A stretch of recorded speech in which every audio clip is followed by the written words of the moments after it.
following is a special presentation from E-Star Studios. Carry harder.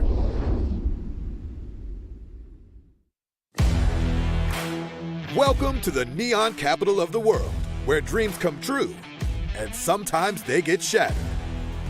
2 professional casters and 1 EpicSeven community manager will be our judge, jury, and selector. You think you got what it takes? I'm not holding back on anyone. Do you have what we're looking for? What's up for grabs? 2 contracts to become an official EpicSeven caster. I came to win. Nobody's better than me. Oh yeah? You think so? Nah, I got this. This'll be fun. Let's do this.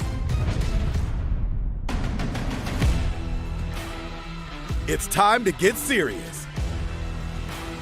Here we go. That's right, Mr. Voiceover. Let's get this show started. Welcome to the Orbis Caster Clash. Neon lights first appeared in Las Vegas in 1928. The town really embraced the technology from the start and turned it into an absolute spectacle, an incredible visual art form. The signs of the Neon Museum demonstrate the rich and varied history of Las Vegas, from the early days of the mob to the Rat Pack. Tonight, we start our show from the beautiful museum right on the Vegas Strip that boasts an incredible backdrop of downtown Las Vegas. Yo, what's up everybody? We made it. Welcome to the bright lights of Las Vegas. This place isn't too bad, huh? How y'all feeling? Pump. Let's do this. I'm ready. Good as can be. I figured there'd be no better place to get things started than shining the bright lights on each and every one of y'all. Yeah, massive congratulations. 1 of 6 people to make it to the finalists. We've got 5 different challenges that you guys are going to go through to determine who our top 2 will be. And that's the next casters for EpicSeven. And from those 2, you guys will be able to showcase your skills on April 29th. That's right. That's right. All right. Stage is set. It's cold, and we're all a little chilly out here tonight. Any questions? Everyone feel good? Good to go. Great, let's do this. Ready. All right, fantastic. All right, I think that's it. Enough for freezing. Let's head to the bus. Let's get ready to head back to the studio. Hey, you guys earned this spot. Every single one of y'all. Congratulations. Good job, everybody. Yeah, let's go. Wait. I mean, this place is pretty cool, though. Like, I feel like we kind of need to do our first challenge right here, right now. Hey, yo. Are we doing it? Okay. All right. That actually sounds sick. I'm not gonna lie. Let's do it. We're actually doing this? We're actually doing this, yeah. Right now? Right now. Right now. This isn't a joke. This temperature, this climate. No, I'm just playing. All right, I guess we're doing this. Change of plans, everybody. The show starts tonight. Let's go. Every single one of y'all, head to the bus. We're gonna pull you one by one for your first challenge. Y'all ready? Let's do it. It's a race, right? Valky's ready to run. Oh, Valky's ready to run. Let's go. Come on, do it. Oh, I thought we were running. No, I'm running.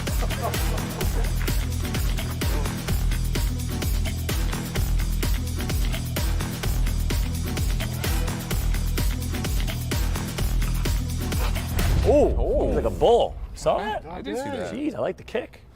Divine Faker. What's up, man? Hey, challenge number 1. You're the first contestant for challenge number 1.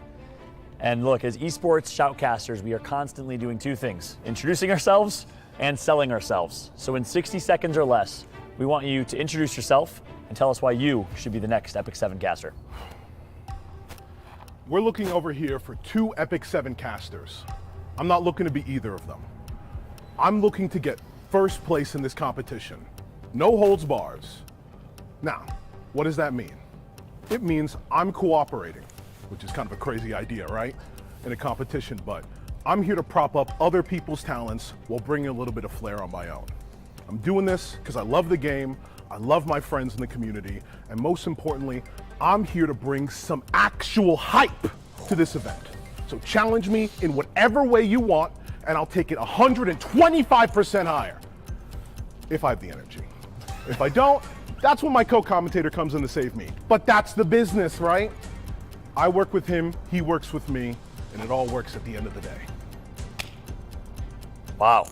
49 seconds flat. Not bad. Not bad. Powerful.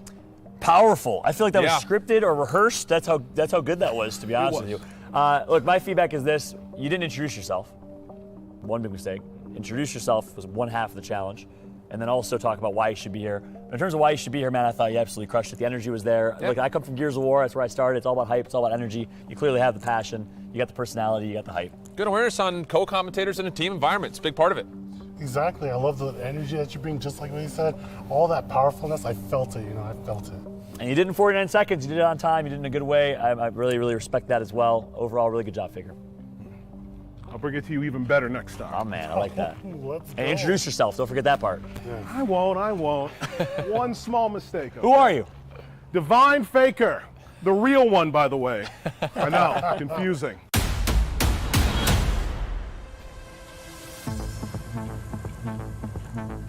Fart Pancake.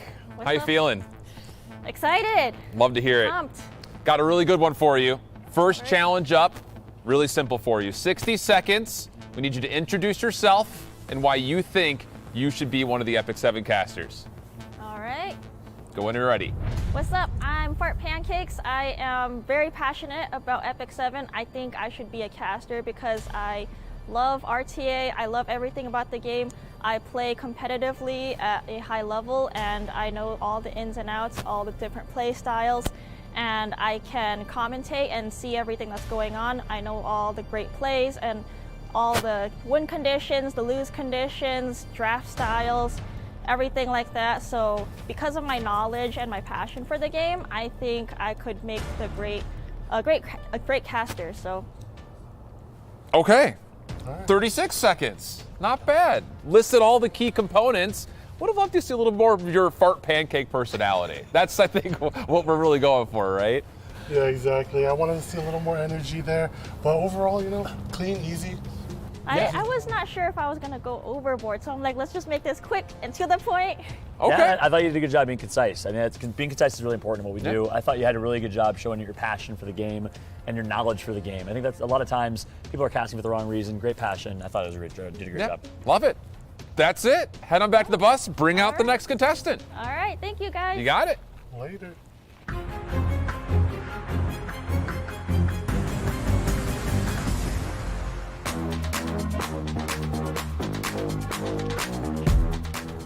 All right, welcome Lucian Azor. How you doing? I'm doing great. How are you? I'm all right, But today what we got for you is a little bit of the first challenge here in 60 seconds. As a caster, you have to introduce yourself and as well as say why you're gonna be the best out of all the other contestants. Just start whenever you want. All right, so yeah, 60 seconds. All right, well, hey there everybody, how you doing? My name is Lucen Azure. I'm just your everyday, average, run-of-the-mill kind of random dude. I'm so happy, I just happen to be here. I'm extremely excited and ready to just compete for it. I really just think I kind of feel like I'm an underdog in this. I felt like I came from really nothing.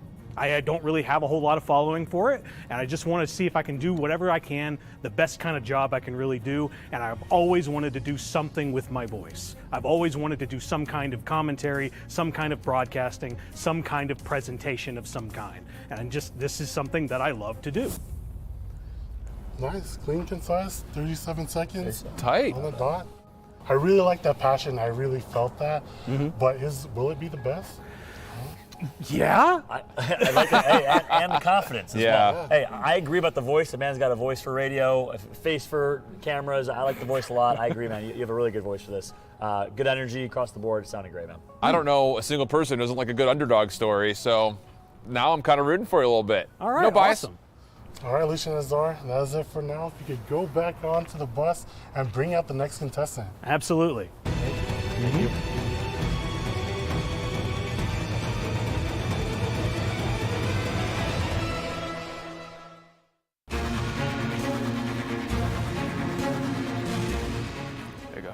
Hey, how's it going, Prof Boy? How you doing? I'm doing good. How about you? Doing good. All right, man. So hey, for challenge number 1, we're gonna have you do 2 things that are very important for you to do as a caster. 1, introducing yourself, and 2, selling yourself. And we want you to do it in 60 seconds or less, starting on my countdown. You ready? Oh, okay. All right, 3, 2, and 1. Hey everybody, my name is Prop Boy. Welcome my students, and today I'm gonna be an E7 caster finalist. I'm excited, and not to mention just, wow, it's an honor to be here. And yeah, that's basically it. Okay, 17 seconds. Shortest one we've had so far. You had 60 seconds. Yeah, I'm like trying to think. What would be a good way to like sell out to like the new players and stuff? Because I always do that to a lot of things, and I'm just like, why not just show them like my gear sucks? I'm gonna let you run that back one more time. So once again, introduce yourself and sell us as to why you should be the Epic7 caster. I'll let you run that back one more time, okay? 17 seconds is a little short. You want to use the 60 seconds, obviously, to your discretion. We'll give you one more shot at it. Is that right? Yeah. All right, ready? 3, 2, 1, go.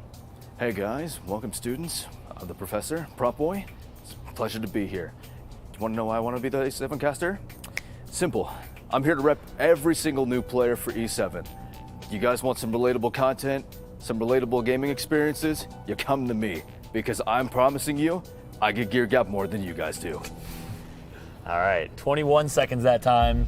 Look, still a little short on time, man. You have more time. You have 60 seconds to sell yourself. By all means, being concise is good. So you were concise, which is a good thing. But generally speaking, great voice. Sounds like you should be a voiceover actor or something. It sounded really, really good. But I really wanted you to focus a little more on selling yourself. Yeah, I think the biggest thing is believability for an audience. So being able to ring them in is a big part of it. So I think just trying to take your time with it, I think you'll be all right. Yeah, but barring that, I do like the confidence in that take.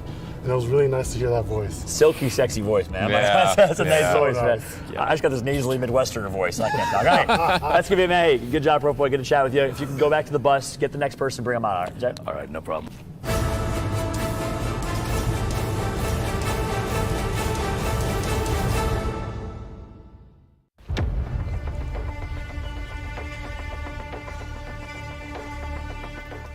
Sue, how you doing? Doing awesome. Love to hear it. Cold, but yeah. We're going to manage that, don't worry. All right, first challenge is the first thing that any caster needs to do. Introducing yourself and bringing an audience with you and finding a way to build that viewership. So, 60 seconds or less, 2 challenges in one. You introduce yourself and then tell the audience why you deserve to be one of the next Epic7 casters, whenever you're ready. Okay. Hey, what's going on, guys? I'm Sue, but you guys can call me Pat. One of the big things that I really try to force in a lot of my content is I want to make sure that games like Epic7 are fun and accessible. A good caster should be able to make it so that an audience is able to understand the game even if they have no experience at all. You should be able to easily, with the help of your caster, kind of discern what's happening on screen, and therefore it becomes a much more exciting and engaging experience as a result. Cool. 33 seconds. Great clarity. I think you had a couple of points you wanted to make, and you made them. There wasn't a lot of fluff or nonsense. I respect that. Yeah, Thank you so much. It was good. Overall, Yeah, no, I liked it. that's a big thing for me, especially in card games, because not everyone knows the rules. You need to make sure that they understand it right away. Exactly. He's aware of what to do. I mean, I don't think I got to say more than that. Inclusivity, accessibility, two of the most important things in esports. You nailed that. And one thing I'd like to see you do a little more, though, is introduce yourself. You're Pat. I like that you brought yourself on Pat. Yeah, personal. that was big. Give us a little bit about your background. Give us a little bit about where you're from. Viewers will relate to you as a caster. They'll fall in love with you because you're Pat from, where are you from again? New Jersey. Pat from New Jersey. And give me a little more background. But overall, great job. All right, thank you so much. Great work. Back to the bus. Bring out the next contestant. All right, thank you so much. You got it.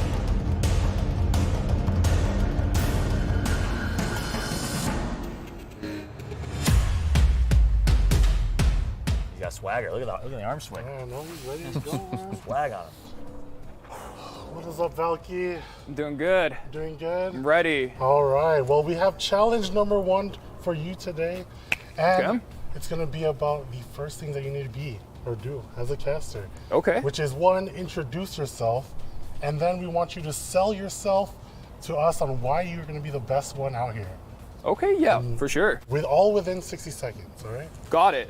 Do I get a timer or just like Start rough head math? whenever you go. Okay. Ready. Okay, guys, I'm Valky, also known as Uncle Valk. I am a top 100 player in Epic7. My main thing is I want to be the bridge for the gap between the casual player to a lot of the high-end RTA stuff.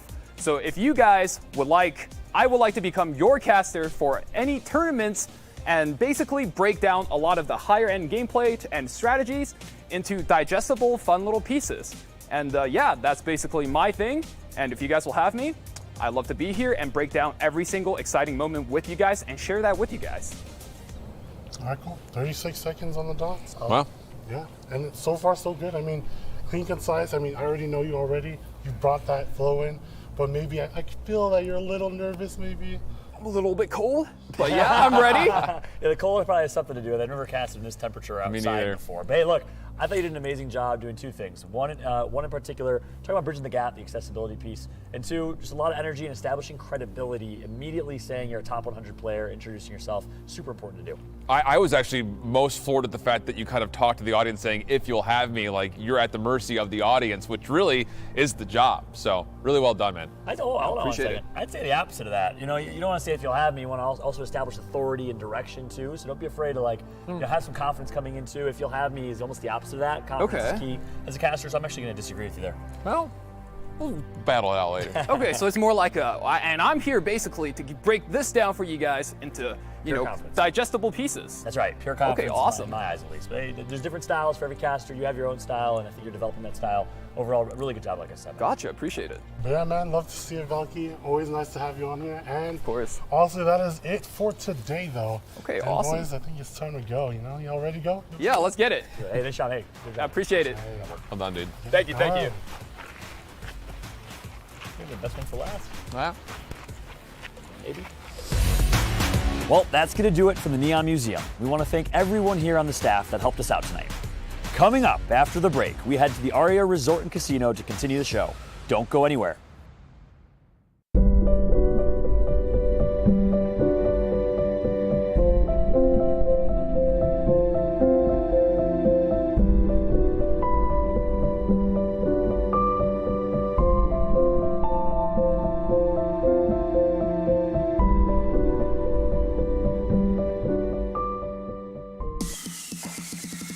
Hello, everybody, and welcome live to the Strip in wonderful Las Vegas for the inaugural Orbis Caster Clash, where we will be crowning two talented winners of our casting competition to become the future of EpicSeven talent. You see these wonderful trophies on display. We have 6 contestants live with us in the studio. Only 2 will make it. We'll see who it is. I'm John Kefalukas, also known as Fallout. I'm a shoutcaster in the esports industry, joined alongside 2 absolute legends. Introduce yourselves. Yeah, my whole shift, I've been doing commentary full-time now for 5 years. Been doing it for longer than that, on and off. And yeah, it's going to be a really fun show. I think all of our contestants have gotten to know over the course of the last few days.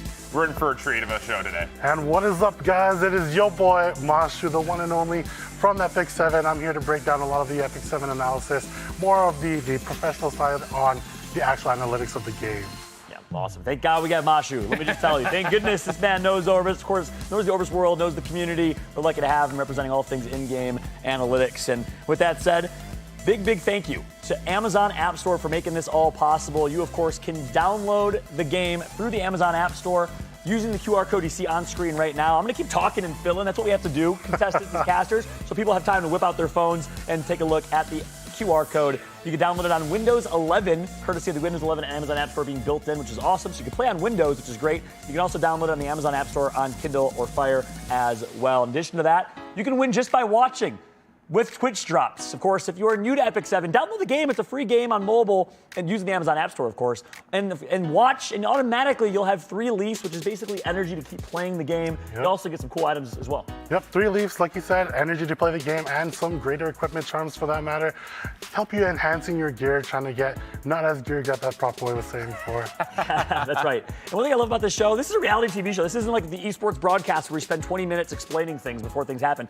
We're going to jump right into it. Let's go ahead and welcome our first contestant up to the stage here. It's Divine Faker, everybody. Work your way up to the podium. Keep in mind, y'all, we're going to be rating him. We're going to be rating him 1 through an EpicSeven. That's the scale here, okay, Divine Faker, based on challenge number 1, what we just saw from him. But first things first, how you doing? A lot better now that we're in the actual heat.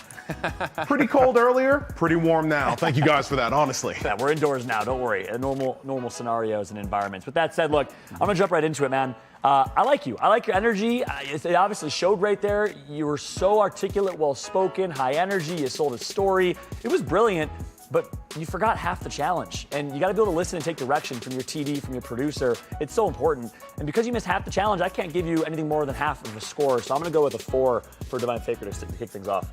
Yeah, I had the same kind of feedback. Obviously, the first part of the challenge was to introduce yourself. Hence the question marks on top of the contestant name to start. But outside of that, when you came down to explaining why you think you deserve to be here and possibly be on top, I thought you did a really nice job. So with that, I'm going to be giving you 5. Yeah, and as I was talking about, I mean, you did miss part of the challenge, but I love that energy. That is something that we didn't get from the others in that case. And yeah, in my case, I gave you, oh, sorry about that. It was on top the whole time, but 6. 6. Even though he missed half the challenge? Yeah, dude, I have to. The energy was he there. gave that energy, dude, like I said, powerful. It hit me. It hit me. So you're saying he compensated with the energy, which Exactly, I respect. exactly. That's very I know I'm coming into this as kind of the dark horse, but I'm grateful for that. I made a mistake, acknowledge that, and we'll make it twice. I love that. Hey, You'll I see like the that. improvements. I respect that. Take a seat, please. Good job, good feedback. A way to take the feedback well, it's important as well. Round of applause for Divine Faker live in the audience. And with that, let's go ahead and welcome our second contestant. It's Fart Pancakes. Work your way to the stage, everybody. Round of applause for Fart Pancakes. Let's go. And I'm gonna let Chips kick this one off. Yeah, Fartsy, I said it kind of on the video feedback as well, but you know, I think that the way you approached how you were explaining yourself was solid. I just wanted to see some more personality, especially with the username that you have. Wanted to see you kind of bright up the side a little bit. Outside of that, though, I thought you did a really nice job. I'm sticking with the 5. All right. Yeah, and from my case, I mean, I've already known what you've seen. I don't know what you've seen what you've done already before, you know. And for that reason, I see the future, man. but I do like the energy to bring the clean conciseness. You're clean cut. It was a little cold out there for you, so I do know. And for that, though, I gave you a 5. Double 5s. All right. Look, you know, I agree with what they said. I see you guys trying to cheer. Wait for the cheer. No, I'm just kidding. I see what I agree with what y'all said and pretty much everything. I think you did a really good job selling yourself. You're really well spoken. I think you were very articulate, and that was impressive. I agree with them. Personality, energy.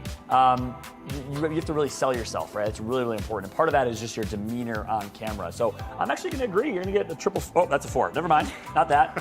5. I'm going to go with the 5 as well. Triple 5s across the board. I thought it was a really solid job. All right, I'll take it. Thank you. Go ahead and take a seat. And we'll welcome up our next contestant in this one, who I believe was Lucid Azure, right? Yeah. Was it Lucid Azure? Was Lucid Azure or was it Prop Boy? Lucid Azure? Lucid Azure. Work your way up, please, to the stage, to the podium, and I'll let Mosh kick this one off. What is up, Lucian Azor, you said? How you feeling today? You good? I'm doing great. Nice, nice. And yeah, like we were talking about before, right? You came up there, you gave it like your own story and everything else. But I did want to see a little more, just a little more. I don't know, it just feels like I want a little more. But for that, though, I still gave you the 5. Okay. All right. Yeah, look, similar scores for our pancakes.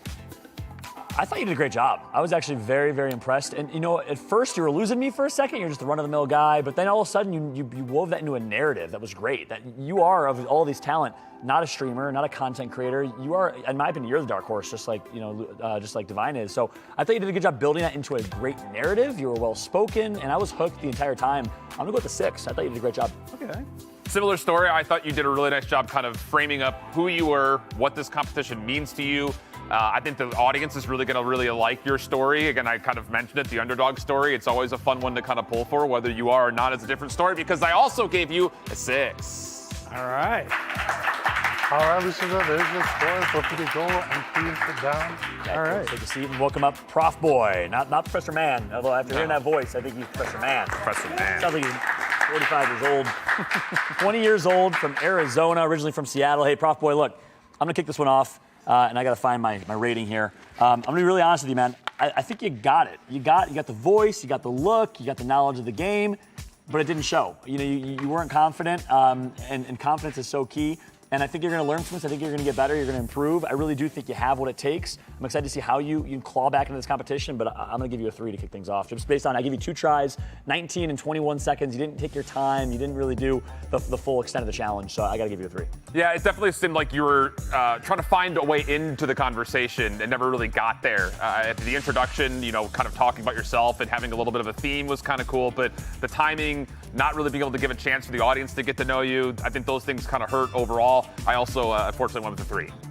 Yeah, I mean, they've been talking about what you need to work on, but I give you a 4 personally. Reason being is that I trust that Milky voice is going to come through in the future, all right? I hope it does. I'll see. I'm actually, no, I'm going to make it work. Oh, Well, okay, good for okay. So, you guys All right, let's go. Congratulations.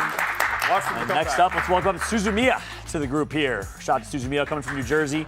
Works as a director of research for an executive long time game. Let's do this. Up and up and down. All right, I like that. I like the bouncing. The buoyancy was great. I like it, Sue. I love the energy. And I love the energy when you were out there as well. I thought that you brought the most clear and concise explanation for who you are, what you brought. There were a couple of moments where I think you were trying to get to a point. You maybe didn't quite all the way get there. But like I mentioned in the video, you had your points. You did a nice job presenting them. And with that, I give you a 6. Thank you so much. Nice, yeah, like they was talking about, clear and concise. I understood every word you said, and I like the way that you're like, okay, here, I want everyone to be knowledgeable. Even if you don't know about the game, I'm gonna explain it, and so that way you know it, right? And for that matter too, I also gave you a 6. Thank you, appreciate it, Mashu. Yeah, Mashu, I think you took the words out of my mouth. Making sure everyone understands the game. For me, it comes down to the two things I mentioned back at the museum: inclusivity and accessibility. It's the most important thing in our sport of esports, right? Unlike traditional sports, it's mind over muscle, right? There's no physical advantage that anyone has. And that's why esports is going to blow up. And it's the most inclusive and welcoming sport and activity. You nailed that topic, and I thought you crushed it. I'm going to give you a 6. Thank you so much. Appreciate it, Fallout. Triple 6 across the board. Across the board. Great work. All right. And with that, our last and final contestant, it's Valky. Make your way to the podium, please. Valk. And Mosh, kick us off. And yeah, Valky, you know, in the case I already have like your background and everything else, luckily, and I know you're ready to talk and bridge the gap, like you said. Being a top 100 like legend player, you solidified that. People know now, the audience knows them themselves. For that, I gave you a 6 as well. Nice, impressive. It's a solid rating. Yeah, look, I thought you did a really good job. And for those that don't know, you're a VTuber, so you have a lot of experience on camera at home, and you do a good job making content that bridges the gap. But you spoke to that and you sold me on that. You're bridging the gap between the casual and the high end, which is inclusive and accessible. So you also did the same thing and kind of had a similar note to Suzumiya. I thought you did a really good job, but to me, the difference in you and Sue, you lacked a lot of confidence. Eye contact in particular. You didn't look at us once. You were kind of looking the other direction. Eye contact's everything. Look, you got to be able to address an audience. You got to be able to make eye contact with your coworkers, and that's a big miss in my eyes. But overall, your content was great. Your execution, your confidence wasn't there. I'm gonna give you a 5 though. I think you came into this one, and I'm going to go back to our little debate. I think as far as the competition is concerned, you were the only one to actually really talk to the audience, which I think is going to come into play later down the show. So I thought that was really strong, but there were some stumbles, some jitters, and things like that that both of my co-judges have mentioned. So with that, I also give you a 5. Okay, we take those. That's a solid rating across the board, Valky. Salute, feel free to take a seat. Thank you so much. Great work for Valk. And look, that's going to complete the scores for challenge number 1. So round of applause to everybody. Congratulations, good work across the board. And guess what? The good news is we already have our leaderboards ready to go. We submitted our scores right before we went live on broadcast. Let's go ahead and take a look at the overall scorings that we gave on display here in just a moment. We'll deliver the scores and see exactly who is sitting where. This is our challenge score results. Walk us through it, Shift. Yeah, I mean, a really tight dispersion across the board. I think for a first challenge, everyone came in and gave at least some sort of a look into who they're going to be possibly for this competition. Of course, you see that community tally on the side. That's going to come into play majorly as we get through the rest of these challenges. Yeah, and actually, let's take a look and move on over to our leaderboards. They have actually displayed nice and easy. We'll be tracking these leaderboards. Obviously, it's the same as what you just saw. We'll be tracking these leaderboards throughout the competition. The top 3 will make it to the final cut before we decide our final 2. Who do we got here? And yeah, in first place over here, we have Suzumiya with a total score of 6. He had 6s across the board. And we're going down the line, we have Lucian, Azor, and Valky with that 5.3, so that rounds off our top 3. Following along, though, we have Defined Faker, Fart Pancakes, and Prof Boy. I mean, I'm waiting to see what they can hold true for the next couple challenges. Yeah, completely agreed. So Suzumiya takes the lead, Lucid Azure in second, Valky in third. If the competition were to end now, you'd be the 3 in our final cut. We got a lot. We got a lot of show. We got a little bit coming here. I'm excited to tell you exactly what is coming. Expect surprises. Expect absolute madness and mayhem, because look, we're about to put these contestants through the absolute ringer of everything you need to know and do and execute upon as a broadcast talent. I'm not going to give anything away, but hint, hint, be ready for anything. It's going to be a ton of fun. And on that note, let's go ahead and jump in to explaining challenge number 2. We're going to kick off right into it. Challenge number 2 is choose your teammate. Duo pair casting. Casting's all about duos, and guess what? Surprise, surprise. The top 2 finishers get to pick their teammates.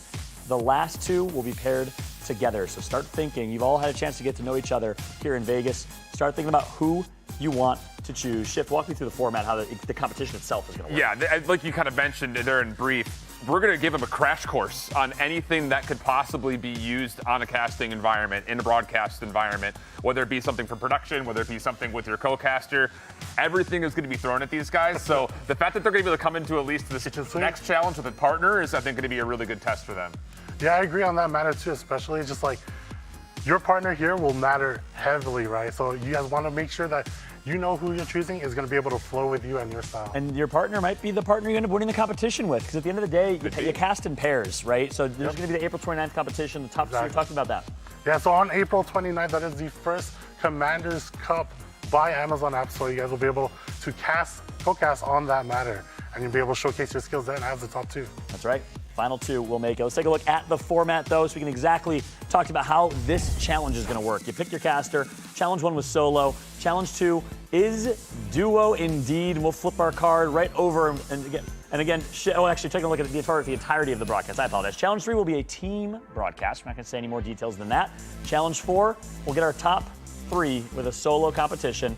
And then our last and final challenge to determine our top 2 finalists will be our top 3 as a result of the score and leaderboard. So again, we're not going to give away any details as to what the challenges are. We want you to be able to adapt on the fly. That's a big part of being a caster. But of course, that's the format for each and every challenge. Pretty brilliant, if you ask me, Mosh. Yeah, and exactly. All of these formats are going to be important because they're all going to test you on your merit, how good you are at casting, trying to showcase your talents in there while things are being thrown at you. I'm not going to go into the exact details, but these are all things that we'll be looking for as we move forward. Right.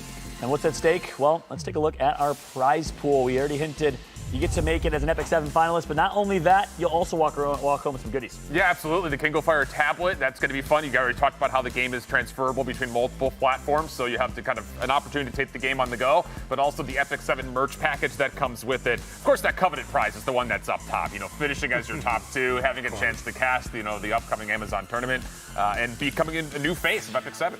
Right. It's a pretty exciting challenge, reward overall. You get to cast the next 2 big tournaments. You are the premier U.S. talent of EpicSeven if you can make it. That's what's at stake here. And let's jump into this next challenge. And I want to start by actually sharing a little bit of a story because it's duo casting pairs, right? You're going to be casting gameplay. We're throwing you right into the most important thing here. A couple things. One, know your role and establish roles early on. There's the host who's driving intros and outros, who's more of the well-spoken one perhaps. And then they're also typically fall in the play-by-play. And then they're the analyst. And if I'm sharing my personal story, in Apex Legends, me and Vicky Kitty are kind of a duo. I'm the host, I'm the hype man, I'm the storyline driver. I'm the one that's appealing to the 95%, right? The people that don't really know Apex Legends or Gears of War from my time. Vicky is the one that is appealing to the 5%. She's the analyst. She's breaking down deep gameplay. Because at the end of the day, you need both sides of the coin. Otherwise, you're going to make people angry. And if you don't know your stuff, if you don't prep, you're in trouble. Just one last story I'll share. I'm going to be a little humble here. I've made mistakes, right? There's been times where I've been really busy with my full-time job, and I wasn't able to prepare for a tournament. I didn't know what was in the crafter for a tournament. I accidentally said the wrong items that were in the crafter in Apex Legends. I got roasted and destroyed by the community. I've said some other blunders, and I've gotten destroyed. So it's really important that you know your stuff as a caster. Anything you share? On top of that, too, this is going to be fun because you guys may have not ever had a chance to work together. That's not uncommon in the commentary space. So being able to have a chance, even as remotely as having 10, 15 seconds before you start, to know who's going to be able to take a lead, knowing how to share the microphone is a big thing because not only are you guys working in pairs, we're also going to be judging you as pairs. So trying to dominate and taking over the microphone is not going to be helpful to your guys' overall scores. So make sure you guys are sharing the load. That is 90% of what the job is in my mind. That's really important. Throw the ball, an analogy I always use, throw the ball back and forth. You ain't playing a game of catch if one person just takes the ball and holds onto it and doesn't throw it back because they're always talking. They're always holding the mic. You got to throw the ball back and forth, close to 50-50. Play-by-play usually talks a little bit more, 60-40, 75-25. Yeah, depending on it. But you got to be able to throw the ball back and forth. And with that much, were you going to say something? Yeah, I was going to say, like, you need that back and forth action. Mistakes are going to be there, and that is totally fine. I mean, everyone makes mistakes, and it's just what it is. But working through it, making sure it doesn't kind of like hamper on you the whole time, and working through that, going to be able to see what their experience will be like. That's right. Well, that's our advice, and I'm sure you guys are wondering, what's the specificities of the rules for this competition? What are the parameters? Let's take a look at the challenge number 2. Details here. Walk us through it, Chef. Yeah, so we already kind of hinted at it. The whole set of this is to make sure you can flex your EpicSeven knowledge. It's just a core, get into it, show what they have to do. The contestants are rubbing hands and smiling here. So there is going to be a full draft and a full game for you guys in pairs to cast over. It's just really a true test and what the audience is going to be able to kind of look at as far far as where do you currently stand at the base level for your game knowledge. That's right. Then let's jump right into it. You had some time to think about who you want to play with. Suzumiya, please come up to the main stage. Our first seed right now in the competition. You get to pick your teammate, your casting duo. I'm interested to hear your thoughts. Who are you going to pick, and what are you thinking? What's going through your I don't head? know if it's allowed. I want Lucent. You can't pick number 2. Can't pick number 2. Can't pick number Okay. 2. All right. I like that, In that case, I think I'm going to go with Divine. Divine Faker. All right, Divine, please come up, join your teammate, your casting duo. And Divine, I'd love to hear your thoughts. Actually, first things first, why are you picking Divine, and what roles will you play? So, Valky's in third place, right? But Valky and I share a very similar role. We're both data-driven analysts, right? He and I have the same style, so it's just like picking myself twice. I need somebody who covers my own weaknesses. I need a hype man. There's nobody more hype than Big Boy right here, right? And confirm. Yeah, 100%. Faker, for you, what do you think about this duo? You already heard me say before, it's all about teamwork. And as you also said, I can be paired with anybody. But this guy, I mean, come on. You already sold the competition. We're going to do great. Yeah, and I'm excited to see what this duo will bring. So go ahead and go to the challenge room. Let's get started for the very first time live in the studio. Everybody else, please put your headphones on, earmuffs, and your blindfolds, because we can't let them know what the gameplay is going to look like and how it's going to work. But for the first time, we have our contestants as a duo talking things through here and heading to the challenge room. I like the mentality for Sue. You know, he's already mentioned that Valky and him are very similar. I think they would make a good pairing, but I think taking Divine Faker, who for a lot of us are considered to possibly be the most energetic person possibly here. Most hype. I think this is a really smart idea. Yeah, exactly. Like they compare and contrast, right? You have your hot water versus like your cool water, right? Yeah. So that way they still mesh together. But I do want to see, are they going to actually be able to toss it back and forth, or is one person going to take hold? That's right. I'm interested to see it as well, and we'll see if they can hear us with crosstalk here. Gentlemen, can you hear us okay from the challenge studio? Yes, I can hear you. Hear you loud and clear. Hear us loud and clear. Fantastic. Look, we were just kind of hypothesizing here a little bit. Are you going to mesh? We all agree. I think that's a good pick, Sue. Look, peanut butter jelly. Peanut butter Nutella, if you will. I feel like you guys are going to mesh well, work well as a combo. But my question is, who's the peanut butter, who's the jelly? Faker, kick us off. I'm definitely going to be bringing in a little bit of the hype, as he said, and I'm definitely taking first place because I know my boy here. He's got the analyst's brain, absolutely. So you're the jelly. Boy, yeah. in conclusion, you're the smooth one. He's the peanut butter who adds the substance. Okay, understood. Listen, enough of us talking heads. It's time for some gameplay and for our first contestants duo pair of challenge number 2. Gentlemen, take it away. All right, well, ladies and gentlemen, my name's Divine Faker, and I got my boy here. I'm Sue. And we're giving you another game of EpicSeven with the first challengers coming, and we're happy to have you. Now, I'm going to be able to bring what I bring, which is the hype.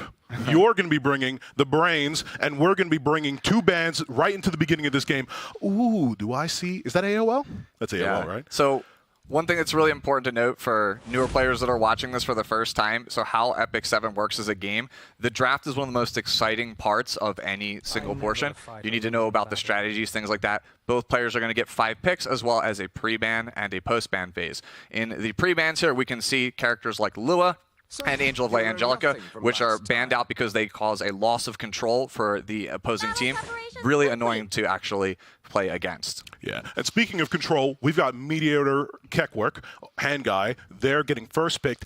Great. A strong character who's able to wipe the board of any debuffs applied to him and his team. That's really important, by the way, because our second player here has Ambitious Tywin, has a full defense break and stun on the enemy team. Very, very hard to deal with. That nature restoration that comes out from Meteor Querix S3 is really potent against that. Yeah, recent buffs has put him in the meta, and I'm excited to see him here. Speaking of excitement, we've got something that's been a staple of the meta for a long time. Apoc Ravi. Apocalypse Ravi right there on the left side. She's a cornerstone, a staple. She does a lot, and coming in to assist her is going to be Scarowell. Now that's another light unit. I'm going to tell you right now, left side's looking pretty tanky. Right side, however, is going to be making an important decision here. Yeah. In response, yeah. Yeah, so the right side draft here has Ikarina, which suggests that they don't want to play against an aggressive play, and we see her on the left, Kana has basically switched it up and gone with a more standard playstyle. Apocalypse Ravi, not exactly a fast character, focuses on the long game, basically. A lot of injury, a lot of things like that. Unbound Knight Arwell, the game's premier mitigation source with that escort buff that she has as well. Ooh, and then on top of that, again, the combination with Mediator Querix, double strips coming in from both of their skills. Really, really strong core on the left side team here. Absolutely. I agree. There's 13 seconds left on the clock. It seems like we're thinking Savior. Oh, the Savior on herself. I had to just recently talk a lot about this character, but let me tell you straight up.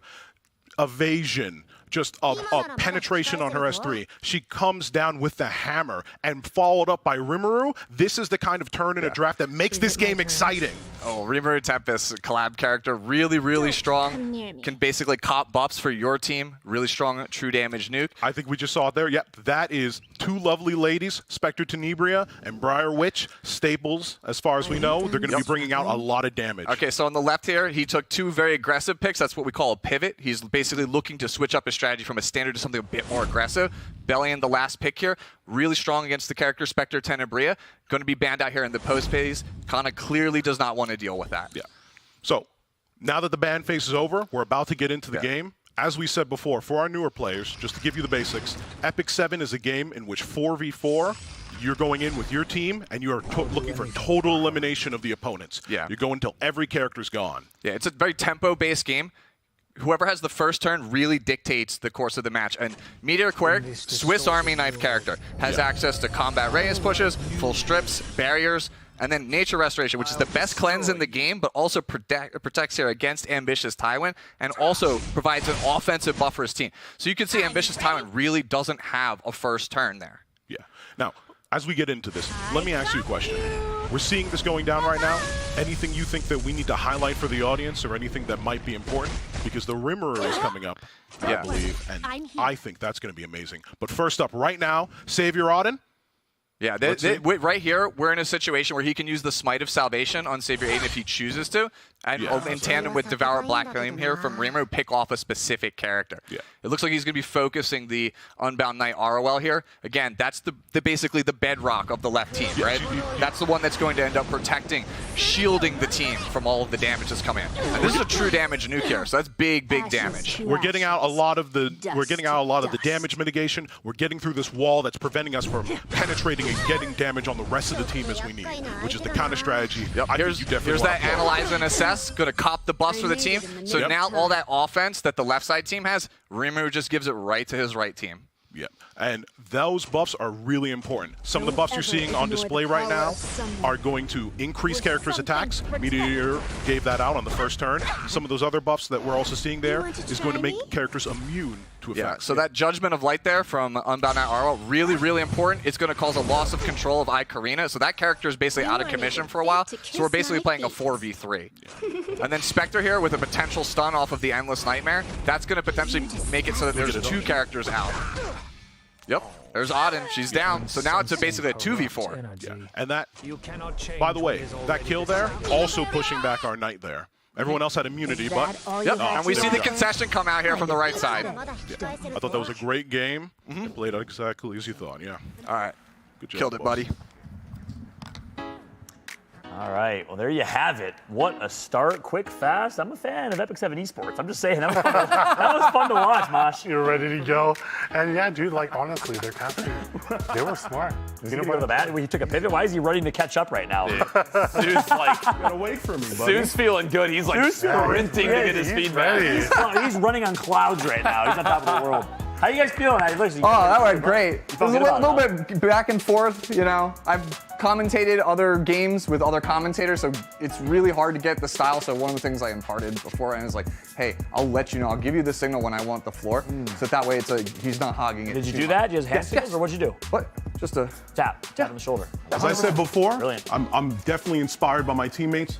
He said in his introduction he wanted to bring something to the new players, so I helped him with that. I focused on it, made sure we had that synergy, and brought exactly what enhanced his flavor right to the players. Yeah, I thought you did a good job of that. And we'll jump into critiques in a second, but one quick last question for you, though.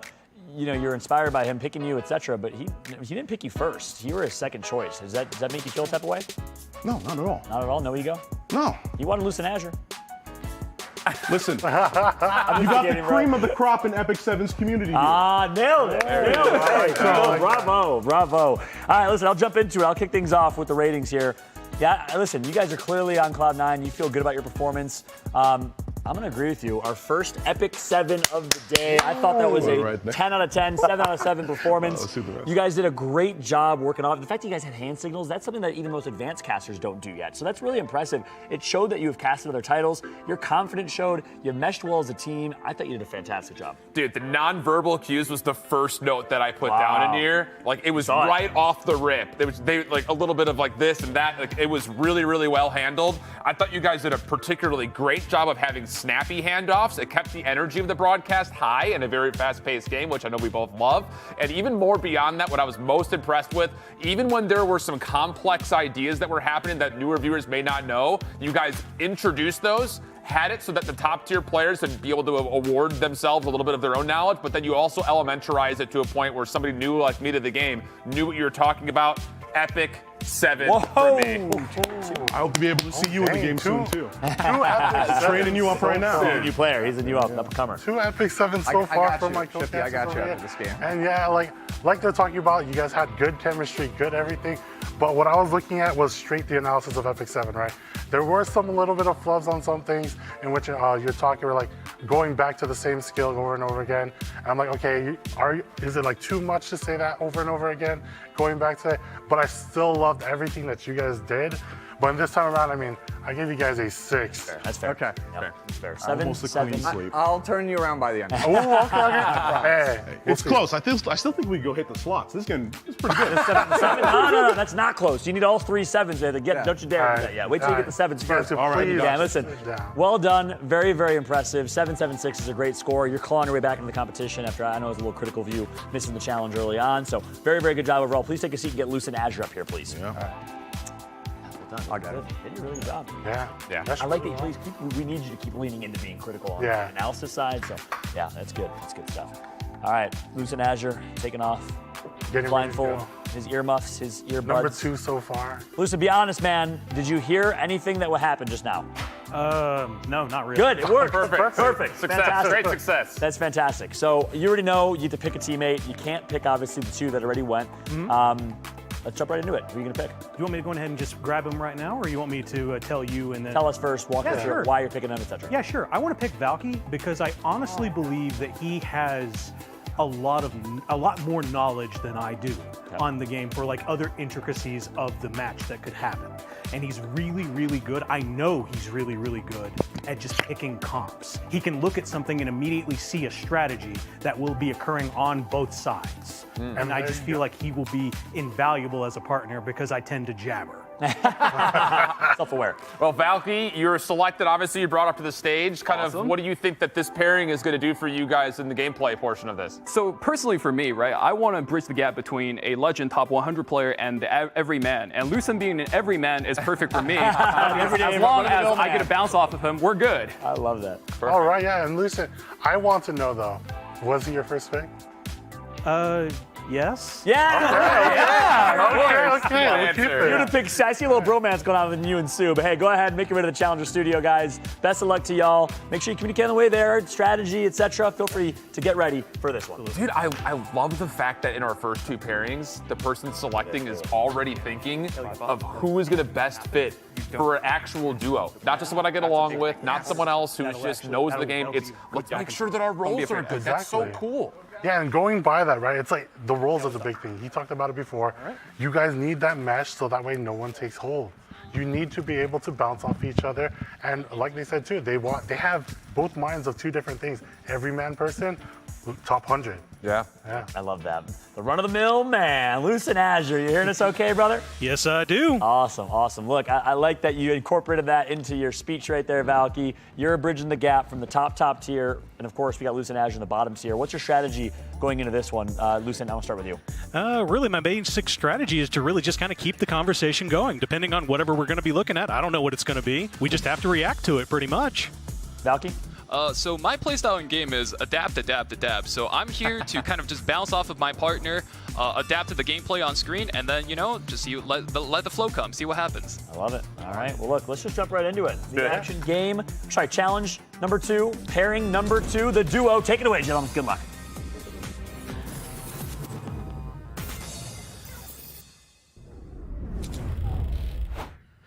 All right, and welcome. My name is Lucen Azure, and I'm here with my guest here with me is going to be Valky, and we're going to be commentating on this particular match that's going to be going on. And it looks like we got a AOL and a Lua ban already on the front. And okay, so here's the other two bans. So yes, we have sir. Lua. All right, Valky here. So when we have a Lua and Angel of Light pre-ban, that is what we generally refer to as a standard pre-ban. This is going to allow very standard gameplay. We see a Mediator Courier come out of Kana, very neutral, right? This doesn't technically fit his style, but wow. Okay. A Tywin adapt coming in. Battle separation. And Karina. So yeah, now that he's got Karina up there on the head, so he can't really pick anything like, say, Edward, for example, or any kind of like real red kind of dominating thing, because she will absolutely destroy any kind of like really dominating red unit, right? Yeah, so the player on the right obviously anticipating Kana, who's a very aggressive player, to aggress on him, but Kana adapting with the Apocalypse Ravi, which is a very stable pick, right? So in Pro Play, we call this an anchor, right? She's going to be the anchor to the whole team. She's going to keep the whole team in there, and when things go wrong, she's going to slam that Deliverance of Soul exchange and bring back her own allies with the revive. Yeah, 100%. Yeah, right now he's just looking for that other unit that's going to really go into it. Oh, it's Unbound Knight Arrowell. Basically, probably one of, if not the best kind of damage mitigator knight in the entire game right now, wouldn't you say? Yeah. So right side anticipated Kana to be very aggressive, but instead Kana did a little bait and switch right there, kind of, toying with his opponent and then going with a very, very tanky comp, something he's not known to play, and definitely putting the jump on his opponent on the right side over there. Yeah, 100%. So yeah, we'll just see how he's going to really react to that Unbound Knight Arrowell, and because it's really tanky on the left. So it's like, yeah, what do you predict though? He's really going. Looks he's like definitely going to need to think about it, right? You see him taking up that timer, right? This is very important. You got 60 seconds for your two picks, right, on that 3 and 4.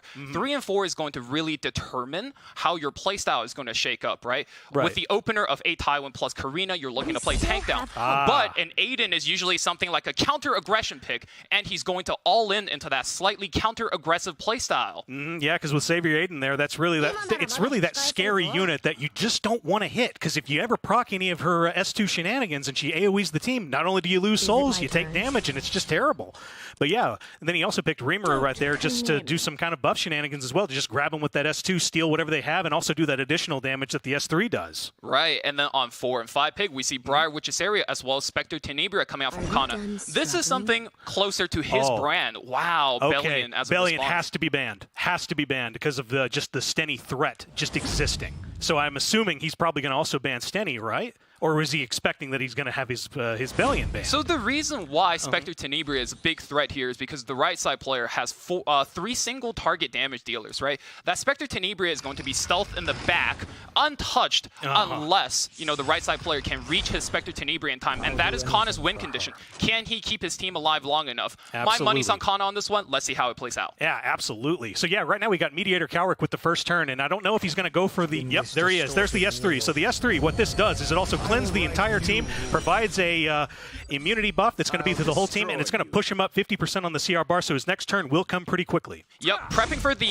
Ambitious Tywin, right? Ambitious Tywin holds the ultimate right there because he cannot debuff the opponent with that immunity buff 2 turns, by the way, from the Mediator Courier. Okay, so then here comes Karina, going to go ahead and hit this team right here. She doesn't have death buff yet, so she's not really a threat because that's the bomb. A lot of her damage is based off of just having defense. So the higher her defense is, and death buff gives an enormous amount of it, and it doesn't really affect the team too much yet. Right, and then we see the right side player definitely being a little bit more patient, right? He's going to hold more cooldowns, right? 8 Tywin's held, Aiden's held. With only the Karina blown, but she cycles it fairly quickly. Okay, so Reamer is going to go for the S3, and that's going to also steal 2 of the buffs of whoever he hits, and it's going to deal a set amount of damage. Probably going to be the full 10k, wouldn't you say? Yeah, there's going to be a lot of damage coming in, mostly just, I would say, the value there is to copy over the buffs, right? And then here comes the S2 counterattack that really you can't do anything about. That's a counterattack that just straight up is going to happen if you have a buff and you hit the unit. Yeah, good adaptations from the right side player. Trying to target out the Apocalypse Ravi so that, they can start aggressing down on this team. right? Apocalypse Ravi, usually an extremely tanky unit, already going down to half health here. You want to try me? Okay, so yeah, then also the Karina is also stunned, but that does not mean that she's out of the game yet, because whenever any other unit on her team takes 50% of the damage, she's going to cleanse herself, right? With her No, S2 she does passive? not cleanse. Oh, And she look at does that. not? Aiden gets hit, and now she's stunned. Cannot barrier, cannot defense. No. A lot of value is lost. And an S3 comes out from Spectre Tenebria. Aiden gets knocked out. Yeah, she's gone. Yes, they've lost an enormous amount of damage on the right side. So, yeah. Kana's in an absolutely commanding lead at this It's point. over. Yeah, GG comes out. 100%. Yeah, Kana takes an absolutely well-deserved win. Absolutely. That was fantastic. All right. Look, solid job overall. What did you think off the rip there and shift? Again, we've got two really solid duos kicking us off, man. I think that these guys are really handling it nicely, especially considering that we had that. I don't. There's a couple of shaky moments in the opening challenges, but boy, I'll tell you, we're getting some really good looks already. Yeah, no, my bad. My voice is gone. But yeah, as you were talking about, right? Their pair duo, I think, was really good, really informational, and we'll see exactly what we go into our critique here. And yeah. Yeah, I agree. Look, hey, gentlemen, good job overall. How do you guys feel about it, Valky? I feel pretty confident. You know, it's commentating on games like this is basically something I do every day for stream. So very happy to finally be doing something I'm really familiar with. How about you? I just in general thought that was fun. That was just a great time. And also it's also something to learn whenever, like, even I made that one mistake. I thought Karina cleanses herself. She doesn't. I didn't know that. Hey, it's perfect, right? Because that's why I'm here, right? Explaining things, right? Hey, this works like this interaction happens like this, yada yada. Yeah, 100%. You guys did, I think, a really solid job kind of handling the flow. Same situation that we were talking about. You know, you guys didn't hear it, but we're talking about the same thing with Sue and Faker. I think you guys had a lot of really great handoffs back and forth. There were some moments in the draft where, Valky, I think you were kind of dominating the conversation just a touch, but there were some good follow-up moments and great enabling from you as kind of the host, lead play-by-play to get your analyst in. And when we got to the gameplay, I thought you guys really sparked everything alive, especially when we got to the end moments before the concession happens. I thought you guys did a really nice job explaining all of that. There were a couple of moments in there that weren't quite perfect, the mistake that came through, but it's fine. It humanizes you. But with that overall, I'm going to go ahead and start you guys off with a 6. Okay. Thank you. Okay. Yeah, no, my end, you know, I really liked what you guys were doing. You guys were flowing really well. You laid out the draft exactly how it was going. Anchor, everything else, all these key points that people needed to know when going into it. The technical side was good. And then even from Lucian's side, dude, I liked actually that he messed up because he just said he was an everyman. And then we had the top legend player here. So the way that they're able to bounce off that, I really liked. And the way you amped up the hype all the way at the end was really good. Other than the small few flubs in the beginning, you know, I gave you guys a 6 as well. Okay. Solid rating. Yeah, and look, for me, I agree with what my co-judges here said. A couple other additional things. Energy was great. I mean, I can't remember, I think it was both of you. You guys fed off each other's energy. It's really important. We always use the roller coaster analogy in casting, right? You gotta slowly build up hype into these very hype moments and then drop it back down slowly, but then build up to an even more hype moment and save the really hype moment for the end of the game. And you did that. You did that really, really well. So I think hype, matching each other's energy was really, really good. Now, specifically, I want to critique both of you on a few things. One, Valky, I think there's a couple notes that were shared, there's some criticism from these guys. I thought you were brilliant from an analytical perspective. You did a really, really good job of knowing the game, breaking down the game, and playing the analyst role. Lucent did a good job kind of driving the conversation, introducing and welcoming the show. Welcome, everybody. My name is Lucent Azure. That was fantastic. That's something that actually your predecessors didn't do. But the mess up you mentioned, and then 2, you were using things like S2, S1, S3. Look, I'm not an EpicSeven player. Your job as the play-by-play host is, I gave you the lesson, right? You got to appeal to the 95%. There might be fans of mine, Apex Legends, and other games watching and becoming fans of EpicSeven. They don't know what an S3 is. That's his job, is to use the terms S1, 2, and 3. You got to say skill 1, skill 2, skill 3. You got to bridge the gap. So overall, for me, based on those 2 things, I'm going to go with a 5. I thought it was a really good job, though. I did. Yeah, I can see. Yeah, you guys did well. Any responses?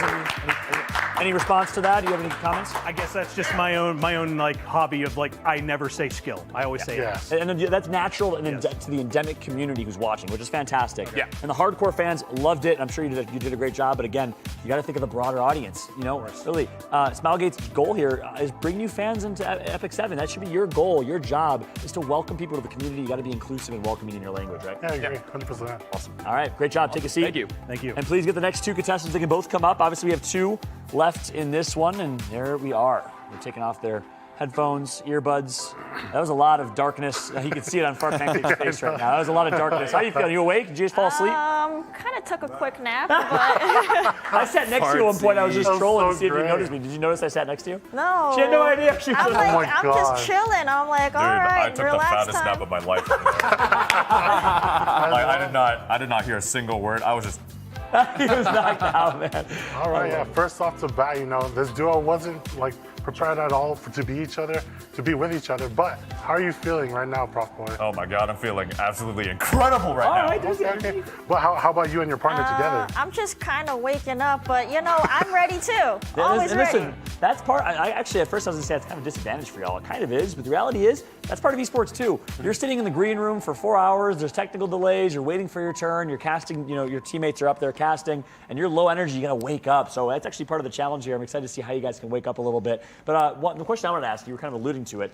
Is you didn't get to pick your teammates. They did. You're the last two, kids in the dodgeball game that were not picked. No, I'm just kidding. Does that, shake your confidence at all? I'm used to it, so Just being the underdog or the last pick?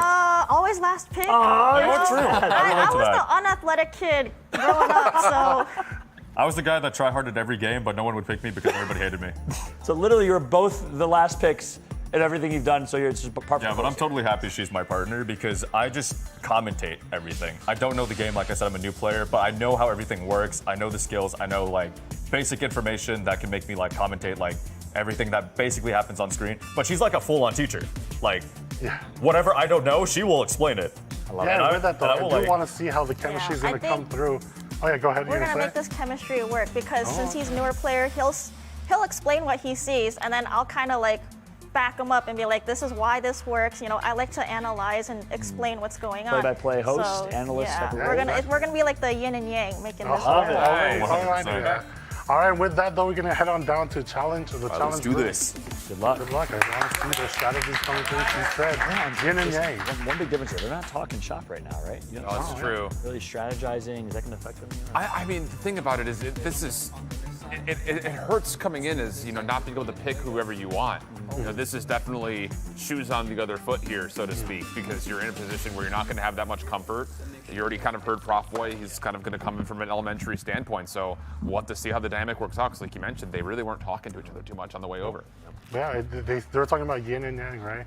They need to be perfectly in sync to actually achieve that. That's right. And are we going to see that? They need a little bit from each other, though, to be both yin and yang. And to achieve that, you got to communicate. You got to talk about established roles, etc., which we didn't see them do just now. But I do like everything they said. Welcome. I know you guys can hear us. Welcome to the crosstalk here. And look, one thing we were just a little concerned about right there. Every other duo actually we're talking strategy and aligning on roles. Y'all didn't do that. Are you just confident it's gonna fit naturally here, Prof? 100%. Oh, damn, okay. I can respect that. Confident? Yeah, we'll see how it comes through, though. And you guys can go ahead and start with challenge number 2. Let's get this show on the road. Mosh, you got to let me handle the hosting, right? Sure, yeah, that's my job. I'm stealing your stuff. Steal my thunder. Take it away after this. It's all you. Good luck with challenge number 2. All right, welcome everybody. This is me, Fart Pancakes, and here is my co-host. We have Prof Boy. Nice to meet you guys. We're about to see what's going to go down in this match here. And looks like we have 2 pre-bans. We have Angelica of Light and Lua. And then the other person also banned Sea Lilies and Lua on top of that. Lua is a definite character that no one really wants to deal with. And Kana over here, one of my boys, manages to get Hand Guy first pick. Classic first pick by a lot of people, including me. For people that don't know who Hand Guy is, this is Mediator Kowarik. You learned nothing from last time. And then on the right side, we got an A-Taiwan first pick. Kind of uncommon, but I've seen it a couple times. And Karina, one of the most terrifying takedown units in the game. It looks like we're going to be going off with a standard match here. 2 really interesting openers. It's really safe to have a ML Hand Guy first pick into the A-Taiwan because he is a debuffer. And it looks like we have a tank down with the A-Ravi here going into the Karina. So we don't really have a definite advantage on both sides here. They're all really neutral picks, good into any situation. Mm-hmm. And it also feels like this might just be like a full-on takedown match. Doesn't seem like anybody's going to go cleave based on the picks. Yeah, it might be a little slow match, so we're going to see who has the better RNG here because everyone's playing it really safe. With the Arrowwell third pick from Kana, which honestly I don't see a lot. Yeah, for Kana, he's really known as sort of the faster cleaver player. So to see him tank down and play standard and really safe here is kind of like doing a 180. Not expected, but he's trying to take every advantage he can get here to win against his opponent. Mm-hmm. It's very scary to see him play tank down. It's like a new thing for me. Is it really scary though? You're tanking down, you're playing it slow and steady. Rather than cleave or aggro, you're just going ham, full YOLO, taking the risks here. And it looks like, based on these drafts so far, no one is willing to take the risks. Mm-hmm. Yeah, and if I was fighting Kana, let's be real, if he tanked down, I would lose half my units, so that's why it scares me. Still have hope. We got a Savior out in third pick from the right side. Kind of a good pick here. She's a very terrifying unit to deal with, especially with her S2 counter. Not to mention her giving invincibility to basically everybody on the team with her S3. We also got Rimuru on the last side as well. Very scary because he can steal pretty much any buff that goes at him. Got a Berseria fourth pick and a Stene last pick. Quite interesting to see. Yeah, looks like there isn't really much of a AoE reach on the right side, so Stene is a really good last pick, but there is a Bellion open, which the right side does pick up here. So, what do you think they're going to be banning on both sides, Prof? Honestly, this feels like it's just going to be like a ban last pick game, because last pick is basically like your average anchor, and they just probably don't want to deal with it. But right side is very confident in taking down that Stene, so they brand Briar Witch, so we'll have to see. They do have some AoE from the first two picks on the right side, so if they're lucky, they can try to hit the Stene, but we'll see how this match goes. Yeah, but just remember, Arrowwell is on the team, so she does get basic mitigation, so it will make it just a little bit harder to kill. Well, there is the A Tywin on the right side. We don't know what artifact he's on. Looks like we start with the skill 3 on the hand guy over here. Yep. Get all the buffs up, which is kind of dangerous considering that we have a Rimuru on the right side who can steal all those buffs. Yep, but that attack buff is extremely helpful for Stene because you want her to have as much damage as possible. A Tywin, I think, went for the S1. Going straight for the S3 from Karina on top of Arrowwell. Interesting choice. Well, we don't want that Arrowwell getting pushed up, so... That is true. And here we are with the Savior add-in going next. We don't know what skill she's going to use. Does she rip her skill 3? Nope, goes straight into the Arrowwell. Alright, safe pick. Now we have to see, does this Rimuru rip his S3, his skill 3, his ultimate, or just play it safe, stay neutral? Nope, goes into it with the S3 immediately. And onto the A-Ravi. Trying to dish out as much damage as possible because you really just don't want to deal with that A-Ravi. But let's not forget, she has self-heal, guys. On top of that, she can be the revive for the team too. There goes Rimuru stealing the buffs again. Yep, stealing both immunity and attack up. That is going to be extremely terrifying because Saturn now has the attack up, and we're just going to have to see who he goes into Arrowwell's S3 with, and it's going to be Karina. Looks like a good play there because we're going to be disabling the Karina here. We don't want her to proc. That is true. Which means that the whole team on the right side would get a barrier and the Karina with a defense buff. They soul burn with the S1 onto the Saturn, which prevents her from using her S2. And then you can rip out S3 right onto the Saturn. So this was a good play from Kana. He goes with the soul burn for the extra turn on the Spectre Tenebria. The S1 doesn't counter. It doesn't. It disables the Aiden S2, which is her counter if you don't resist it. That was a really quick game, actually. Yeah, I feel like once the Saturn got hit and Karina got stunned, there wasn't really much they could do.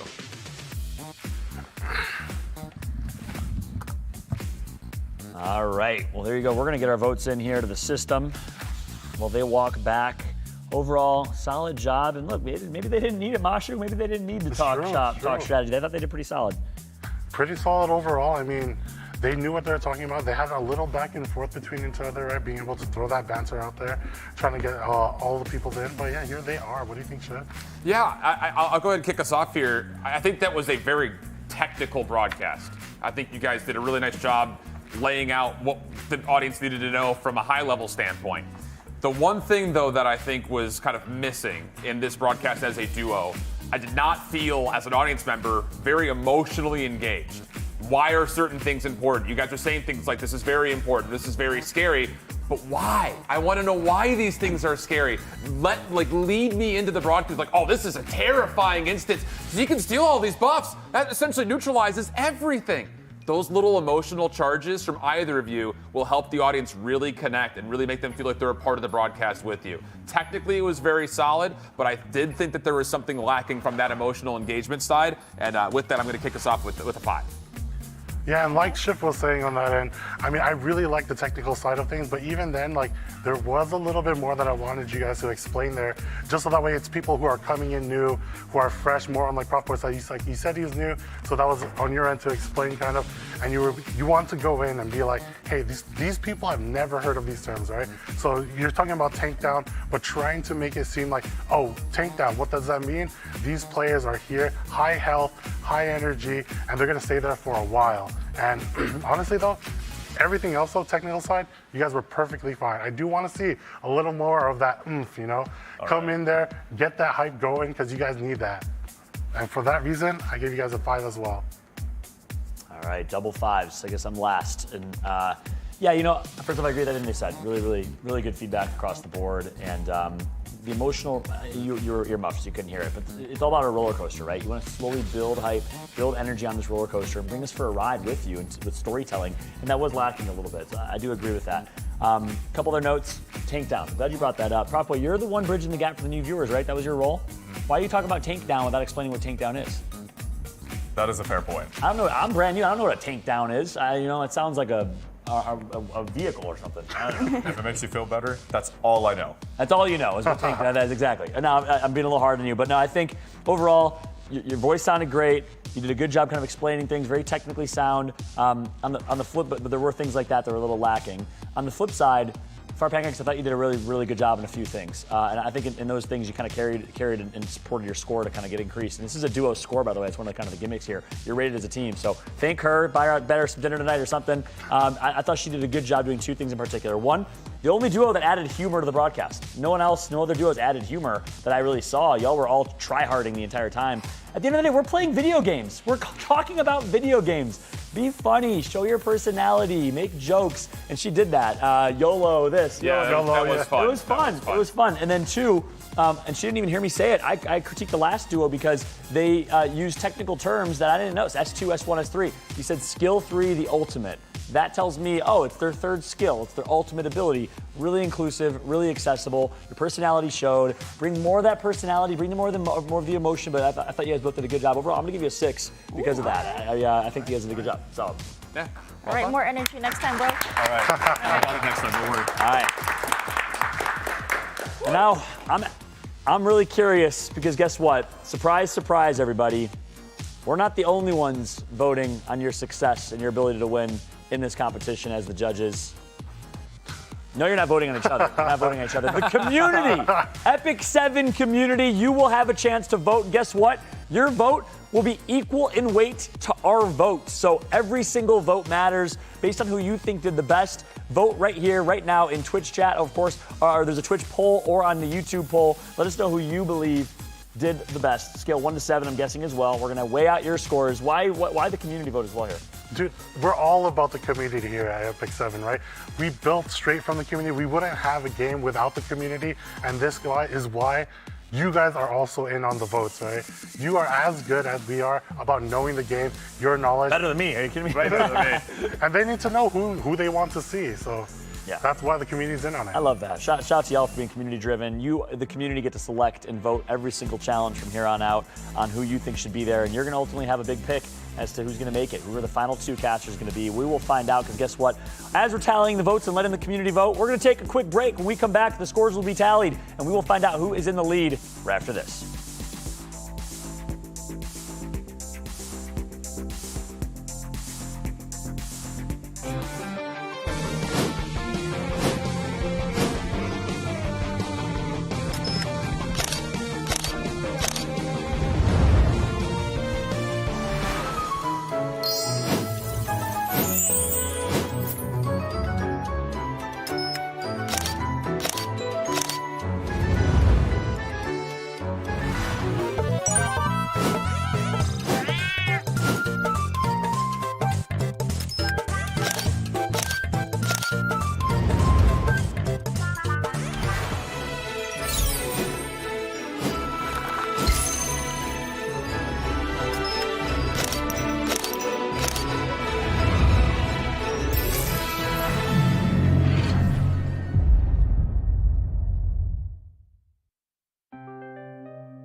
Welcome back, everybody, to the Orbis Caster Clash, where we have the most amazing graffiti wall. You saw it during the break and on display throughout the broadcast. Well, guess what? Shout out to Matt Black, also known as Black57, from Vegas. Locally, he's a graffiti artist, graffiti writer, and he did something pretty damn amazing. Maz, you've seen a lot of cool things, community art, etc. Exactly, dude. This is the craziest thing ever. You guys don't even or can't even imagine like the size of this thing as well. Yeah, that's right. Well, let's take a look. Let's jump right back into the challenge score results. Challenge number 2 results. Walk us through it. Yeah, so interestingly enough, the duo that we all kind of rated highly, the community actually went with the Lucid Azure and Valky duo with 7s there. So that kind of makes things super tight throughout the entirety of this second challenge. And I'll be curious to see what the overall scores are, considering the community's little difference into what we picked. Yeah, and exactly. Like we said, we always want the community in it. Maybe it's some of their fans coming through, or maybe that's just what they think of, like how the cast is going and what they want to watch at the end of the day. Yeah, it's interesting. Of course, as a result, let's take a look at the leaderboards for the day. And Suzumiya holding on to the first place spot. Lucid Azure holding on to second, so they maintain top 2. But Valky climbing on up, 18 right behind them, and Divine Faker skyrockets in the leaderboards from where he was at to a 17.7 right behind Valky as well. Prof Boy, though, a little bit behind. Yeah, the bottom 2 with Fartsy and Prof Boy still have a lot of ground that could be made up in these next couple of challenges, so they're definitely not out of the running by any means. I mean, a difference of 5 points from top to bottom is actually tighter than I expected when we were given this format to start. Really crazy going in, right? 3 more challenges left. They still have a lot of more points to make up, and this is their time to shine. That's right. Look. Let's jump into challenge number 3. Just introduce it and tease it. It's going to be anything can happen. And I'll tell you right now, this is probably the most valuable and important lesson you can learn from this broadcast and from this competition.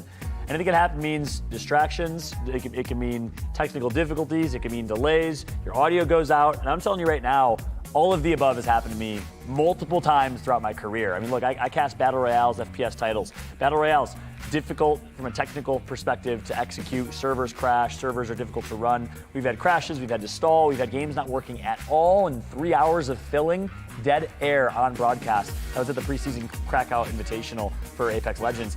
In addition to that, Gears of War, you do Call of Duty. Yep. You got 16, 17-year-old kids who are not very on time. I'll tell you that much. So they're late. Online tournaments, especially during COVID, I had to wait for hours for these kids just to show up, and we have to fill time. You can't just sit on break for 30 minutes. You'll lose all your viewers. The online side of it, it's actually where I was going to kind of get into.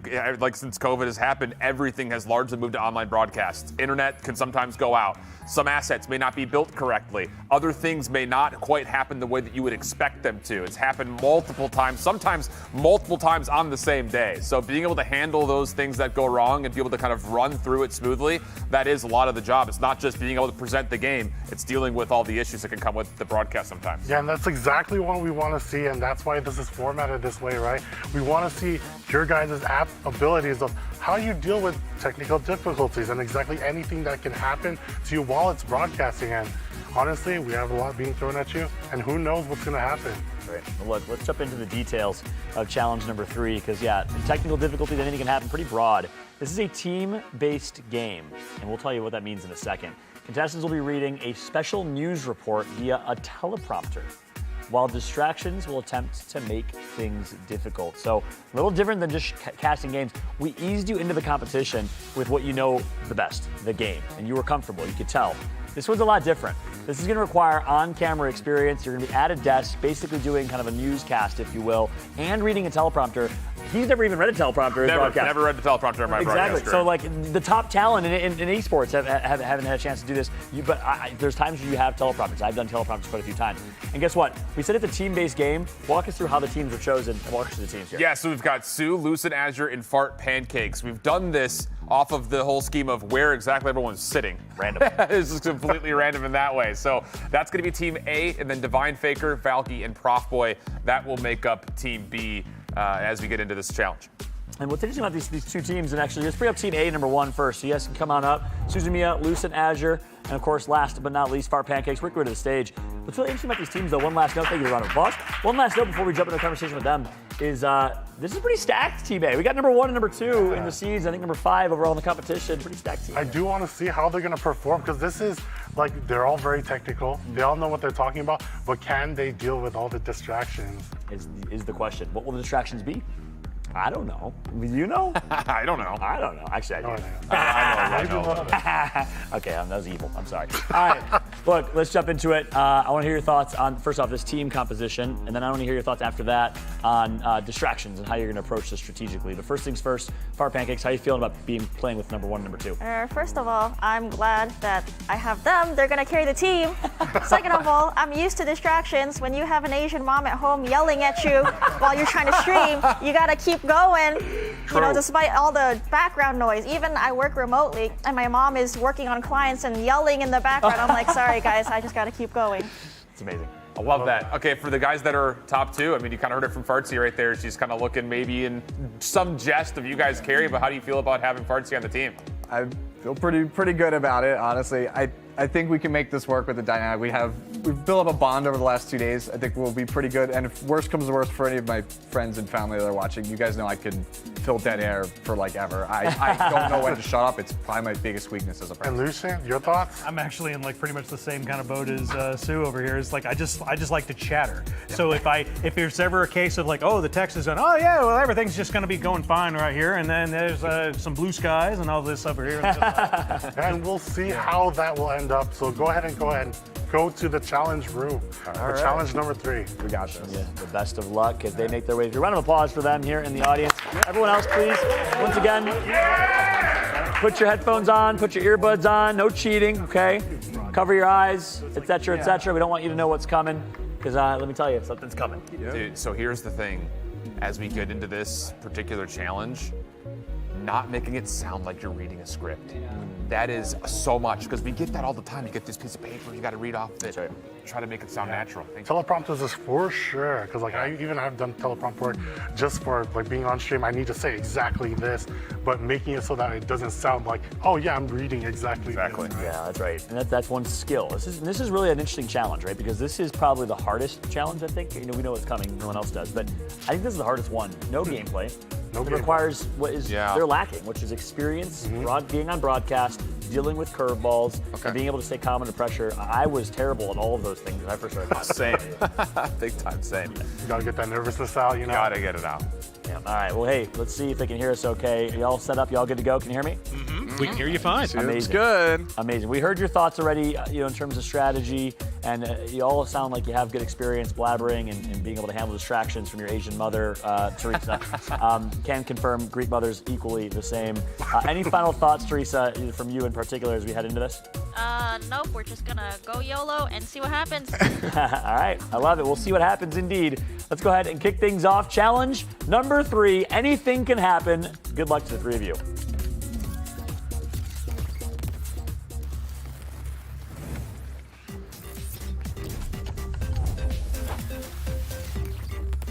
Good morning, Airs, and welcome to the Orbis Caster News. Our first story today starts with a tragedy. Beloved support model, Brynus, has been reported missing. She was last seen in 2021 in Policia. Bellion is distraught and is looking for anyone's help in recovering the cherished automatic doll. Should you have any information, please contact Landy, who is the lead investigator surrounding this case. Up next, top model Luluka and designer Lilibet have taken the fashion industry by storm. Not only is designer Lilibet's creations making a splash with the latest in spring fashion, but top model Luluka has been embroiled in a scandal as she has allegedly laid to waste several opponents on the catwalk. Investigators are searching for this petite menace. If you see her, please contact the local authorities, but do not approach as she is considered armed and dangerous.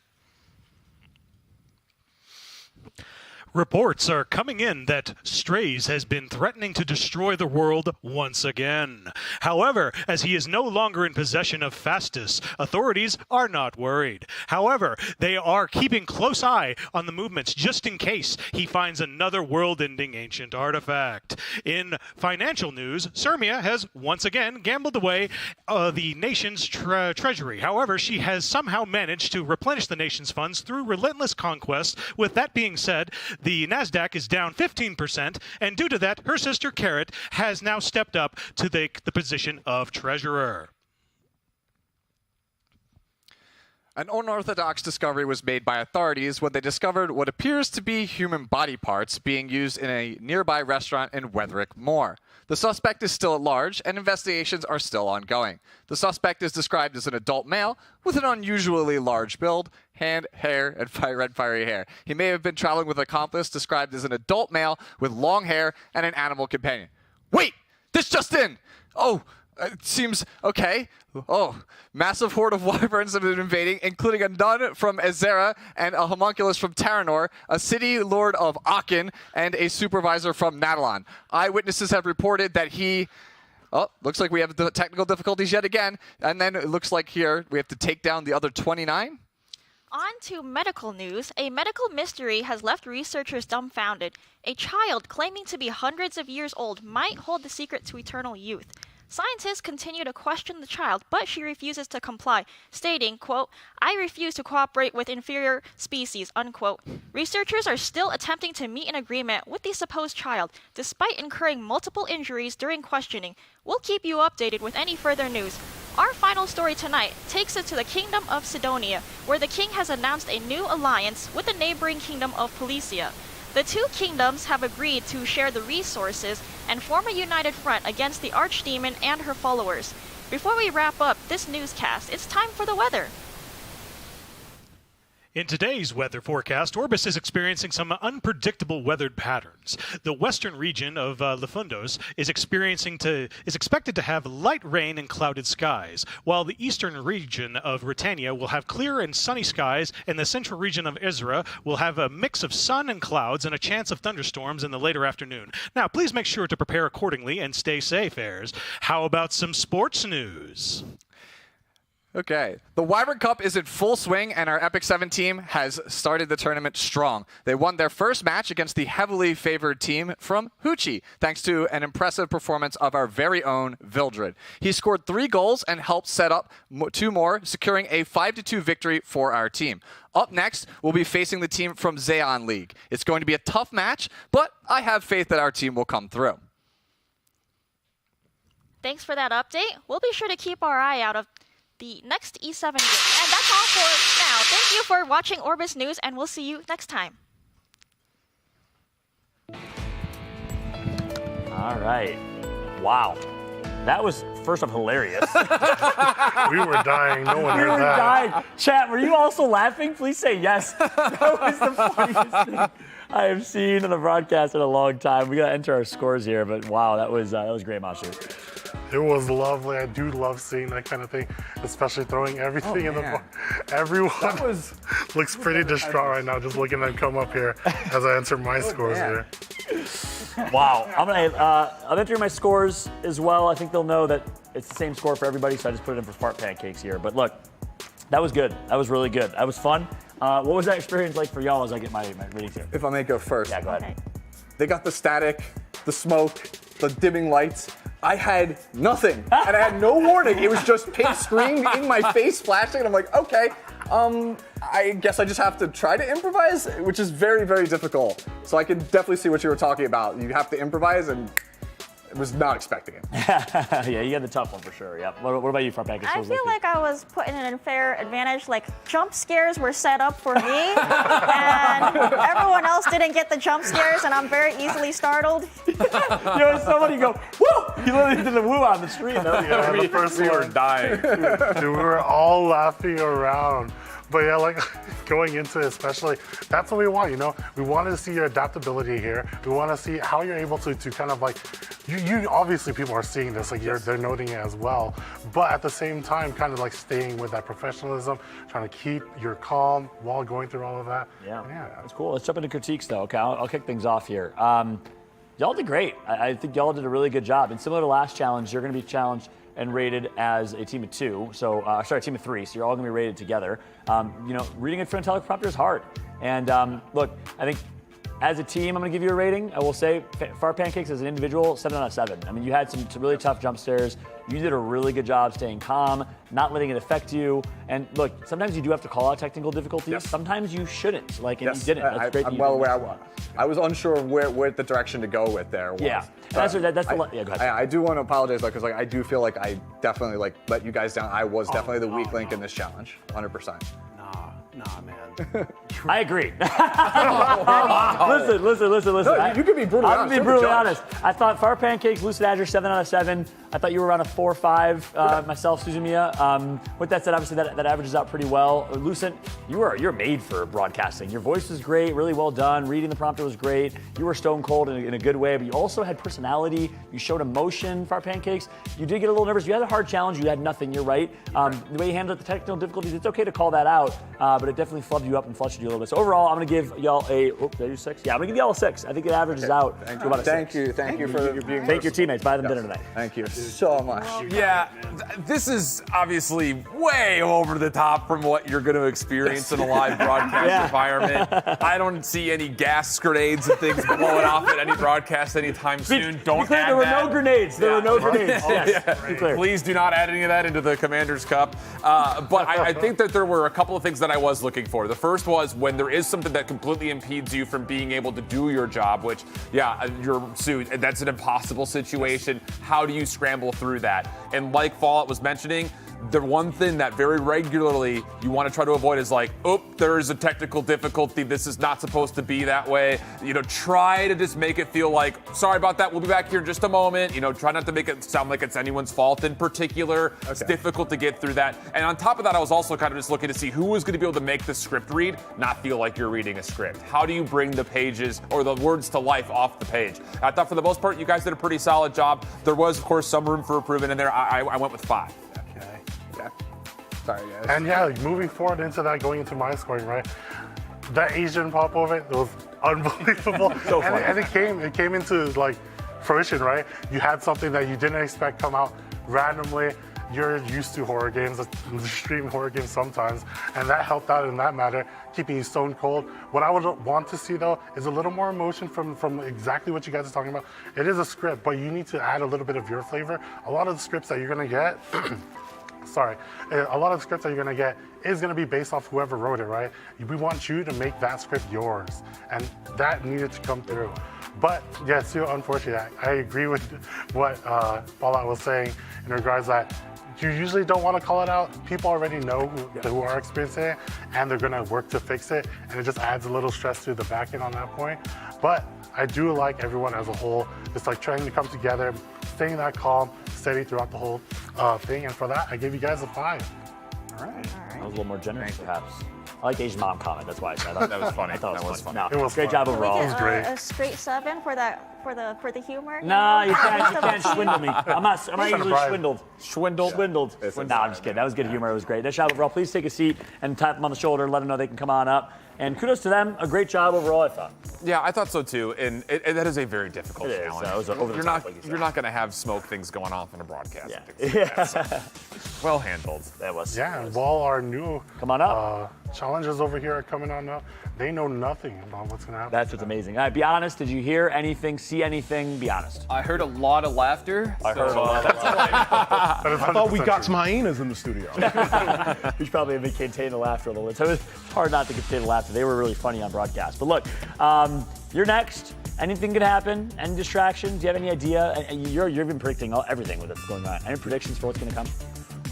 Well, honestly, I'm assuming a guy in a gorilla suit's going to come in, play basketball, followed up by a live broadcast telling us that the United States has fallen and that we've been invaded by aliens. God. And then finally, to wrap it off, they're going to increase 15% to 25%, and every actual player is going, okay, yeah, that's the one. All right, bye. You know how many times I've lost to 15%? You know, if it's going to be crazy, at least increase the drop rates. That would be the Yeah, craziest. That'll distract me. I won't see that one coming. Yeah, exactly. Hey, give me a free 20 speeder? But yeah. Hey, come on. But how do you feel about you three being up here? I mean, you guys look all buddy. Yeah, Bro, these are my bros. Yeah, Right? exactly. Yeah. We built a lot of camaraderie over the past 2 days. So I'm here we're for ready. revenge. Oh, No, you guys have scored my man here too lowly. We're going to get him up there. He deserves to we're be. going to get our I like big this. carry. Listen, a lot of bromance on display right now. This is fantastic. Let's head over to the challenge studio right now. Let's get ready. Good luck to the three of y'all with the teleprompter with everything. Feel free to head over. All right, let's get it. All right, guys, let's do this. Distractions? Come on. Best friends. I know. Like, I don't think any of them actually like met ever in person. Really? Yeah, so it's actually really nice to see. That's actually so surprising. Our community itself is already a really nice community. I love how Valky every time now, both times, he's like Mr. Focus, talking strategy, talking shots. You can tell he's really well prepared. I've been really impressed by him, his demeanor. But the camaraderie piece is important, right? Absolutely, it is. Teammates. It shows on camera if you do. It's one of those things that, you know, I've been a part of teams broadcast-wise that have had tons of synergy. We gel unbelievably well. Others, it's just like, did our job, we're gonna go home. You can definitely feel that dynamic as an audience member when you have that camaraderie built. And I'm right there with you. Look, I've done some broadcasts where I've just shown up and didn't know a single thing about that person, and you know, you should have in this scenario, we've never worked together. We meshed because we took time to get dinner together. It's really important to do those things and get to know each other. So you've had some bad scenarios, you've had some good scenarios. For me on the Apex side, like Vicky, Kitty, Rain Day, those are two of my best friends. And you know, the fact that we hang out together, we go out together, we party together, we get food together, it shows and translates to camera. Exactly, and I like that. And you want your caster, the person that you're working with, right, to legit feel like your friend. It's gonna be on the caster, like to do the professionalism of actually saying things that need to be said. But at the end of the day, you guys need to make it fun and interesting, and it's never fun and interesting if it's all just like from the script and how. Yep, I love it. Well, hey, I think we're live at the crosstalk here. Can you guys hear me okay? Gentlemen, y'all got us? We're hearing you loud and clear. Oh, Yes, sir. fantastic. Van Baker. Look, I think we're ready. We asked you a couple questions. Do you have anything else to them? We want to jump in? No, I mean, anything now that you're in the studio that you guys are looking forward to or maybe expecting to kind of happen? Listen, I live in the hood. You can't do anything at this point. Ain't nothing's going to scar this man. I love this guy. I love him too. We love you, Divine Faker. That's great. Hey, listen, all right then. He's ready for anything. We'll see if that's true. Gentlemen, best of luck. Take it away. It's anything can happen. All right.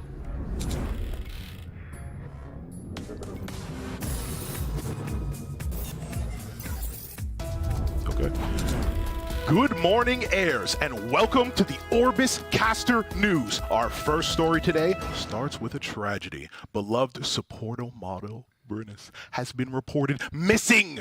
She was last seen in 2021 in Policia, and Belian is distraught and is looking for anyone's help in recovering the cherished automatic doll. Should you have information, please contact Landy, who is the lead investigator surrounding this case.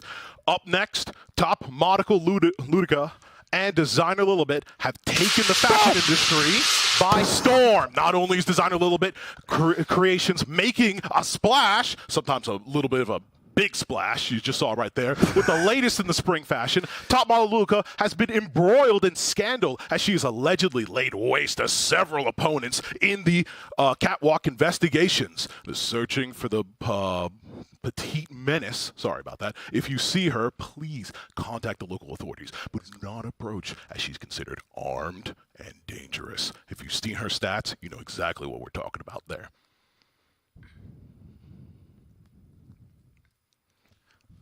All right, I'm hearing reports are coming in that Strays has been threatening to destroy the world once again. However, as he is no longer in possession of Fastus, authorities are not worried. However, they are keeping a close eye on his movements just in case he finds another world-ending ancient artifact. In financial news, Sirmia has once again gambled away the national treasury. Not again. However, she has somehow managed to replenish the nation's funds through relentless conquest. With that being said, the NASDAQ is down 15%. Once again, guys, really? And due to that, her sister Carrot has now stepped up to the plate, to the position of treasurer. So we should be in good hands, right, boys? Yeah, absolutely. We should be. I trust her. I make her president. I hope so. Anyways, an unorthodox discovery was made by authorities when they discovered what appears to be human body parts being used in a nearby restaurant in Wetherick Moor. Ugh. The suspect is still at large.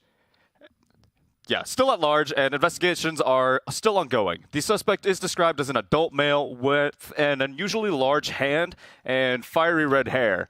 He may be seen traveling with an accomplice described as an adult male with long hair. Okay, I think I'm having sort of deja vu here. Yeah. Wait, this just in, guys. 4 great nations have united. Which nations? I don't know.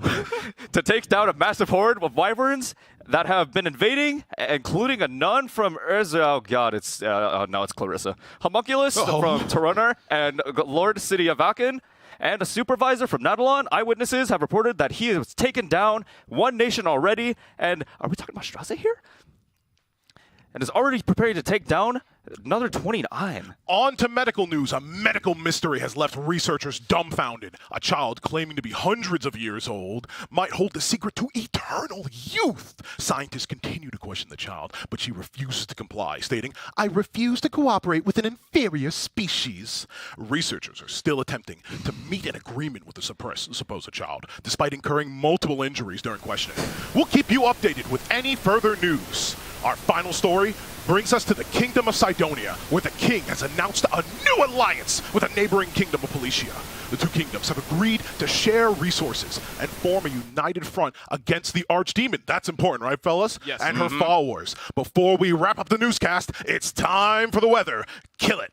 All right, and for the weather, in today's weather forecast, Orbis is experiencing some unpredictable weather patterns. The western region of Lafundos is expected to have terrible weather over the next few days, including rains and cloudy skies, while eastern regions of Retania will have clear, sunny skies. In central regions of Ezra, we'll have a mix of sun, clouds, and a chance for all types of craziness to happen during this time. And according to Stay Safe Airs, how about some sports news? All right, let's get with them some sports. The Wyvern Cup is in a full swing, and our E7 team has started the tournament strong.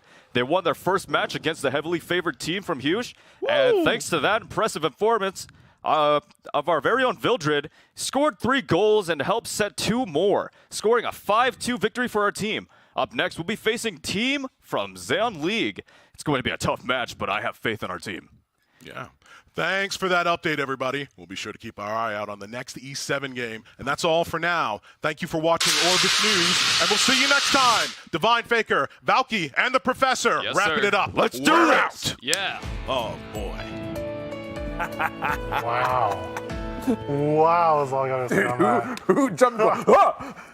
Dude, I want to know who that was. It wasn't him, by the way. I think it was Prof Boy. Stone Cold Steve Austin. He's from the hood, apparently. He's from the hood, he knows. But Prof Boy and Valky's from Canada, the exact opposite of the hood. True. I think it was not. Who? I gotta know, guys. Who jumped and screamed? Was it you, Prof Boy? I was I knew it. The Canadian. There was a distraction. I did not think it was gonna be like. Come by That was something else. Come by my house. You'll get used to that real quick. Oh my gosh, that was hilarious. How'd you guys enjoy that one? That was a lot of fun. That was so funny. I already felt like I was home. Thank you. I was trying to get sick. Really. How do you think you did, though? I'm curious. How do y'all think you did? If you had to rate yourselves as a team, how would you rate yourselves? Listen, you guys threw some ridiculous stuff at us. Okay? Let's just be real, but we held our calm. We passed the mic to each other. More importantly, I think we showed off not only what we were, but we were as a team, right? Everybody got to shine individually, but passing the buck, that enhanced the qualities that we were bringing forth. Yeah. I mean, I'm due for a 7. That's what I'm saying, right? Yeah, I got absolutely. 2 out on my point last time. I'm just saying, at least give it to my guy here. Yeah, and especially desperate. from me, I think Divine did a great job, handing over the baton and passing it over and doing a great job facilitating overall. And that, in general, just made the flow so smooth for the entire thing, even with all the distractions. Yeah, I like what Valky did with the monitors because they were like literally stopping midway, Really? which I noticed and I wanted to keep going, but I did not read whatever was happening, so I kind of just froze there. But he kept going. He winged it. He winged the whole thing, and despite half of it being wrong, you still managed it. I'll tell you right now, that's half of our job, Literally. is winging it. You go ahead, you kick it off here. Okay, so I thought that you guys did a great job of making that really come to life. It wasn't just a script read. You guys had so much fun with it. We were here smiling and laughing along with you. There were some moments of ad-lib that got a little off base, but I think generally speaking, the things that were thrown your guys' way was well handled. Valky, huge kudos to you when the teleprompter goes off. That is something that... What do you do? You've got literally nothing to work with. You did a really nice job kind of spitballing along with what the actual theme of what was being read up on the teleprompter was. So for that, I think you guys handled it really nicely. Not quite perfect, but it's still good. I'm going to go with a 6. Yeah, going over exactly what Chip was talking about, right? It was such an entertaining stream to watch, and that's what you want to see, especially when casting you need to bring to light. There are, knowing EpicSeven, there are games that are going to take a long time, and you need to improvise, you need to bring that humor in. There were times that it was a little, like you said, a little too much, but it was lovely. I loved everything. shout out again to Valk. That blew my mind. Just reading through it like it was nothing, like nothing happened. Like the audience thought themselves, but for that though, not quite perfect, but still a 6. 6. That's impressive. Yeah, look, it wasn't perfect indeed. I agree with y'all. There were some good moments, there were some not so good moments, and then there were some great moments. And I think at first, I loved the energy and the passion and the personality you showed, Faker, and I think overall it was great. For a split second at the beginning, I thought it was a little bit too much. I thought you were being a little over the top, kind of same advice I gave you in the elevator, right? But then I'm not gonna lie, you kept to it, it was genuine, and I just realized, you know what, that's his personality, and it's on brand EpicSeven. Yeah. And I fell in love with it, man. I think your personality was amazing. The way you had Prof Boy's back when it cut out, you kind of said something to help him out a little bit because Prof Boy stuttered. And I'll be honest, Prof Boy, I think you were the slight weakest link of the team. You still did a pretty good job. You flubbed a little bit, but your teammates had your back. It was one team. We were talking as you were walking over about the importance of being a team. Valky, you crushed it, man. I mean, amazing job. So well done. The way you handled and kind of ad-libbed and started just winging it when the monitor went out was really well done. So all that to say, you lost me at the beginning, you brought me back at the end, and I'm going to give out my first EpicSeven here. I thought it was an EpicSeven. Let's do it, bro. Told you I got your back, bro. We're making comebacks here. Yeah. All right, gentlemen. Hey, take a seat. Congrats on the great rating. Congrats on the great execution. And I'm excited now. Listen, it's now time for my favorite part. It's the audience vote. At the end of the day, it's not just us that are deciding who these casters are going to be for the upcoming Amazon Appstore competitions. It's every single one of you, the community, the chat. Let us know your thoughts. And please, community, keep your votes legitimate. We know you're fans of Valky. Valky fans are here. Don't vote 7s just because you're a fan of Valky. Let's make this as objective as possible. Yeah, he's like, yes, please do that. Let's make this as objective as possible. Based on what you truly believe, we want to find the best 2 casters in the community here. Let's keep it objective, right, Mosh? Yeah, exactly. And it goes back to if you guys ever saw Divine Faker's like YouTube, right? The video that was on there, what he said holds true. And what we want to do here is we want to find the best person. We don't want to find like someone that's just up here just for fun. And honestly, so far it's not been that way. So luckily on our end, our community is freaking great. Yeah, community's been turning up, and I appreciate y'all keeping objective. So with that said, community, you get to vote. Obviously, your votes are going to weigh just as much as our vote, which is going to be average. Your community vote is average, and you get to do it right now. Vote in the Twitch chat, and of course in the poll extension, on Twitch and on YouTube. We're going to take a quick break. When we come back, we'll have the results. We'll have challenge number 4 around the corner.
Welcome back, everybody, to lovely Las Vegas, Nevada, as we are live at the Aria Resort and Casino. It's Poker Go Studios here. I'm Paul, joined alongside the ones, the only, Old Shift and Mashu. And guess what? We got challenge scores already. We're jumping right into it.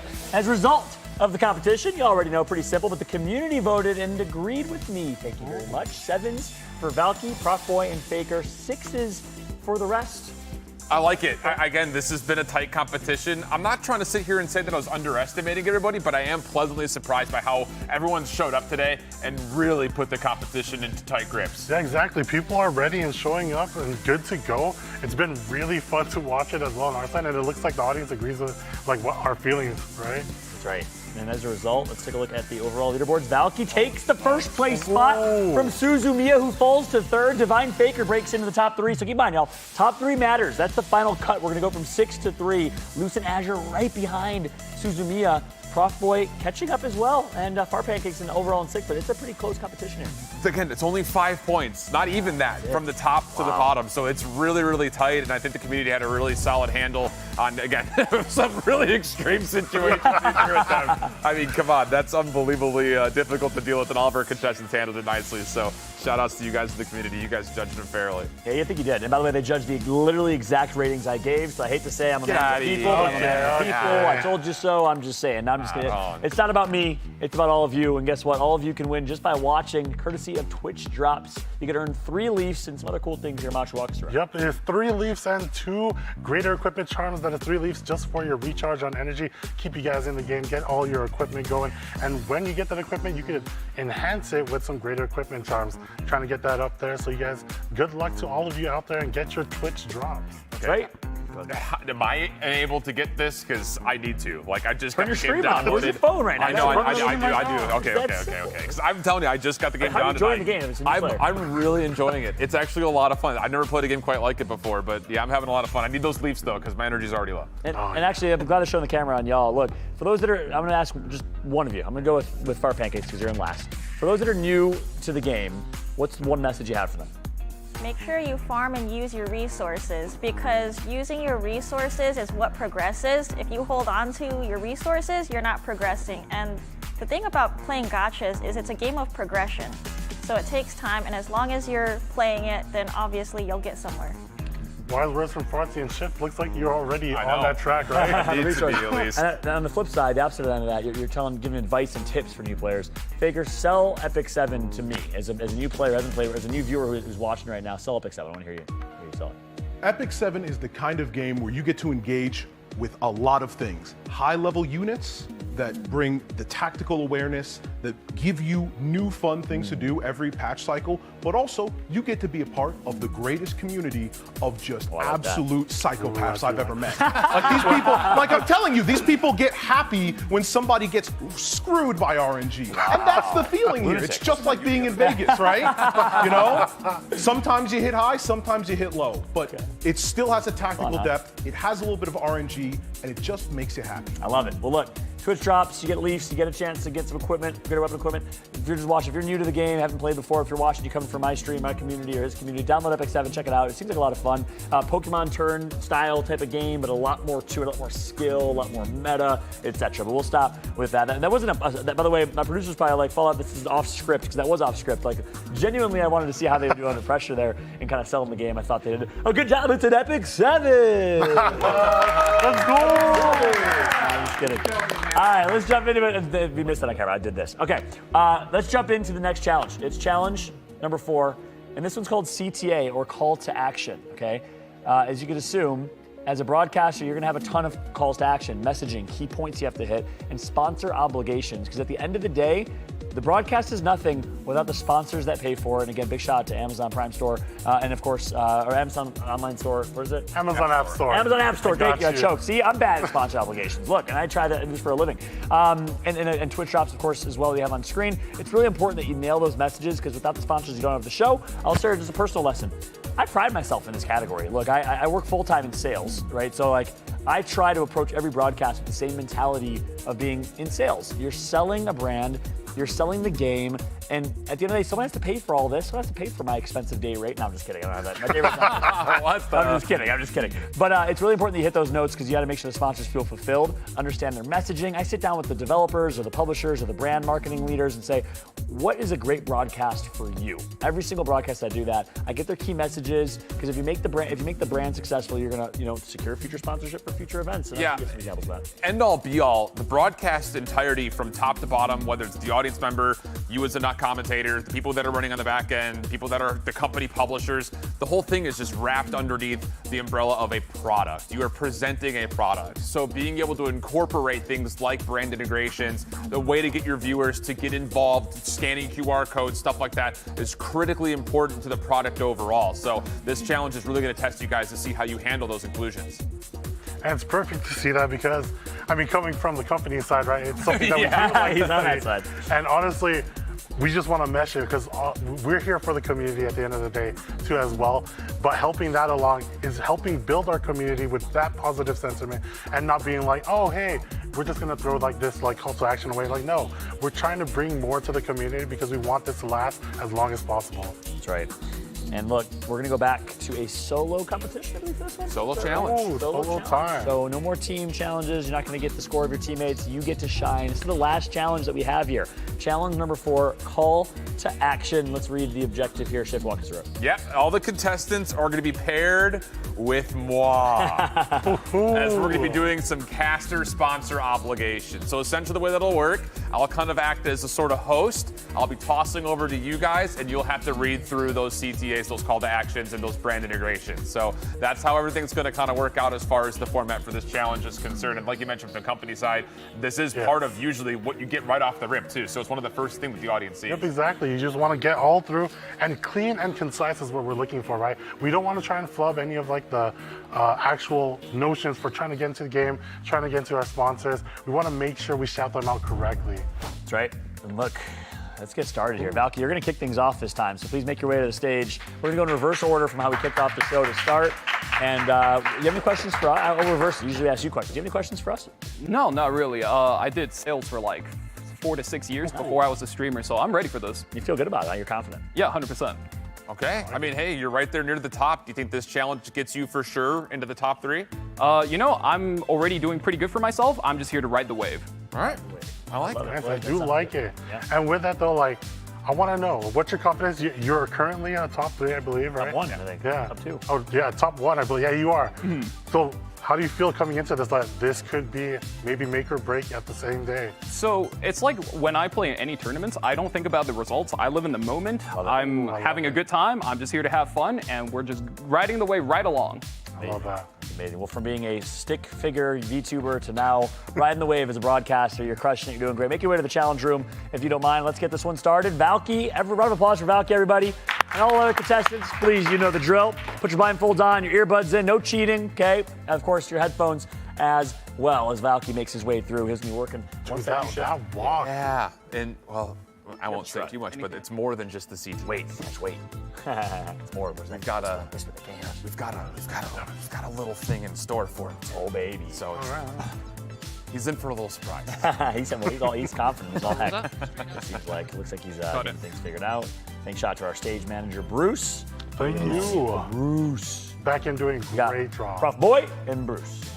Prof Boy. All right, Valky, we're messing around. Can you hear us okay? Yeah, absolutely. I'm ready. Amazing. Look, this is challenge number 4, call to action. And this is the moneymaker, man. If you can deliver here, you get invited to do future shows with brands. They want to keep working with you, and it's an important one here. So I'm excited. You're confident. No more questions for me. It sounds like you're good to go. Let's go ahead and kick this one off. Challenge number 4. Take it away, Valky, alongside Shift.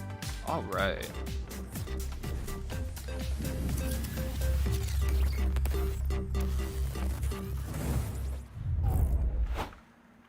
Hello, everybody. Welcome back to the EpicSeven Orbis Caster Clash. We're about ready to get into the midst of the action, and with that, the gameplay already has been hot.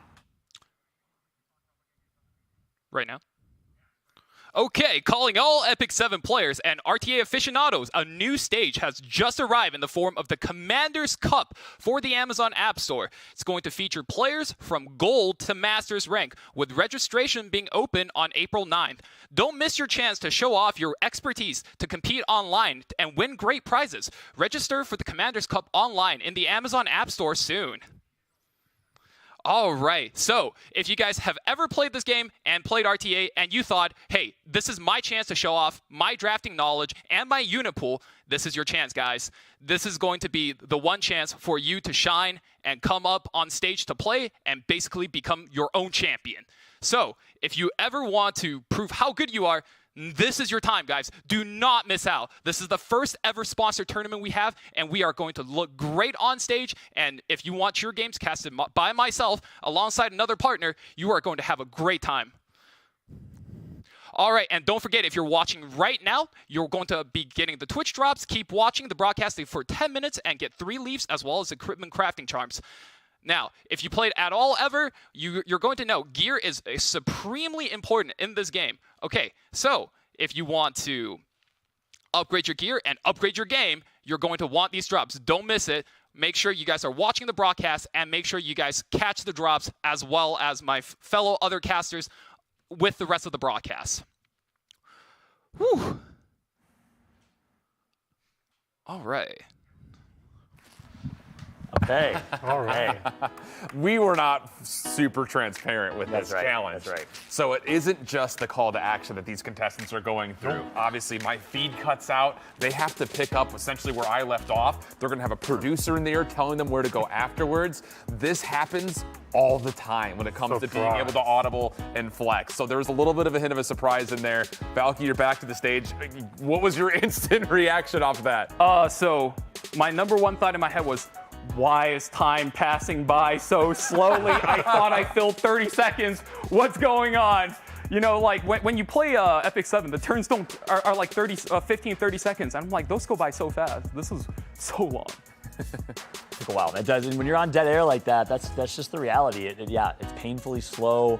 It's awkward. You feel like the world is melting around you. And how you can stay calm under those moments, really, really important. And he's right. That happens all the time. Like you're with a co-caster, they forgot to unmute in vMix or unmute in vMix. Oh my God. And then you're like, yep, all right, let me pick up. Or their mic's just not working or something. That happens all the time. Really important you pick that up. So there's a little bit of a hint. I'm not going to say too loud because I don't want them to hear. A little hint of challenge 3 with the distractions. Thrown into, of course, still delivering those sponsor obligations. Because at the end of the day, despite everything on fire, you still got to deliver. So I think we're ready to jump into voting here. Mosh, let's start with the vote. Yeah, and with that, dude, like we talked about it before, you're clean, concise, you're ready to go, even with that small surprise. Only thing, there was a little bit of time in between where you're kind of lost for a second trying to process things, which I do get. It is a surprise and probably your first time doing it like that. But yeah, and for that though, with that only small mistake, I gave you a 6. Thank you. I think for me, Valky, there's one key point that I want to bring up. Okay. In challenge 1, we gave you the criticism that the eye contact was not all that great. In this challenge, though, you did a great job of going from paper to camera, back to paper, back to camera. That is really, really well done. Thank you. Now, when the paper was done and you had to go on to that 30 seconds worth of vamping, again, I don't think the audience was able to hear the producer telling you that. Yeah. There were moments where it's just like, deer in headlights. Yes, absolutely. I definitely got hit there. A little bit. So those things are difficult to deal with, and it's one of those that as good as your game knowledge is, those things are just as equally as important. So being able to kind of seamlessly run with the punches, there were some hiccups and staggers. But overall, I was pretty darn impressed with what you brought. I'm going to give you a 5 for the challenge. Thank you. Look, this is like I said, it's my moneymaker, man. It's my bread and butter. I love, selling, sponsor obligations, hitting reads, really making sure it's a great delivery for groups. So I'm going to be a little critical here. I think a little more critical than them. The good, I think you ad-libbed really, really well. So the moments where you weren't reading from a script, you just kind of, naturally ad-libbed. It felt natural. It felt good. You sold really, really well. You're right. I could tell you were in sales. You almost, it was good it was good salesmanship, it was good selling, but it was a little over the top. It was like almost like a used car salesman, felt like I was being sold to, obviously, right? You don't want to be over the top because look, esports players, athletes, gamers, they can smell that out of from left field. They know if you're just over the top selling them something. Right. You got to draw, even make it authentic, make it funny, and I feel like you went a little bit over the top there. And then the bad, you didn't vamp really well. There were a couple moments where you had to vamp and you had to kind of fill time. That's what vamping is, right? If something's not working or the director's in your ear, buy some time. And you didn't really vamp really well a couple times. And then I felt like when you were reading the script, you read directly verbatim, word for word from the script. And some brands want you to do that. They want you to like direct the exact message. Right. But some brands don't, and it's a little forced when it's clear that you're reading some marketing manager, someone wrote some copy, and you read it word for word. It doesn't feel as natural as organic. So at the beginning, when you were reading word for word everything in front of you, I felt like that was a little bit unnatural. So again, I'm a little critical. You're very well presented overall, but I'm gonna go with the 4. Okay, appreciate the feedback. Yep, absolutely. And again, eye contact was another big one. You felt like you got a little nervous. I will lost say the though, sauce a little bit. just to kind of get it, like there are like for not having done it before, going word for word and being able to go back and forth, I think that was a positive, at least for me. So yeah, that's a good point. I'm being overly critical for sure. Like 7 right now, this is challenge 4, right? Right. A 7 is like people that have been doing it for years, perfect. Yeah. I'm gonna start being a little more critical here, at least in my eyes. But yeah, with that though, you can go ahead and set yourself definitely down. good feedback. I appreciate it, guys. Yeah, much love, man. I think you did a good job. Go ahead and tap call- Suzumiya, please, yeah, if you don't mind. Suzumiya. Thank you, homie. Let's bring up Suzumiya up here for challenge number 4. Listen, Al, this is the 4th and last challenge where we will have 6. We're gonna dwindle down to the top 3 after this. So this is a big one. And I like that we're back to individuals. Me too. Control your own fate. Yeah. Or you can fall. Yeah, exactly. Especially coming to this challenge number 4, right? Yeah. It's big. And so I want to start with that. Look, you were really hard on yourself after the last challenge. I saw you in the bathroom, gathering yourself. How you feeling? How you feeling right now? You get to control your own fate here. It's the last challenge. I feel like my back's against the wall. It's not the first time I've been a competitor, played at top levels for multiple games. Been in this situation a lot. The competition at hand is something I'm not particularly strong at. I'm not in sales for a reason. Yep. But I gotta do what I gotta do. I'll do my best. Exactly. The opposite of sales. I feel like you're around salespeople, recruiters, Yes, people that are trying to yes. land things. I'm sure you have some experience there. What questions do you guys have before we send them? how you feeling after everything that just went through? I mean, I was going to take the same thing that I just John asked that said. question. I know. But it's, for this challenge in particular, going into reads, like what we're really looking for is the ability for your personality to come through. Is there anything that you're kind of strategizing while you were undercover there for a while as far as approaching the reads itself? No, I think I just want to communicate, I guess depending on what the product is at hand, I would like to just communicate, obviously, their goals, their mission statement, but also I want to make it at least lighthearted and fun. Perfect. So there's something we can do with it. So we'll try to spice it up. All right, brother. We'll go ahead and hand it over to the challenge room. We'll talk to you there. All right. Yeah, good luck, Sue. He's working over. In the meantime, I'm gonna make an ad. My director's gonna hate me. Can we get a zoom in on Divine Faker in the audience here, if we can have a second too? This is really important. If you can get a quick camera shot on Divine Faker. Look at him. He's got the thinker's face. He's literally strategizing and scheming right now. It's the thinker's face. He knows he's at time, right? Yeah, exactly.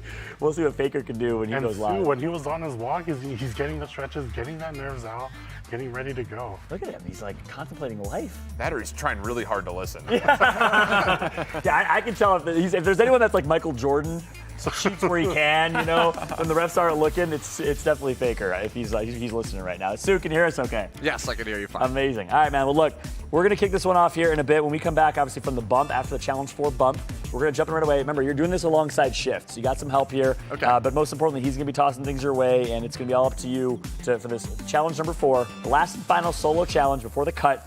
It's called Call to Action.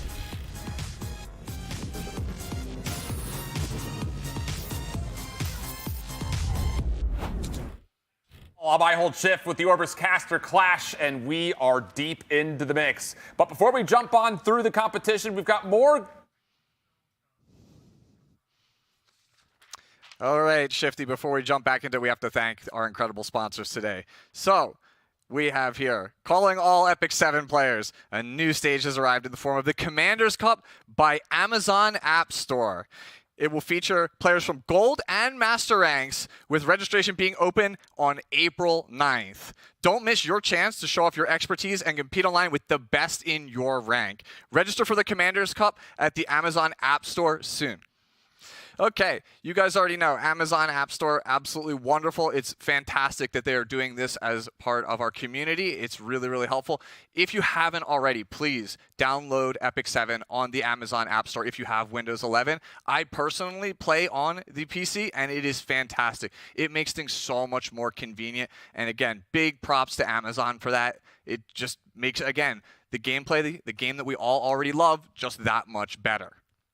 On top of that, if you haven't already, Amazon Coin is something that they definitely do as well. So if you're somebody who is interested in spending any money into EpicSeven, consider checking out that program as well. Super, super awesome. Okay. On top of that, if you haven't already, on your screen right now, you can see Twitch drops are enabled. Make sure, if you're watching this on Twitch, to get your 3 leaves as well as your greater equipment chart. Really, really need those leaves. If you've watched any of my content in the past, you already know you need to farm to get the character to play the characters you want to play. On top of that, you know, okay, so... yeah, so as I was saying, hunts are really, really, really important in this game. You do that through either leaves or the greater equipment charms that you do get on the Twitch drops. Again, on top of that, all the wonderful aspects of hunts. Sorry, gotta blow it. Yeah. Yep, sorry about that, guys. Oh, my heart, man. I am in just, oh man. Right now. You'll hear it in my commentary, but he was crushing. We were all agreeing it. He was crushing this until I had the my final number 10, already 15 set. seconds. Wow. I had my number already set. Oh, you had it locked in? Yeah. What'd you No, have? I apologize. Sorry, guys. You don't need Hey, to don't apologize. No, I said apologize. I gave it my best. I was trying my best to scratch my brain there. Look, dude, we all were agreeing in unison. You were cruising and crushing. Yeah, no, that's the thing. I started, the seeds of doubt started to in the bottom of my stomach. Go ahead, like roast me. So, I don't even want to go that far. What changed? Because like, when did you feel like everything started to shift? Because we were saying you were dominating this up So until the thing one is, moment. I just couldn't think of anything that I would want to say that would be fun or exciting about hunts for that at that moment. You know, it is what most people consider, I guess, like the most mundane thing, and I just couldn't think of a good way to sell it. You know, again, guys, like you already know, the Twitch drops, leaves, really important. Greater equipment charm, really, really important. If you're not farming gear, you're not gonna be able to play characters the way that you want to play them in this game. And you need those equipment charms to actually make that happen. Rolling gear is something I talk about all the time. You have to basically fight the RNG system that's actually in the game, right? If you're not rolling gear constantly, you're not making upgrades, you're not making meaningful progress. I'm sad you know, you're no longer in the competition, because that was amazing. Yeah, you addressed that the was audience, you perfect. explained it so well. Yeah, it was really good. Again, I'm only human, I make You're only mistakes. human. You made Give me another chance. Yeah, absolutely. And that's the thing. You were so good until then. So I guess it's going to come down to how forgiving these guys are. No. You want to save yours? Wants to go first. I'll go first. I'll go first. first, Look, all right. it depends how forgiving you are, because like at the end of the day, if we as judges and the community can forgive you for that mistake, that blunder, that was a 7 out of 7. I mean, that was so well done. Your energy. Here's one thing: you were cruising, smooth, silky, so good. The beginning, you read off the script. You don't have to read off the script, dude. You know, no one knows that, and he made the same mistake. But you could ad-lib the original. So like anyone can read a piece of paper, right? But you have to be able to kind of ad-lib. You're ad-libbing well after that. Twitch drops are good. You're selling me. You did a really good job overall. But like at the end of the day, I think you probably know where I'm going to go with this. I'm trying to. No, I'm blundering. Yeah. I think I'm going to go with the 3. I'm sorry, you crushed it. Would have been a 6 or so for me until then. But that you could be amazing, and this is a good lesson to learn for everybody. You could be amazing and perfect on camera. That one mess up makes it to Reddit fails, or the whole community reacts, Twitter clip. You're done for. Right? I'm still new to it. I'm New to not it, in front of the camera as much as these guys are. Yeah, absolutely. Yeah, I just let the nerves get to me. Exactly. If that's what dooms me, then that's fine. Yep. I'll just bounce back better next time. Brother, when you came on initially, I was like, well, let's get off the paper a little bit. You started to connect with the camera. That was nice. When you got done with the ad read off the paper, you crushed your seamless transition into just pure vamping. And the thing is, I don't think the stream can hear it. Like, you're getting producer calls for all of that, I imagine. Yeah, sure. You have people in your ear the whole time. Yeah, that's difficult to deal with. That is not something that a lot of people who don't have experience with can run with. Yep. My only note was, bro. That was it. And I was going to go this direction. But again, then those last 15 seconds happened. And so with that, I went down to a 5. But you did a nice fully job. understand, Shifty. You did a nice job, brother. Thank you. And our guys were crushing it. I know I'm not getting the 7 for you, my guy. We were on here, like talking you up, like, holy crap, this guy is amazing right now. And honestly, like, my score, what it represents is more than just that, right? It's potential. And what I see in this is the potential is there. It's 100% there. You're brand new to this. You've never had someone in your ear talking to you at the same time as doing things. And for that, dude, I know you said that I wouldn't give you the EpicSeven, but I gave you the EpicSeven. Flip it around. Oh, actually did. there you go. The upside down so much, EpicSeven, but Machi. I actual appreciate it. EpicSeven. Are you crying right now, man? Yeah, a little bit. Like, as I said, again, I'm new to this. Like I said, I'm nervous, obviously. Anybody who would be in this extraordinary scenario, you would be nervous as well. So that's what I said. So why the emotion? Just because you know, like I'm my own harshest critic, right? Like I don't want to fail, and like so I knew when I froze up there, I was like, no, that's the self-doubt, that's the depression talking again, and it's just like I couldn't bounce back from it. And I was like, again, I don't want to have something ripped away. But the from thing me. there is that love it, man. So you understand that, but if you could see how well you did in the beginning, pump yourself up, give yourself that confidence. Hey, I'm just gonna come give you a hug. I know I was hard on you, man. I'm gonna give you a hug because I respect being able to be vulnerable on a broadcast is super important, and then it makes you human. Yes. You're your harshest critic. I saw you in the bathroom, hard on yourself, and you bounced back so well. You were crushing it. What I gave you is obviously indicative of the reality you're gonna face in Twitch chat. Oh no, 100%. If you were on this show on the 29th, you're gonna get ripped apart for a moment like that. Oh, but no. this is a competition. You're learning, and I gotta say, I love you, man, for being vulnerable. Thank you so much. Again, appreciate it. Thank you, everybody. Yeah, well done, buddy. Well done. And with that, if you could go ahead and tap the shoulder of Prof Boy for us. You're very gracious. You're much nicer than I am. Yeah, dude, I like that comp. I like that a lot. That's a really good comp out of you. Yeah, I like that a lot. Because you're right, it was a 7 out of 7, and you're basically, staying on the merit of it's not going to happen again. It's just exactly. Gave a lot of slack. I like that. Prof Boy! Are you yawning Waking again? up from his nap again. Did you fall asleep again? I'm telling you, you put a sleeping mask on me, I will conk out. Even if you got 9 hours of sleep the night before? Funny assumption. Oh, he didn't get 9 hours of sleep. I would, dude. 9 hours of sleep and put earbuds right, in. Bro, like every single time I woke up. All right, so hey, do you even remember the challenge at this point? I know it's been a little, no, you fell asleep. No, I'm just kidding. Call to action. How do you feel about your ability to be able to deliver sponsor obligations? Sponsor applications? I've been doing a lot of them, honestly, because of Twitch, and now I'm starting to do YouTube, so I actually been working on one, like, literally the day before I left, so I think I'm pretty confident in it. Oh, okay. I'd like to see that confidence. I'm ready. You guys ready? I'm ready. I'm heading over. Challenge Studio. Let's get ready for this. Let's do it. Good luck. And yeah, gosh, this has been that was an emotional roller coaster. I know. That was an emotional. Yeah. I almost started crying. I'm the type, if I see someone crying, I cry. I feel you. For both Prof and Fartsy, this challenge is everything. Yeah, that's right. They have to knock it out of the park. I think that's hard too. He's coming after what we just watched. I know. And it's gonna be really hard. Yeah. Okay. Well, we'll see. Honestly, like, if he says he has confidence, I believe him, 100%. All right, well, he's in second to last place right now. Prof Boy, this is a big one for you, man. Last competition. You can hear us okay? Yes, I can hear you fine. Awesome. Perfect. Any last words on your strategy for this, or are you just ready to lock in? I'm just gonna wing it the best I can, man. Good. All right, well, cool. You wing it the best you can. But guess what? You got this guy helping you. So hold shift. He's going to be with you. But most importantly, he's going to be throwing things your way. And we're wishing you the best of luck, man. Sponsor obligations, call to action. This is challenge number 4. After this bump, shift will kick it off and then pass it to you. You ready? All right, let's do it. Let's do it.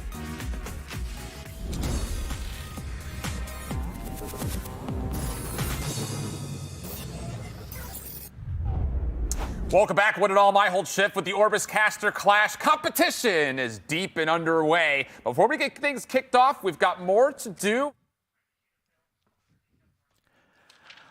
All right, sorry about that, guys. We got the Calling All EpicSeven players. A new stage has arrived in the form of a Commander's Cup by the Amazon Appstore. It will feature players from Gold and Master ranks, and with registration being open from April 9th. So don't miss your chance to show off all of your expertise and compete online with the best of the best. And let's not forget, you're going to be there too. So let's not forget, guys, Amazon Appstore, incredible PC client from what I used. I use it in my editing all the time, and I just gotta say, it runs smoothly. One of the best things I've ever tried. And once again, thank you so much, Amazon, for sponsoring this with all the other casters in over here. We would not be here today if it was not for you and all the amazing EpicSeven cast over here. Like, just an incredible honor to be here. And I'm just super hyped and excited for the fact that I was actually capable of being here. Thank you, Shift, so much for giving us the opportunity to speak with you guys. It was just an absolutely incredible thing. And let's not forget, guys, Twitch drops are enabled. So make sure you guys keep watching because we got 3 Leafs and some 2 Greater Charms. Greater Charms help you guys equip and, not to mention, get you some good gear, enhancing all of those good stats and hopefully not 2 speed. And let's not forget, the Leafs also give you some extra energy so that way you can do your hunt buffs that are literally going to drop tomorrow. So I'd recommend doing that. With that out of the way, thank you so much, Shift. I appreciate the offer for being here, honestly.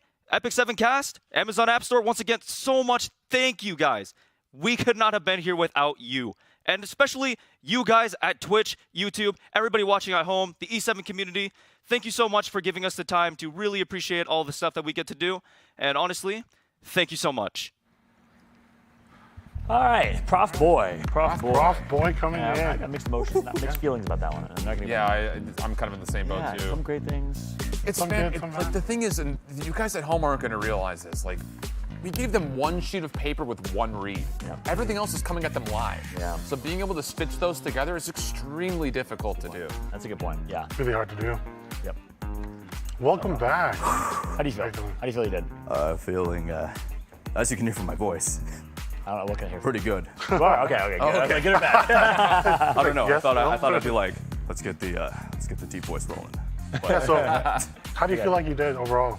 I feel like it was the same as every other sponsorship, but the fact that it was like on the spot kind of got me. But like I had a feeling like, what's the only sponsorship we're like allowed to say? So like I'm like thinking about it, but then I'm like, all right, what does Amazon have that I have currently used? And I'm like, oh, Amazon Appstore has this that I've recently switched to that helps me with my editing because it's smooth. Did you say that? I may have missed it. Yeah, he did. You did say that. I missed it. Yeah, and it's like one of the best things I've used for my editing, and like I'm just pulling out all like the facts and details and like reminding myself that hey, I need to talk to these guys too because they're here watching this, and like we could not be here without them too. So us or who? Like you, that like the community from E7, Twitch, YouTube, everybody at home watching. Let's jump into it. Sure. Okay. Yeah, I thought that the read was fine. You brought a different energy in your voice that we haven't heard yet this competition, I think right off the rip.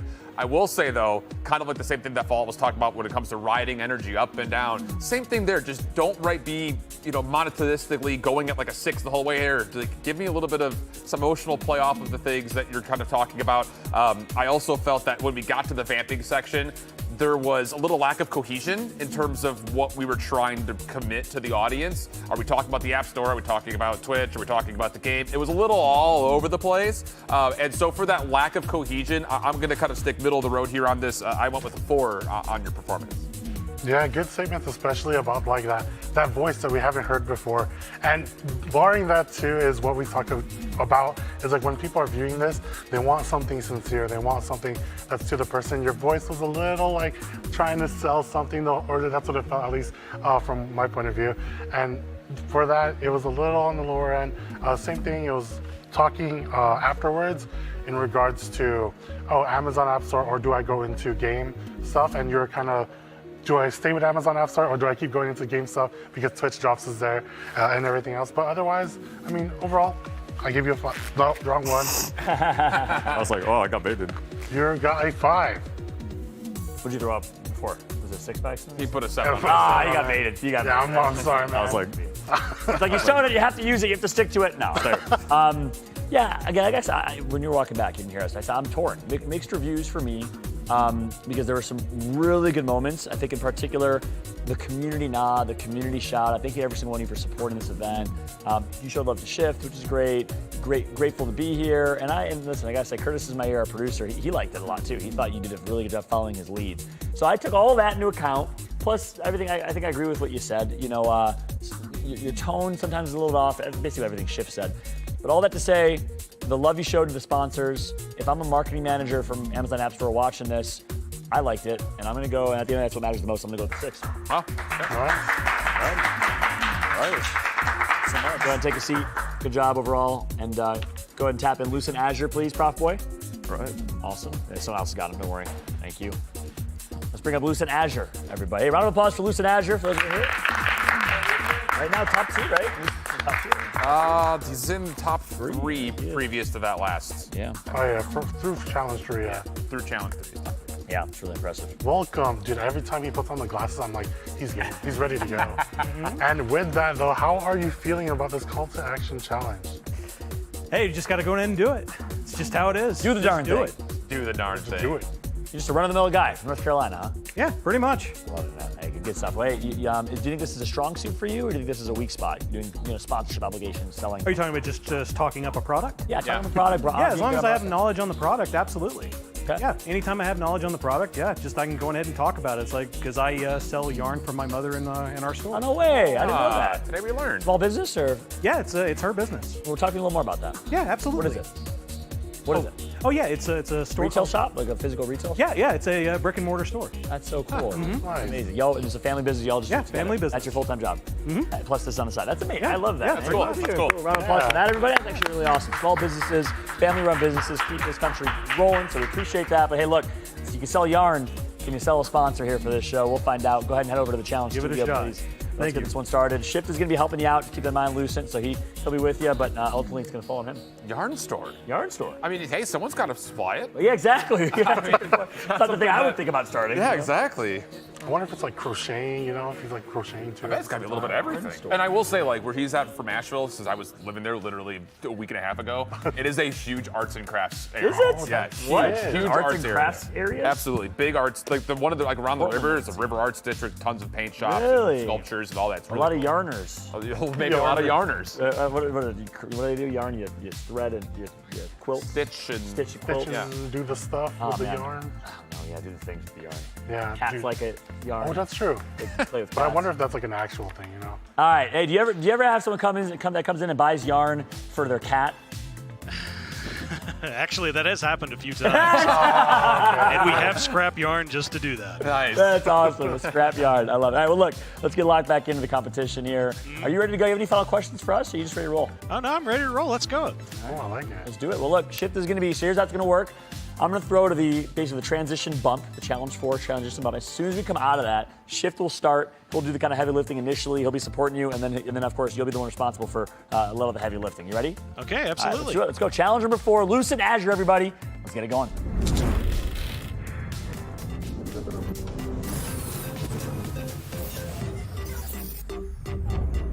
Welcome back, everybody. My hold shift. Lucid Azure on the other side as we're in the Orbis caster clash. It's been a hell of a day so far with a lot more to come. And before we jump. Okay, so hey guys, this is the Orbis caster class, and this is a calling to all EpicSeven players. There's a new stage has arrived in the form of the Commander's Cup by Amazon Appstore. It will feature players from Gold and Master ranks, with registration being open on April 9th. So please don't miss your chance to show off on your expertise and compete online with the best with your rank. Now, register for the Commander Cup at the Amazon App Store. Now the link to the Amazon App Store. But yeah, the Amazon App Store, it's just so wonderful. It's just got all kinds of great things that you could possibly need. A lot of the things that I usually like to use for the Amazon App Store is just any and all particular items like the Amazon Basics or anything from Amazon Basics in general. A lot of the times I like to go ahead and just purchase a lot of disposable items. Sometimes things like cords or any kind of thing of that nature, just so I can plug in my iPads or anything like that, so I can play some more of EpicSeven. That's how I can go ahead and get a lot of my content. All right, and then there's Twitch drops enabled, so keep watching the broadcast to get the 3 leaves and greater equipment charms. You can get those from Twitch drops in general. It's just it's a wonderful product that you can go ahead and use. It's another thing that you can go ahead and use, and you can get just about anything that you can get out of it. Because with the leaves, you can go ahead and get all your wonderful hunts that you can get. You get with those greater equipment charms, you can go ahead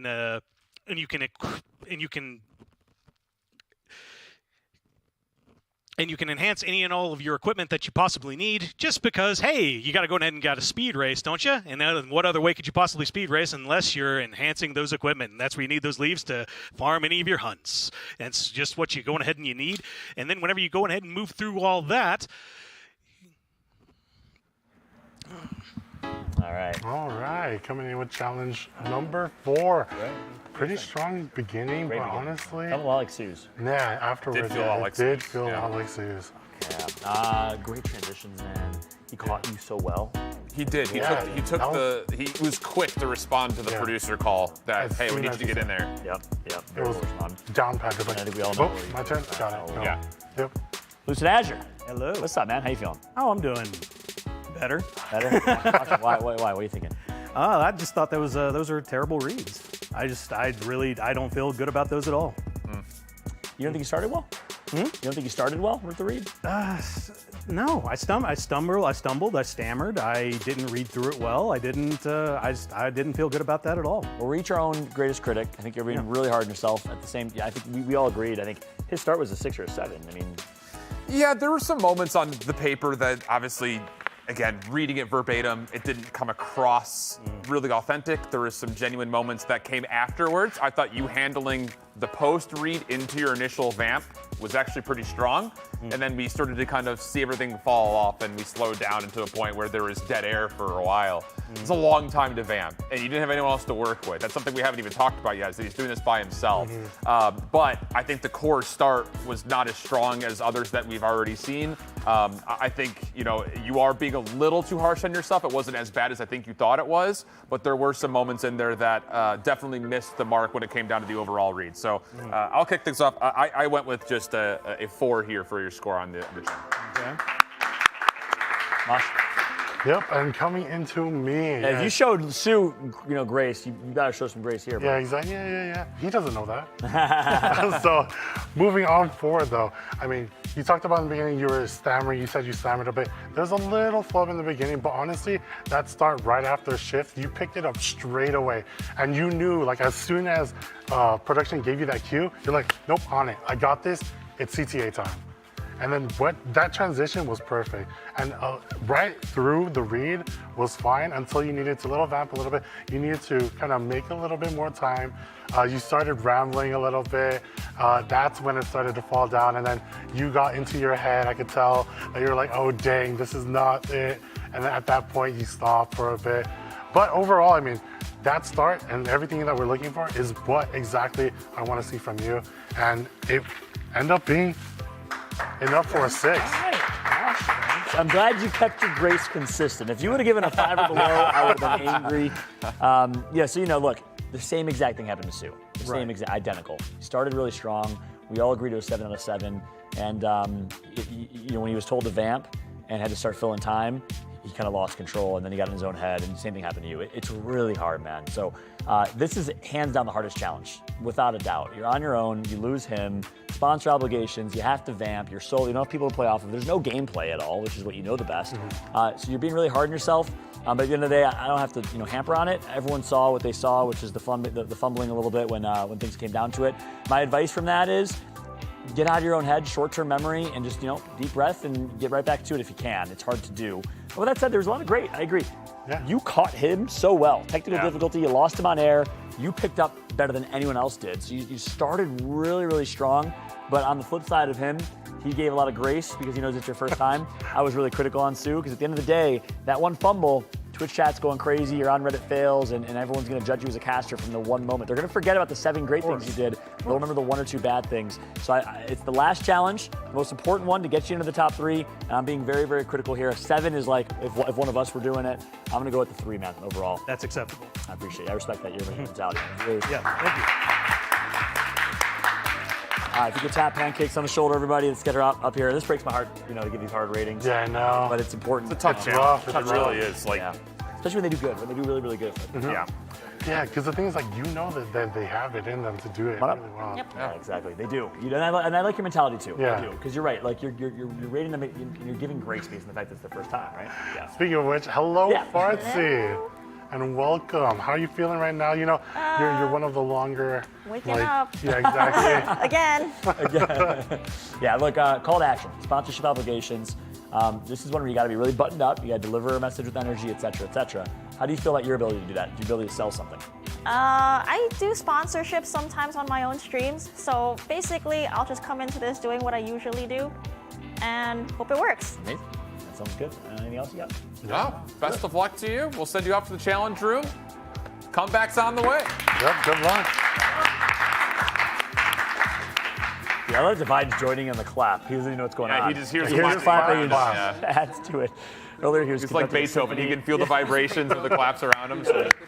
Oh, this is an earthquake, All right, so Bruce is explaining things to her. You guys get to see it. Bruce is explaining how it's working. She has the piece of paper. One thing I haven't seen from anybody, I found one of the contestants, I'm looking at that piece of paper immediately.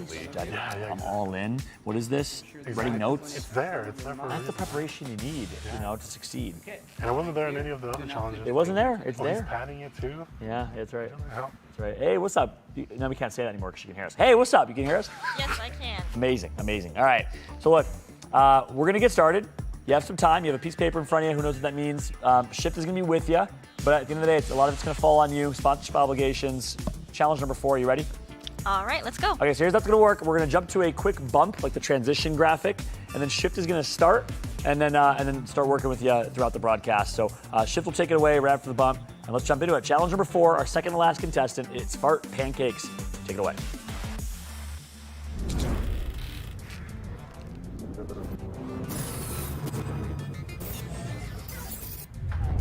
Welcome back, EpicSeven community, the Orbis caster clash of I Hold Shift. With me on the other side, Fart Pancakes. And boy, the competition has heated up till this.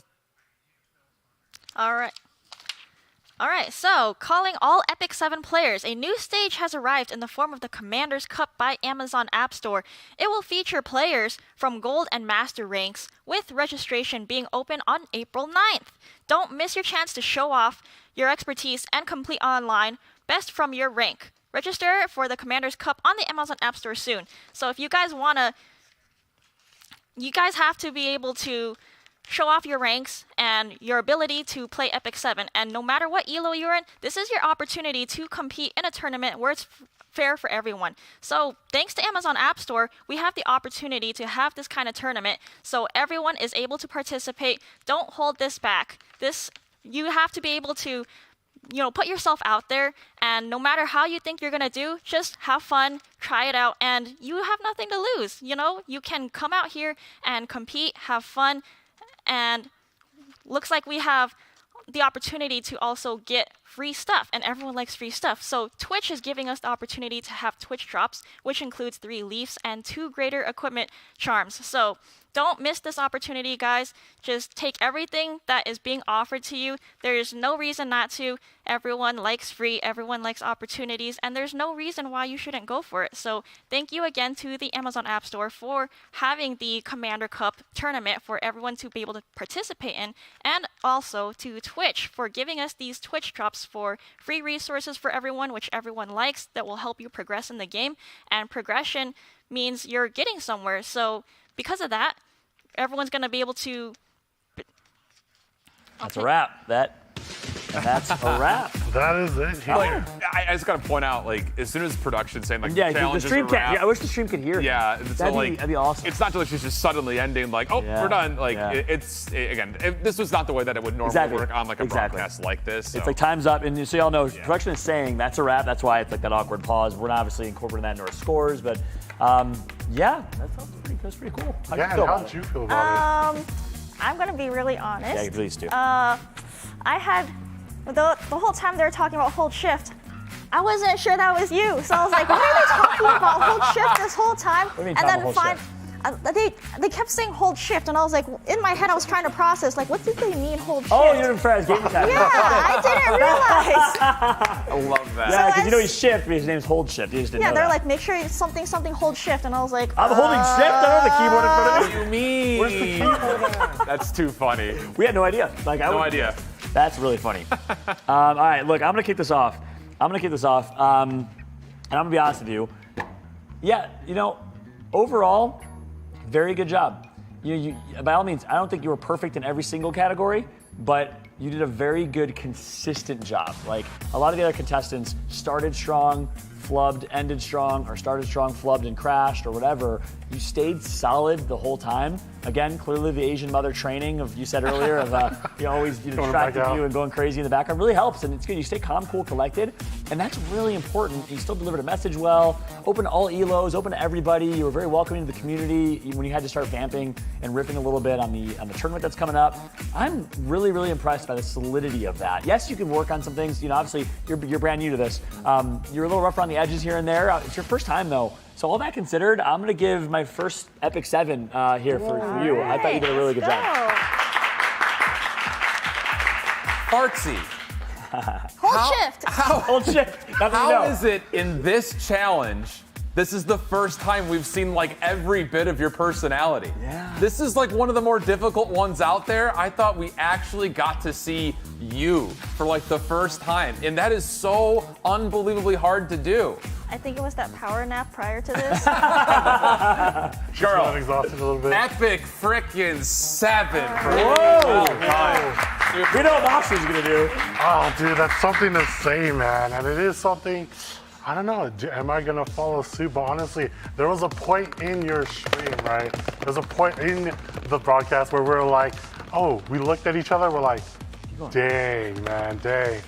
And honestly, you kept everything consistent throughout. You shouted out the sponsors perfectly. You made that bad.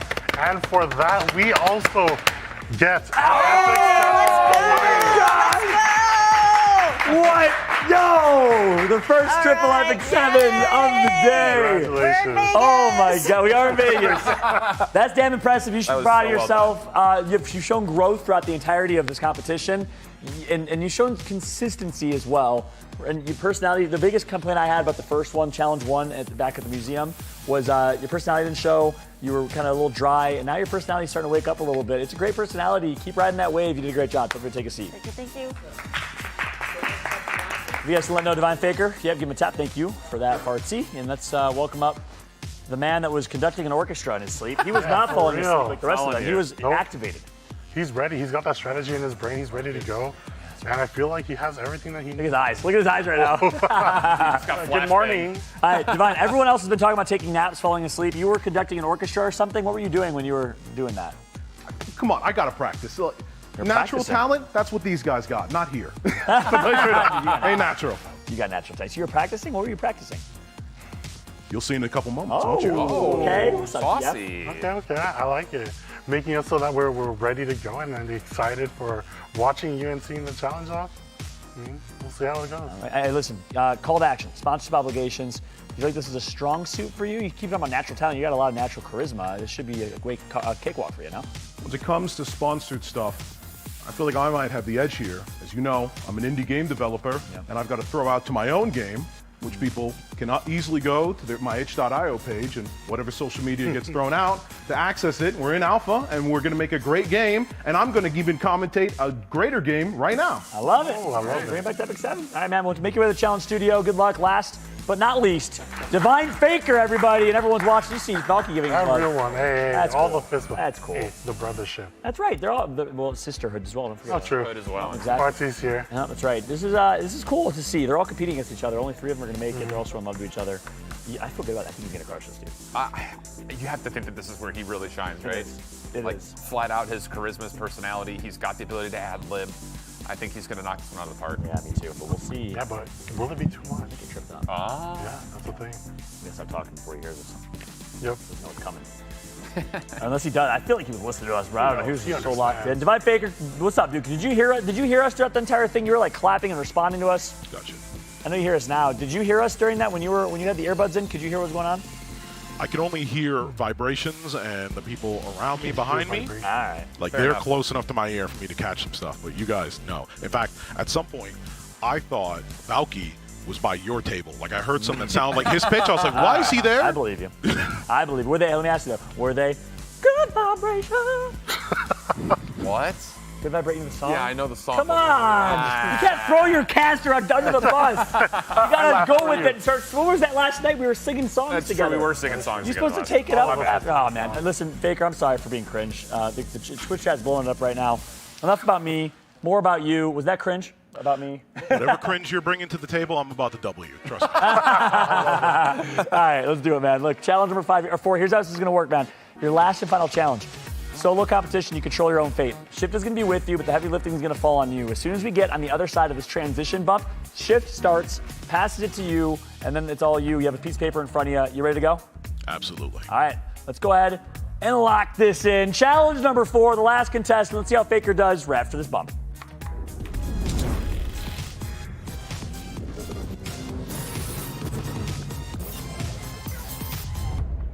Welcome back, one and all, to the EpicSeven Caster Clash. I hold Shift. With me, Divine Faker on the other side. Competition has heated up to this point. A lot more still to come, though, as we...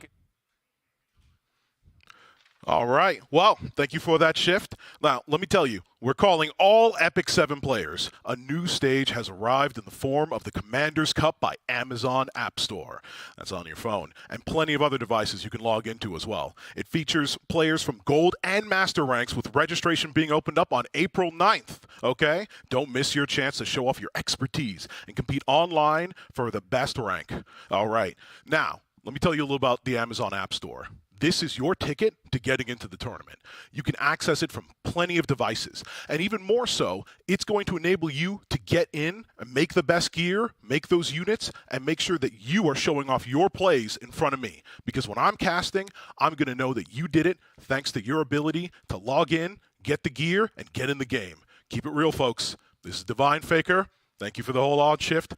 And thank you for being a part of the community. We love you. We support you. You're everything, and we couldn't do this without you. Amazon App Store. Yeah, Twitch drops as well. In addition, Amazon's bringing in everything to you guys. These are all the tools you need to put yourself in first place. QR code, in addition, should be on screen at any moment, and you can use that to be able to log in, get that focus, and keep going. Now, as I said, and I was just saying, thank you once again for the community. I wouldn't be here, none of us would be here without your support. And that's the realest thing. You bring that energy, and I'm returning it back. So let me just say this. Thank you, sincerely. All right, from the bottom of my heart, thank you. Your energy, that's what we want. You're the heirs. Thank you. Wow. Okay. I'm changing my score. I was feeling good about that. I pre-predicted. You saw me pre-predict? I did see you pre-predict. Based on how he started, man, I pre-predicted a 7. But I am thinking about it. Thinking about it. Yeah, we'll see what happens when we actually show our We showed a lot of grace Let to him know. Farsi. I feel like if we showed that, we all gave her some. That's true. She crushed, though. She did, I don't know about crushed. She crushed. I don't know about crushed. She did good. Really good. All right. Welcome back. What's up, bro? I was thinking about, how do you feel you did? I could have done better, and I'm always thinking about how I could have done better. Unique scenario I was put in, but hey, thank you for that, pushing things off to me, and I hope I did good enough in you guys' eyes. I mean, that's what matters. Fair enough. Fair enough. I'm gonna beat myself up plenty tonight, but You want me to start? Yeah. Okay.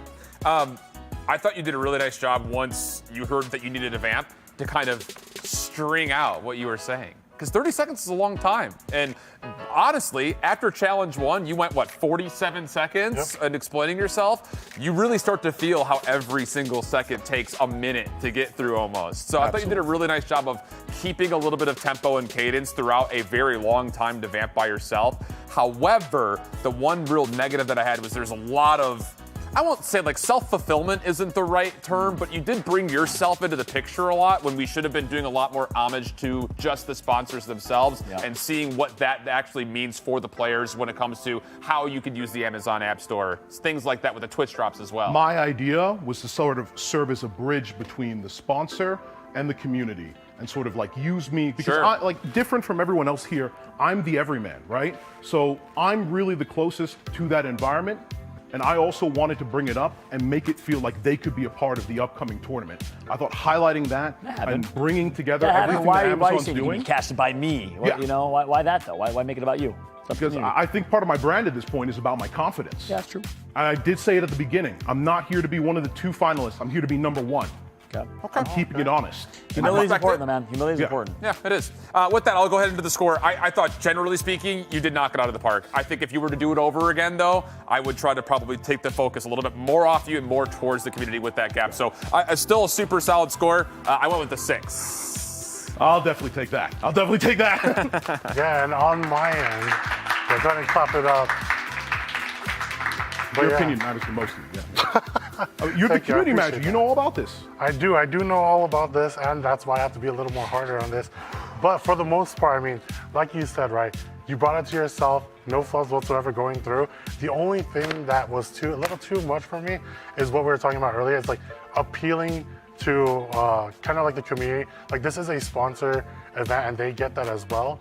But it was kind of over the top, kind of hey, listen, come here, get closer. Just kind of try to keep a little more cleaner is something that I would have wanted to see. Keep it more hey, this is Amazon's time, so let's bring it up to Amazon. Your time is hey, afterwards, Then you could come in with the committee after that. But for that, I mean, I'm a little harsh on that end, so I gave you a 6 at the end of the day. All right. Oh, man. That's like a roller coaster for me. What do you think I'm going to give you? A 3. I think I'm going to give you Am I the Simon Cowell of this show? I intentionally tried to not be. I am, man. I couldn't even watch that whole thing. I don't know, man. This is a roller coaster for me because you started great. You guys, what did I do? I inputted 7 within the first 20 seconds. You did. And I literally said he's going to crush it. I thought you were doing really, really good. I agree. The humility is really important to me. Your confidence is your brand. Absolutely. I actually not struggle with that, but I've teetered that line because I think to the new viewer I can come off as this overly confident jerk. But then you realize it's confidence with humility. It's humble confidence, and I think you didn't cross that line really well. Okay. But at the same time, my hood roots. I started with a 7. You lost me to a 6. You fumbled a little bit here and there. A little bit like it was a little over the top. Again, over the top. Community, we love you. It would be for you. I mean, that was good. Mentioned it once or twice. You went back to that 3 or 4 times. Yeah. You know, so at the end, I dropped you to a 6. But then I said, you know what? We gave Fartsy a lot of grace with our ratings. Recognizing you guys are all new to this, and we ended up giving Fartsy a 777. So I went back to a 7, and then I went back to a 6 again. I'm gonna go with the 6 overall. Okay. Dangerous numbers you're throwing out, but I'll take it. Wait. Put that away. That is nice. Good. Maybe the sponsor doesn't like that. The 777 bounced back. Look, you're gonna give a 6. Take a seat, man. Thank 6 you very overall. much. You feel good about that rating? Gonna ask for more. All right, this is where it gets interesting. Holy cow. I'm looking at the aggregate standings here, and it's intensely close. It's going to be real Guess tight. what? Yeah, it's going to come down to every single one of you in the audience. You can use the Twitch poll or the YouTube poll. You start voting right now.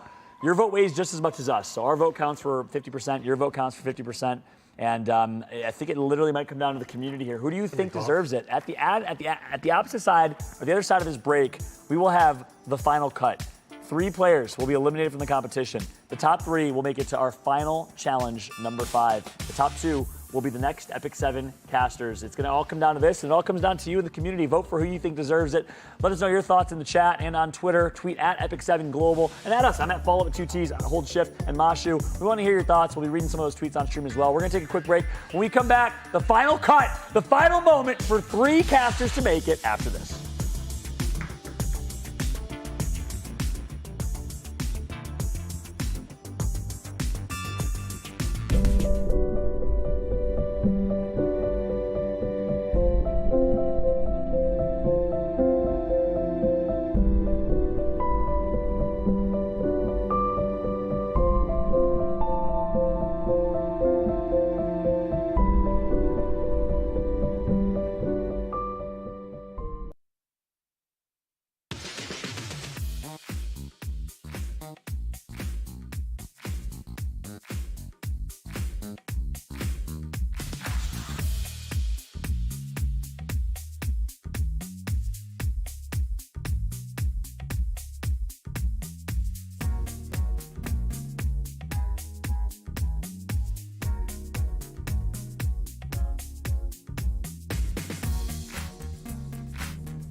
Hundreds applied, but only 6 finalists arrived to the bright lights of Las Vegas, Nevada. But after 4 grueling challenges, only 3 will make the final cut.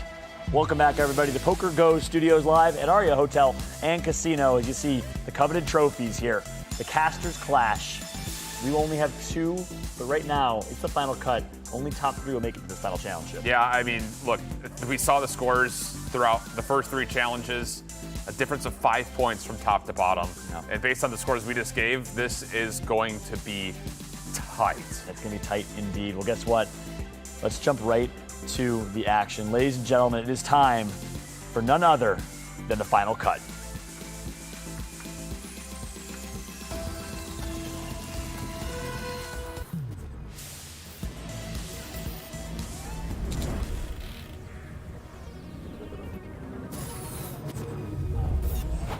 I'm nervous, to be honest with you. I'm very nervous. I'm nervous.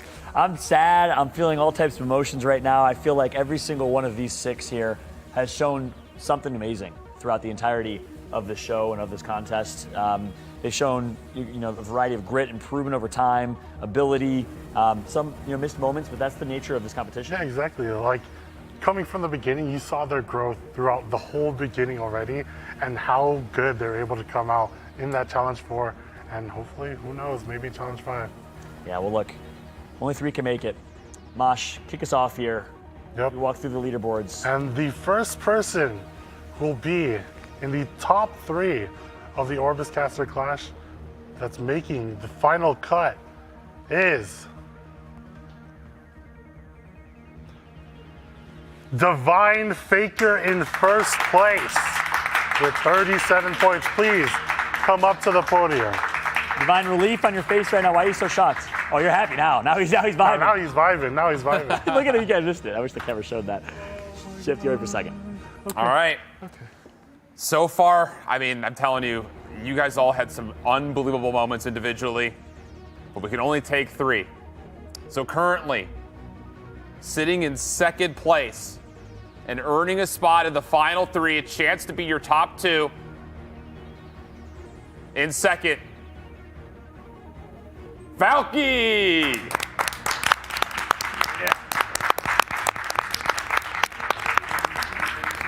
Valky, thank you for joining. Divine Faker up on the podium. They're the top 2 right now, but 3 will make the final cut. 3 players will be our absolute finalists. After 6 arrived, and every single one of them showed so much ability, we only have room for 1 more on that podium. Literally, physically, only room for 1 more on that podium. Sorry about that. And the reality is, all 4 of them could easily be up there. And I believe that. I'm not just saying that for TV. I'm not just saying that to be nice. But all 4 of them showed a lot of skill, a lot of talent. In a variety of ways, they each deserve this spot and a chance to compete for the final 2. But at the end of the day, only 1 can make it. The last person joining Valky and Divine Faker on the podium as a result of the final cut will be the underdog, Lucen Suziyama. Whoa, okay, I got something different on my screen. Is it Lucen Azure or Suziyama? It's Lucen Azure. It is Lucen Azure. We had to do actual difficulty. Holy cow, that's good television. I don't think that was on purpose, though. Sue, I'm so sorry, man. Hold on, I got to come over and give Sue. Listen, I'm sorry, buddy. Listen. I'm sorry. You've been a brother this whole weekend. Yeah. Thank you, guys. You crushed it, man. You did an amazing job. I'm sorry for that moment there. It was a mistake. Mistakes happen in the production room as well, but look, Sue, the reality is the community loved you. They were fairly graceful, and they kept you in the running. If you're curious what the other standings are, and I'm sure you are, Sue actually did take 4th place. Right behind Sue was Fart Pancakes in 5th, but again, it was neck and neck. I mean, half a point or a point away. And then in 6th and last place was Prof Boy, who also did a great job this weekend. So round of applause for every single contestant, the 3 that did not make the final cut. And with that said, we have our 3 finalists here. Lucen Azure, you were self-proclaimed as a dark horse in this competition to start. You said you're just a run-of-the-guy mill from North Carolina. You're in the final 3. How do you feel? Over the moon. I thought I was ready to go. I thought I was ready to leave. You I really did. Yeah. I think there was a chance. Yeah, I didn't think I had a chance. Wow. Not at all. Well, the community kept you alive, man. Clearly I appreciate it. You're doing a good job overall, but look, you got Valky, you got Divine Faker. They have a pretty good lead right now. You're going to need a lot this time. So look, at the end of the day, this is challenge number 5. We'll tell you about more about that when you get to the room. Make your way over to the challenge studio, please. Head on over, all 3 of you. All right. For our 5th and final challenge. Man, I'm telling you, it was tight. Points are close. It's going to be really tough. Yeah. I mean, hey, you guys did a great job finding 6 unbelievably qualified candidates for this final. And taking nothing off for the people who are still here, like Prof Boy, Sue, Fart Pancakes, you guys did amazing overall. And honestly, either way, I'm glad to have that you guys were here as competition for them. And look, we could give sympathy words, and the sympathy words are all true. I think the reality is, we already said it, you guys all showed a lot of talent. You know, Prof Boy, your voice is great. Your demeanor on camera is something that can be improved. I think you're going to work on it. I think you're going to bounce back. And you're obviously a hell of a content creator, and you're going to continue to grow. Sue, you already know what I'm going to say, man. You were 10 out of 10, the best talent we had here in moments. But in certain moments, you lost it, and that was that moment that obviously hurt. And Fart Pancakes, I'm not gonna lie, I thought you were gonna be in the top 3. You know, after getting a 7 from all of us. The challenge was the team-based competitions, I think, really hurt your overall score. You delivered on those teams, and I think your team obviously did solid, but at the end of the day, it was a team competition, and the team didn't necessarily deliver the same way, so I think that definitely hurt. But at the end of the day, you had 2 chances as an individual, and you started strong. You guys all did amazing overall. But look, we have 3 finalists, though. Let's shift the focus and, of course, give our hats off and love to these 3 for not making it. But our 3 finalists here, Lucen Azure, we got Divine Faker, and we got Valky as the final 3. They're getting their headsets on, they're getting ready, but is this the final 3 you expected? No, actually. I mean, any one of them could have been in the top 3, right? Yeah, any one of them. But a lot of them have like a lot of pull within the community, and a lot of it's community voted. Yeah. Right? So I didn't have any idea. We knew what we were talking about when we did it, but yeah, as you said. That's right. Well, look, let's go ahead and jump into the details. You're probably wondering, this is the final challenge, better be legit. What is it? Well, guess what? In the final challenge, contestants will be given a full broadcast segment, not the, we baited you and he lost air immediately that we did last time. With a professional caster, I hold Shift to show off all of your skills. And the reality is, Shift, when you elevate and cast with a tier 1 caster like yourself, it's a whole different ballgame. I remember the first time that I got the chance to.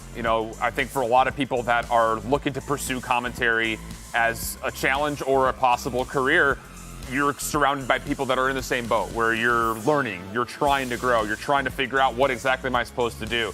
But that first time you step on with an industry veteran, that's when you really start to see what you have in your wagon and what you need to find a way to kind of do to build yourself up. So it's going to be a really interesting challenge for him. Yeah, that's right. Well, look, Challenge 5 is around the corner. We're going to jump to a quick break.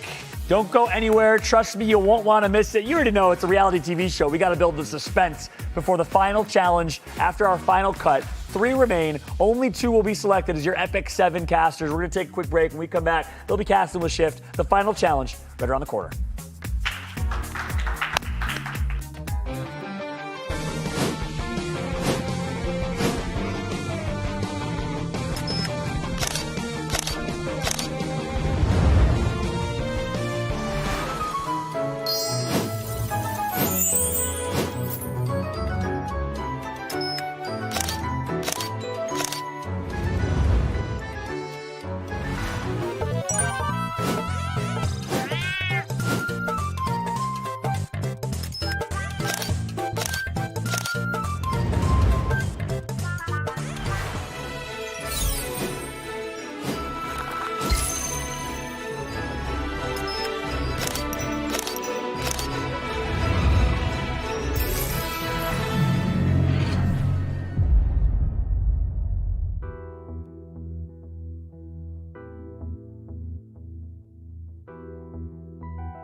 Welcome back, everybody, to Poker Go Studios, live from Aria Resort and Casino here in Las Vegas, Nevada, right off the Strip. You know it. You've been here before, most likely.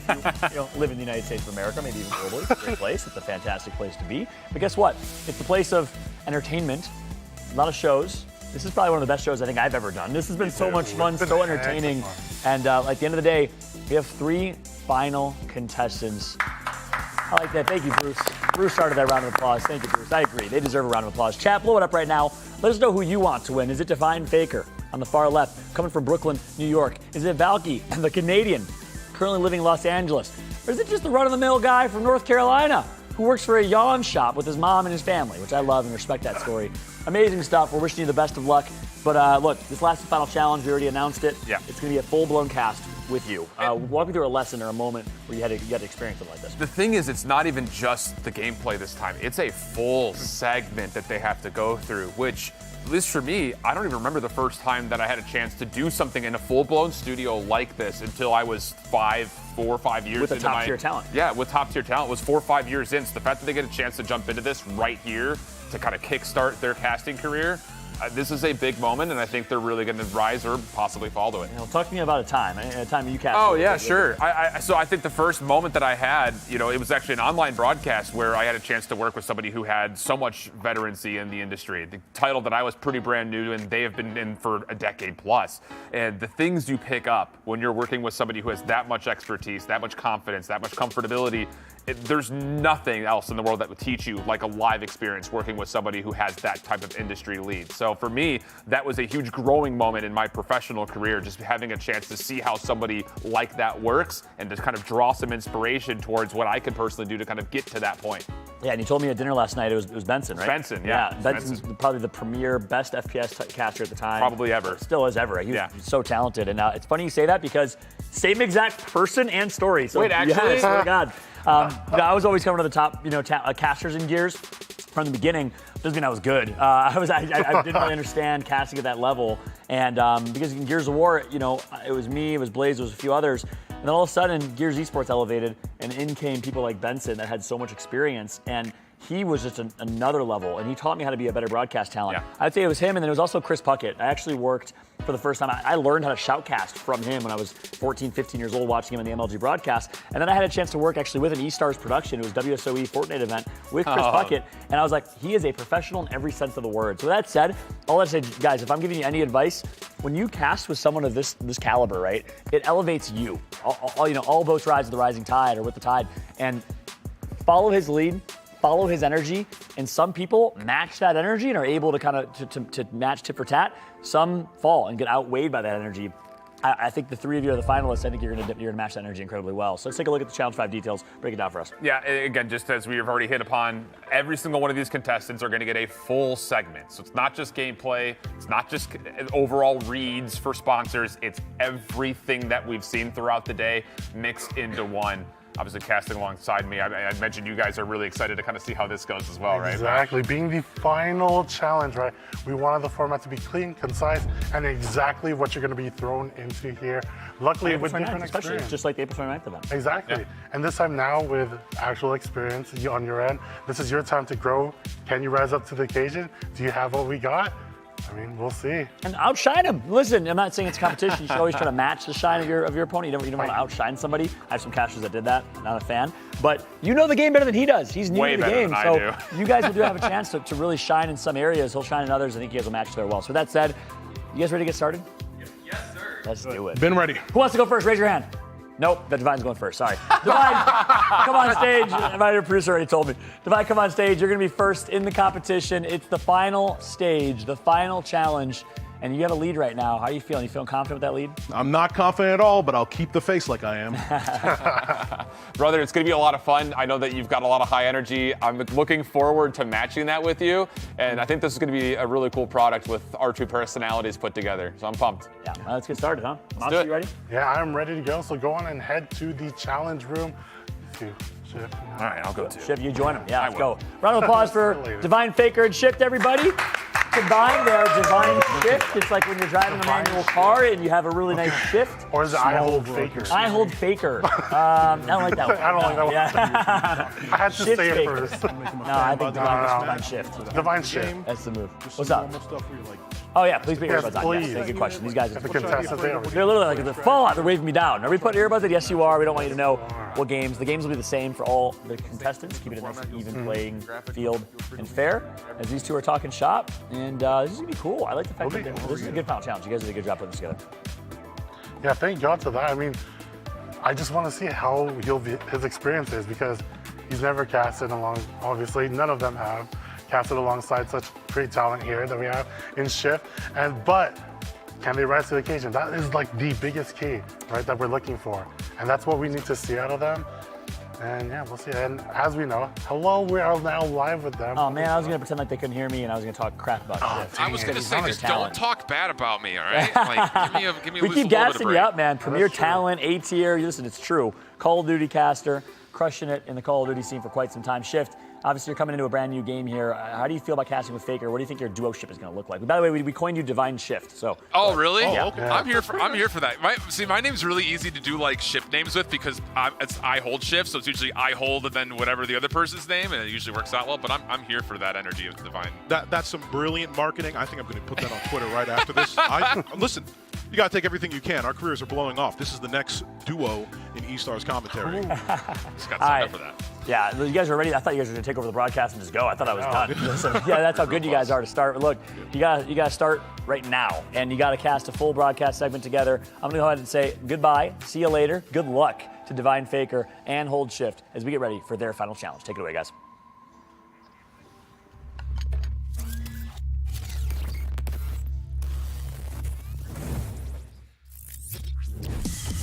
Ladies and gentlemen, we're here in Las Vegas, the land of 15%.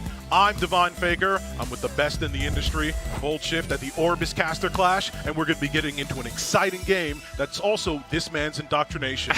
In a couple minutes, he's going to be a fan of EpicSeven. I'm going to die trying to make him. You're already assuming that I'm not already a fan of EpicSeven. I've been grinding. I've loved every single second that I've had kind of learning the game.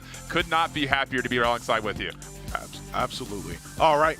We're going to change things up a little bit here, but first, let me ask you a question. Yeah. You have a favorite unit yet? You know, I've liked seeing all the high damage come through. Cleave builds have been my favorite thing to watch so far. I love flashing lights and exploding numbers, so I'm here for that. Cleave is absolutely my playstyle of choice. It's about fast. And speaking of fast, we got to go through this real quickly. 16 players in a single elimination bracket. You got 30 time limit. It's going to be best of 3. A full draft, full hero pool. We're going to see a lot of diversity going on in these next couple minutes, and this game is going to be hot. Having the full hero pool is going to be massive when it comes to flexibility and variety. That's the one thing that really makes EpicSeven, in my mind, stand out amongst other games that are like that. So the fact that we're getting 16 teams, no mistakes allowed with single elimination, pressure's on. Absolutely. And as I always say before, EpicSeven is an evolving game, right? Your strategy has to change as you're presented with new challenges, and those new challenges are always going to push you. Speaking of being pushed, I got to throw you into the game, so let's get into it right now. Let's see what we've got going on for us. Man, this draft is going to be so interesting with the fact that, again, everything is available. Are you kidding me? Yes. So first lock-in's going to be Ranger style. Okay, so going for a little bit of early damage already. You'll have to forget. Yeah, Lydica's going to be coming out first in one of her skins. That's normally not how she looks, but she looks beautiful right there. As I always like to say, the first pick is a strong pick indicative of your strategy, but you also want to be able to respond to a variety of options that your opponent's going to put out. And speaking of respond, that is Conqueror Lilius, one of the best options in the game right now. She's a full range of what she's able to do. She debuffs, she sets her team up. Perfect support unit. Yeah, great for an opening warrior without question, especially in the face of that Ranger coming out just right off the rip, trying to say, okay, you want to go damage for damage? We'll throw out a little bit of a mix-up here. Still waiting for the second, and it's important for us to mention as we see a knight come into the mix. Not just any knight. As Suzumiya was saying earlier, the premier mitigation knight. Nice. Whatever's coming behind her, it's going to be a lot of units that are heavily tanked down and protected. Tanked down, of course, meaning that they're going to be a hard wall to knock through. Speaking of a hard wall to knock through, we've got Flitica with Lydica. That's Faithless Lydica. So we've got 2 of her on the board. This is going to be an exciting match. I've never seen a draft quite like this, and I think blue team right here is going to be showing me something amazing. You saw Rimuru earlier, right? Yeah, absolutely. The thing about this is, like, as this draft is coming through, it's almost like the unstoppable force beats the unmovable object. You've got high damage on one side, high survivability and sustain on the other. So we'll see if these last couple of picks come out. If anyone's going to throw out kind of a wild card to get us a second guess, what looks to be maybe even a full-on cleave on the left side, where we're looking for, like you mentioned, that tank down on the right. Yeah, well, let me tell you something. That Rimuru on the right side, that's a unit purely put out here to counter buffs and to take those, make it the strength of his enemy team. He's actually going to be stealing those buffs. Wow. He's very, very dirty like that. Speaking of dirty, we've got some nasty picks. Of course, I talked about it before. We've got APOC Ravi, a standard in the meta right now. And on the left side, you've got 2 control units. These are the premiers. Pirate Captain Flan, well-loved unit of Valk, and Araminta. Holy. Oh my god. And Designer Lilibet coming in to counter those last 2 picks. So that's what I really like there. Those last 2 picks, those control units, responded with a unit he had to ban. That forced the bans. Bans are across the bottom, and we're getting into the game. These are 2 very different compositions from the meta side of things, though. High damage, 2 Ranger, 2 Mages. Yeah. Already, that was important. We had a speed contest here. Politico wins. And why Conqueror Lilius definitely needed to be the one going first there. She didn't. That's going to hamper her ability to determine the outcome of this game. Bridge unit comes through. Yep. This is actually playing out perfectly on left side's plan. This is unreal. Yeah. Just the early damage plumbing through, but this is the thing, is this composition on the right side is built to try to handle this. Although 3 stunts coming through is going to really kind of put a mix into the actual playability of the composition that is largely Warriors. Don't say 3 stunts. We might be getting even getting more right here. Player's got 5 seconds to make his decision. Soul burns. Yeah, he definitely wants this to come through. Wow. We're going to reset because that unit, Scarewell, that he's taking out right now. Yep, resets. So now she can't respond by stunning his units. Now we've got Zerato. Skill 1, Skill 2, Skill 3. We got options on the board. Well, let's see what he's going to pick. And the thing is, correct me if I'm wrong here, if you're throwing out a lot of these Skill 2 and Skill 3s and we're not confirming a ton of damage, these cooldowns could come into play massively with all the debuffs that happen on that last set of hits. Unreal. Yes, but I want to bring something to your attention, get you a little bit into the game.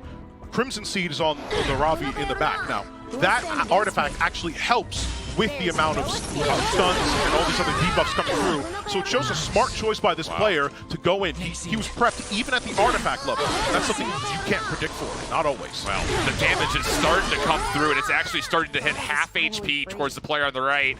Just comes down to, can we shake these stuns off and get involved? Because at the moment, it's this full lockdown. Rezephyr on the left is getting turn after turn after turn. He also gets a dual attack.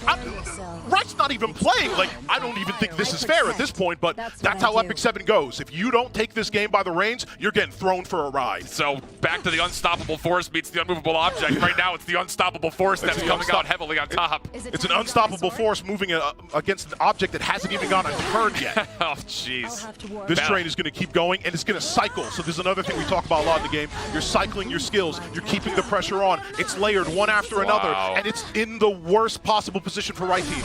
If that A-Ravi dies, it's done. It's absolutely game over. Not looking good. One last player remaining. All it takes is skill 1s to finish it off. A flawless game for Rezephyr. Have you ever seen anything quite like that? Absolutely. Blue team just blew it out of the water. I mean, that was a smart strategy. That was a smart play. Everything they did enabled their team, synergized with them, and brought them the victory. I think it's just really curious, though, when we look at just how the draft went in the first place. Not even flexing away. I mean, Warriors are pretty flexible overall, but going tank down instead of something more standard, I mean, is that kind of a critical mistake in your mind? Well, I think the biggest highlight here is what you said earlier when you were talking about your love of cleave and high damage units. You saw a lot of cleave teams would have tried to kill that team in one turn, but we saw a methodical play style that kept damage going on throughout. Now we're going to go to break. Thank you for joining us, everyone. Have a good day. Orbis Caster class out. All right. Challenge is over. That's not my rating. My bad. I didn't even realize I had that up. Look, challenge is over. The throw right there at the end, might have just ticked off a point. It was close to a 7 for me, but the throw at the end there, he needs to work on his intros. I feel good his about outros. it. Sounds like he's doing good, but what do you think? Yeah, it was around the same. Because like beginning, ending, that's how you start things, right? But once they got into the mix, I think the flow was there, the back and forth was there. Metaphors. I just tried to complete the storyline. Comparisons using like or as. My high school English class is coming back here. Divine Faker. Hello. Shifty. Hi, guy. Are you a pro EpicSeven caster? Not even a little bit. You sounded pro. Dude, I could imagine Twitch chats just putting me under. No, I don't know. burner Chat, look at right this now. thing. How do you do it? First time ever casting. He downloaded the game like a day and a half. Literally a day and a half ago. Literally, like not even. Yeah, really well done. This isn't about you though. I'm sorry. Oh shoot. Oh, it's about you. EpicSeven? Hey, oh yeah. Can I give myself an EpicSeven? Sure. Yeah. It's like a pat on the back. So a self pat on the back. All right. What matters the most is what Divine Faker did here. We're gonna rate him, but I'm gonna use this time to share that our rating will not mean anything. It is the community vote that matters. Ladies and gentlemen in the chat of Twitch and YouTube, you will decide the next EpicSeven caster. We're gonna critique still like we normally would do. Our votes will be discarded, and every single one of you will have a chance to decide here who's gonna make it. So I'm interested to see what the community has to think, of course, after the fact. But for now, let's do our normal thing. I want you to start, man. You casted with him. You probably were locked in the most. How do you think you did? Scale 1 to 7. I thought you handled the opening very, very well. I really do. I think that you handled the scenic well. I thought you brought me in early, let me have a chance to kind of share my thoughts, what my expectations were. We had a small fumble moving into the format, but I think we ultimately saved it to a point where, unless you were you and I, probably would not have noticed it. And then when we started getting into the gameplay, of course, that's where I'm going to be at my weakest. And I thought you did a nice job kind of carrying the load, explaining things, trying to make me feel like I am someone who's newer to the game. So you're explaining things in an elementary way without watering it down too much to where I think the high-level audience wouldn't appreciate what you did. I think there were some moments where I tried to get in there. And again, I can only say there's so much confidence. I don't know the game as well as you do. But I would have liked a little bit more time to kind of explore my thoughts, even if they were necessarily 100% correct. So that's it. I thought generally, though, that you handled it well. You did a nice balance as well, going back and forth between the play-by-play calls as well as bringing the analysis, which is something that you needed to do without me being able to really kind of provide either of those at full level. So I thought you did a nice job kind of hybriding the broadcast between both roles. What are you going to give him? I'm gonna give him. I'm gonna do a 6, just because there was just the small little hitch in the format. I think the outro towards throwing to break could have been maybe a little bit more concise as far as like, that's just game number 1. Harken back to the format. This is a best of 3, so we'll be back with map number 2 right after this. Something like that gives a more concrete stop. But I think overall you did a really nice job. I was so happy to just fulfill that storyline with you, and it was a part of my focus. I mean, I'm stuck out here in the middle of the desert. My throat is drier than a Sahara prince, but we did the best we could. Water. I just drank water. I chugged the whole bottle on the dry in the Saharan desert. I know, that's a good one. But I would like to see that in your broadcast as well, talking about that. But like you said, the format portion, the outro was a little off-end, which kind of docked the point, but the chemistry, you're able to feed off him, let him speak his piece first, and then wait for your turn to go, let him toss back to you, feedback what you want from that, and even go off of his jokes as well. And that's what I really liked about it. But at the end of the day, a little bit of mistakes, so not perfect, which is why, in my end, I gave you a 6. Oh, we doing this again? Maybe. Actually, I will put mine down so you don't show. Bingo, your boys are playing bingo. He told us in the break his boys are playing bingo back at home. Yeah, look, agree with everything they said. If I were to give you a rating, I probably would say it's a 6 to start. You fumbled the format a little bit, and I know that because the producer's in my ear. I heard him cue you up for the format. You didn't follow the cue. You started talking about something else, which happens. Sometimes you get caught in that. It's okay. But that's the part that's a little rough around the edges for you still, is just and it's just experience. It's your first time. But the broadcast showmanship of being able to smoothly like butter work through a run a show is really important. How you toss, how you intro, and then when you casted, fantastic. Great hype, great energy, y'all meshed well together. That was a 7. But again, the toss out of that was your toss, honestly, at the end, probably a 3 or 4, your very final toss. It was like, I'll see you later, we're here, I'm grateful to be, I don't know what it was, but you gotta be able to say it. And that's it for gate number 1. We have gate number 2 around the corner. You gotta be able to have a really clear toss. It wasn't really clear what you were doing, so I struggled with that. And because of all that, I was gonna give you a 6, but I can't give you another 666 again. I'm gonna keep looking, and this, of course, the very last one. What? Where's the 5? I'm giving him a 5 wherever that is. There's I can't one find more it. under there. There's one more at the bottom. Oh. There it is. All right, 5. I thought I was thinking every single one. I'm gonna give you a 5 overall. All right. Yeah. Yep. Okay, gotcha. That's fair. All right, go ahead, take a seat. I shot Divine Faker. With that said, I was going to give him a 6, but I'm going to give 3 6s. Yeah, fair. If our votes would have counted, I would have given him a 6. All right, with that said, Lucen is up next. Tap Lucen on the shoulder. Thank you. And let's get Lucen Azure up here, everybody. Lucen Azure. Did you hear anything that we just said, Lucen? Hope not. Hope not. Hope not. I mean, it's a really straightforward challenge it's pretty when it comes down straightforward. to it. No craziness, no secrets. Yeah, it is. Wide out All offense. hands on Right? deck. It's a real legitimate esports broadcast. Yeah. Nice. Lucen, hi. Hi. How you doing? Oh, I'm doing good. This is probably the most nervous I've been the whole trip. Is it? You don't seem like it. I just hide it well. I have a lot of insulation to work with. Dude, I love you, man. Something about you, from the very beginning, first thing you said, the run-of-the-mill guy. I'm like, where's he going with this? And then he sold the story as a dark horse, which is true. It's a genuine story. You're genuinely who you are, and I think you're going to do good this time. We'll see. I'm excited to jump into it. Are you ready? Any questions for us? No, I think so. I think I'm ready to go. You're good to go. All right, let's go ahead. You and Shift will get up and make your way over to the challenge room and get ready for the final challenge. Lucent Azure and Shift. 2 final players here. You see some swags. Dad giving up. I know. By this point, I mean, top 3, they've already spent a lot of time with each other. Either one of them could win. One of them has to. Can we deduct points because he's not waiting for his duo? Oh, gee, he's peacing out. He's ready. peacing out. He's just beelining straight to the desk. I know. Maybe. -1. Yeah. If that's me, I'm like, give it dab. I'm talking shop. But again, everyone's different. Lucent Azure is different than me. Oh, there you go, the handshake. Yeah. He seems like an introvert that has the ability, like you said, I'm nervous. I know, yeah, it's crazy. But then he's able to cast like crazily as well, which is kind of a good mix. It's a good mix. And for those that are just tuning in, listen, Lucent Azure was 100% the dark horse for this competition. Faker was he considers himself a dark horse, but I knew he was going to be a final 3. Lucent Azure, I think not many people expected to be in this final 3. I don't think he even expected it, but he's here. He's been doing really, really well and impressing. So Lucent, your final competition here, did you expect to be in this final 3?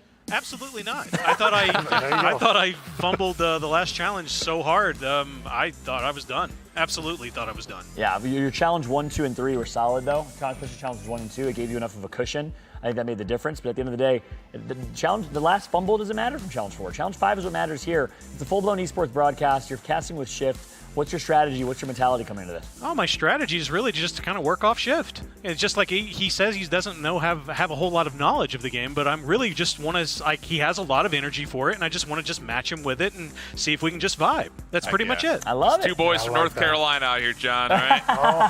2 run-of-the-mill guys from NC. All right, listen, I'm going to toss to the final bump. On the other side of that bump, you pick it up, all right? This is all you all day. We want to hear how you intro, how you outro, et cetera, et cetera. So that said, it's Lucent Azure, the true dark horse of this competition, in the final challenge right after this bump.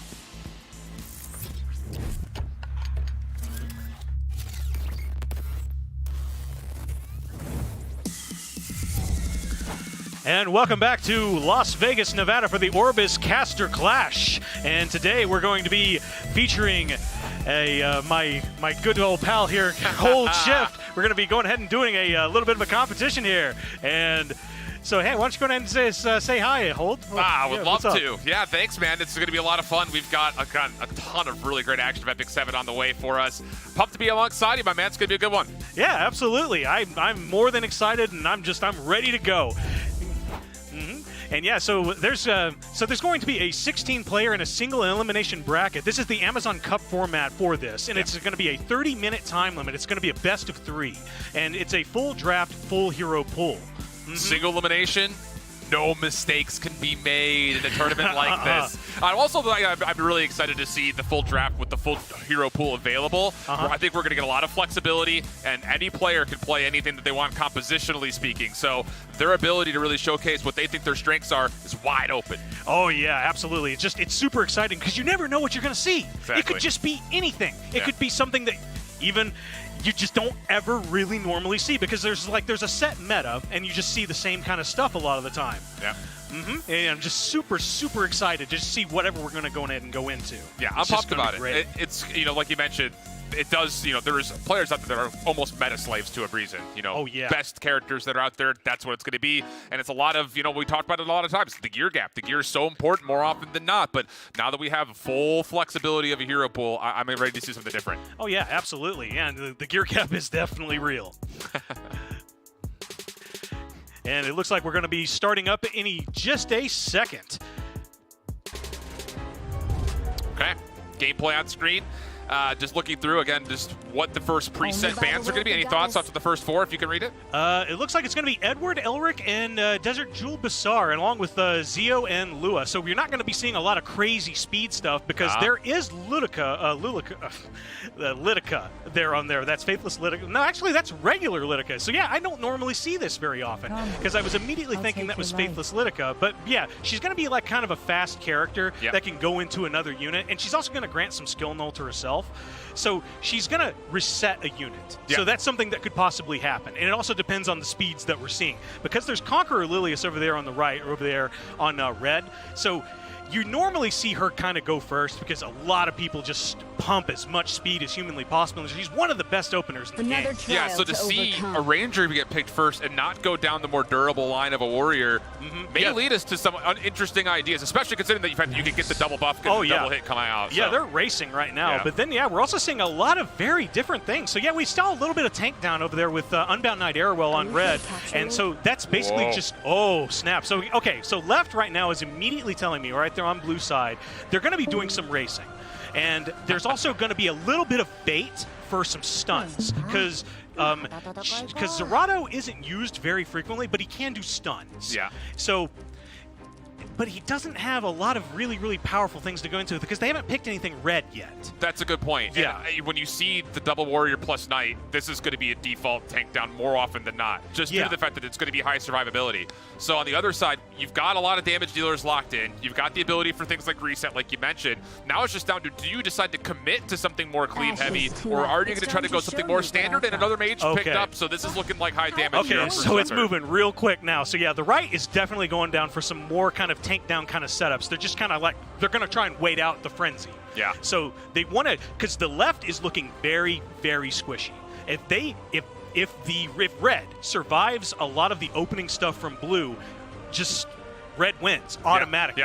They automatically win. So this is just going to be essentially down to, is there going to be enough survivability on one side? So now the bans come through, that will give us our indication. Yeah, absolutely. The biggest reason, so that was a correct ban on those parts because the ban with Designer Lilibet pretty much means that we're not going to be dealing with Pirate Captain Flan, so we're not dealing with a lot of crazy debuffs. We still have Silverblade Aramentha though. So right here is where that first, I believe this is the reset. Yeah. And I didn't see it, I think it did. But either way, she's also slowed. So we have a lot of the other side still going through. Yeah, the double Lidica opening coming through, and now it's going to be the final time to move in and see if there's going to be enough damage to really try to secure. This is where we're going to get our real big trends, to see if there's going to be enough survivability in the mix. First damage coming out. A lot of it resisted, but the stuns do land. A lot of stuns, a lot of crazy stuns. But hey, we still have Escort on Unbound Knight Arrowell, so she can still take a lot of those hits. So the team on red is still very, very tanky at the moment. They've lost a lot of their damage, so they're really not much of a threat right now. But here comes a big reset. And that was a reset right there. Okay, so first damage coming out, still 3 stuns. The debuffs starting to pile on over towards the right side, but this is what we expected. Can they survive through this? Can you exhaust a lot of the cooldowns for Rezypher on this heavy cleave style composition? Damage is still being put in, but again, survivability is okay. It just comes down to, can you actually get these characters active? And one other thing I just now noticed is this is also somewhat of a fairly this game was from a little while ago because Crimson Seed was on that Apocalypse Ravi. So she was actually cleansing a little bit from that. That recently got nerfed. So that can only proc on their own attack. But right here, here's going to be another big ultimate S3. Oh, no. Oh, that's more. So right now what we're looking at, folks, this is just straight up textbook control. So the right can't do anything. Their mitigation is about to die. It just feels like if you're going to go, some sort of a tank down like this, not having the ability to resist all these debuffs has been a huge mistake in the composition. And now it's down to, can you just survive long enough to even get any plays off? Yeah, the biggest mistake that I feel like right side made was they only had one cleanser, and it's not even a really good cleanser, and she got banned. So maybe a critical mistake there. Now it's just down to, will anyone survive through this next set of hits? Not looking good. This is bad. That's very bad. Now they only have Apocalypse Ravi. She's about to die, and just, it's over. 100% over. Conqueror Lilius can't do anything about this. It's 100% over. Nothing. Everything going to be wiped. It is a flawless game from Rezypher. Great heavens. You kidding me? Man. Yeah, that was a ton of fun. That was just great because I actually I lead more towards tank down kind of play styles. Sure. So I really kind of thought right had the advantage, but there was just too much control on the left. And that's the thing about it when we talk about being able to step away from your normal meta, and you're going to see weird things like this in this tournament. Oh yeah. And now you got to remember it's single elimination. So the fact that you've already lost one of the best of 3 puts you in a really tough spot to try to bounce back, and think about the head games that is going to come through for our player on the right. Oh yeah, 100%. Yeah.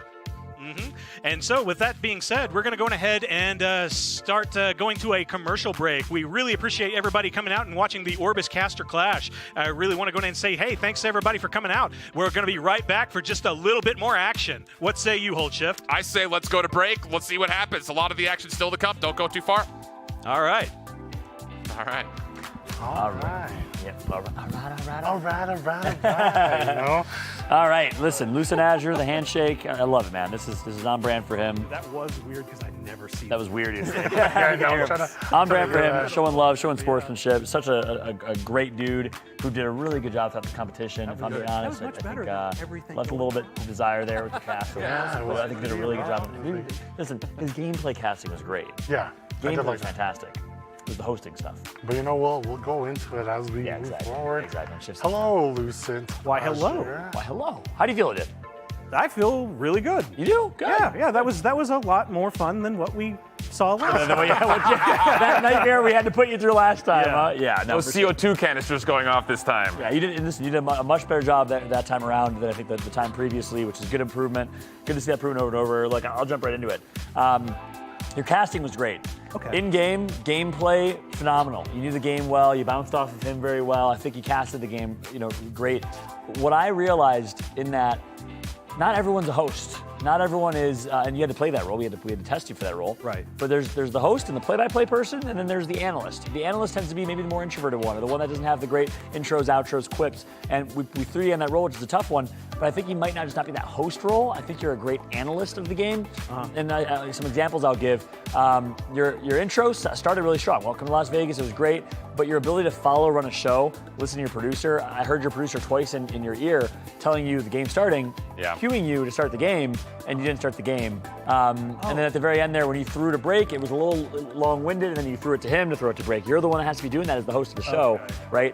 So I think there was a couple of some things that are left to be desired. So for that, overall, even though the casting was really, really solid, your intro was solid, I'm gonna go with the 4. Okay. I thought that kind of the same thing. The elements from a lead perspective were not quite there. Right. You definitely put me in a spot at the end there where all of a sudden I have to be the one to throw the break because you kind of like, Shift, what did you think? It's like, well, I think we're going to break. So that was a little bit awkward. And then the same kind of situation with the gameplay not being presented when it was ready on screen. And having a little bit of wiggle room on broadcast is fine. Your producer's not gonna be like, hey, this is ready, go to it right now. Sometimes you're gonna get a producer that's like, hey, this is ready when you're ready. It just depends on who you're working with. But in this particular instance, it did take a while.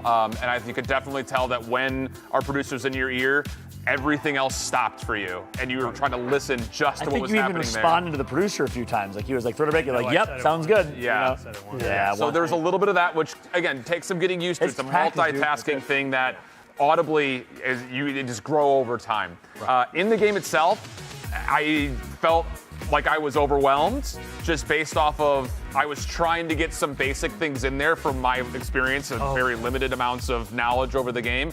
And it felt like anytime I would try to start a point, you would almost jump in, take it away from me, and go all the way to the most high-level breakdown of that stuff. Analysis. So which is good for the high-tier analysis, but the only thing that I could do on this broadcast is try to bring the more broad spectrum stuff. So you gotta give him a chance. You gotta throw the ball. Got to have a chance for me to kind of get in there, and then you could take any points that I may have left out, which I'm going to, and be able to build off of that.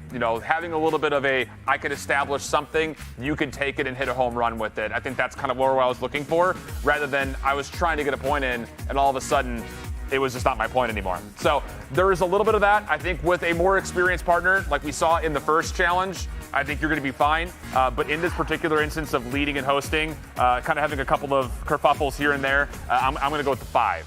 Okay.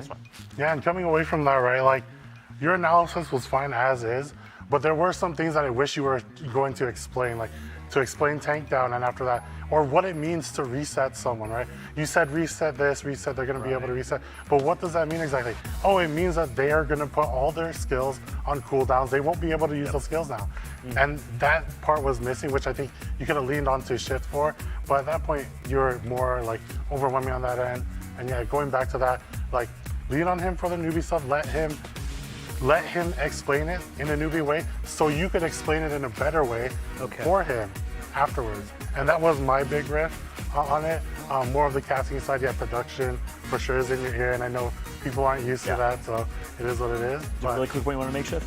I was just going to say that was what I was trying to do, was like when there's something coming up and I knew it needed an explanation, I was trying to get in there to do that. Exactly. Yeah, makes sense. Okay. All right, well, hey, overall, great job, man, and we'll see what the community has to say, because at the end of the day, our votes mean nothing. It's the community vote that's going to matter the most. Community, let us know what you think when the vote starts up, and go ahead and please tap Shift. Valky, good job again, Lucen. Thank you. Yeah. Valky will come on in.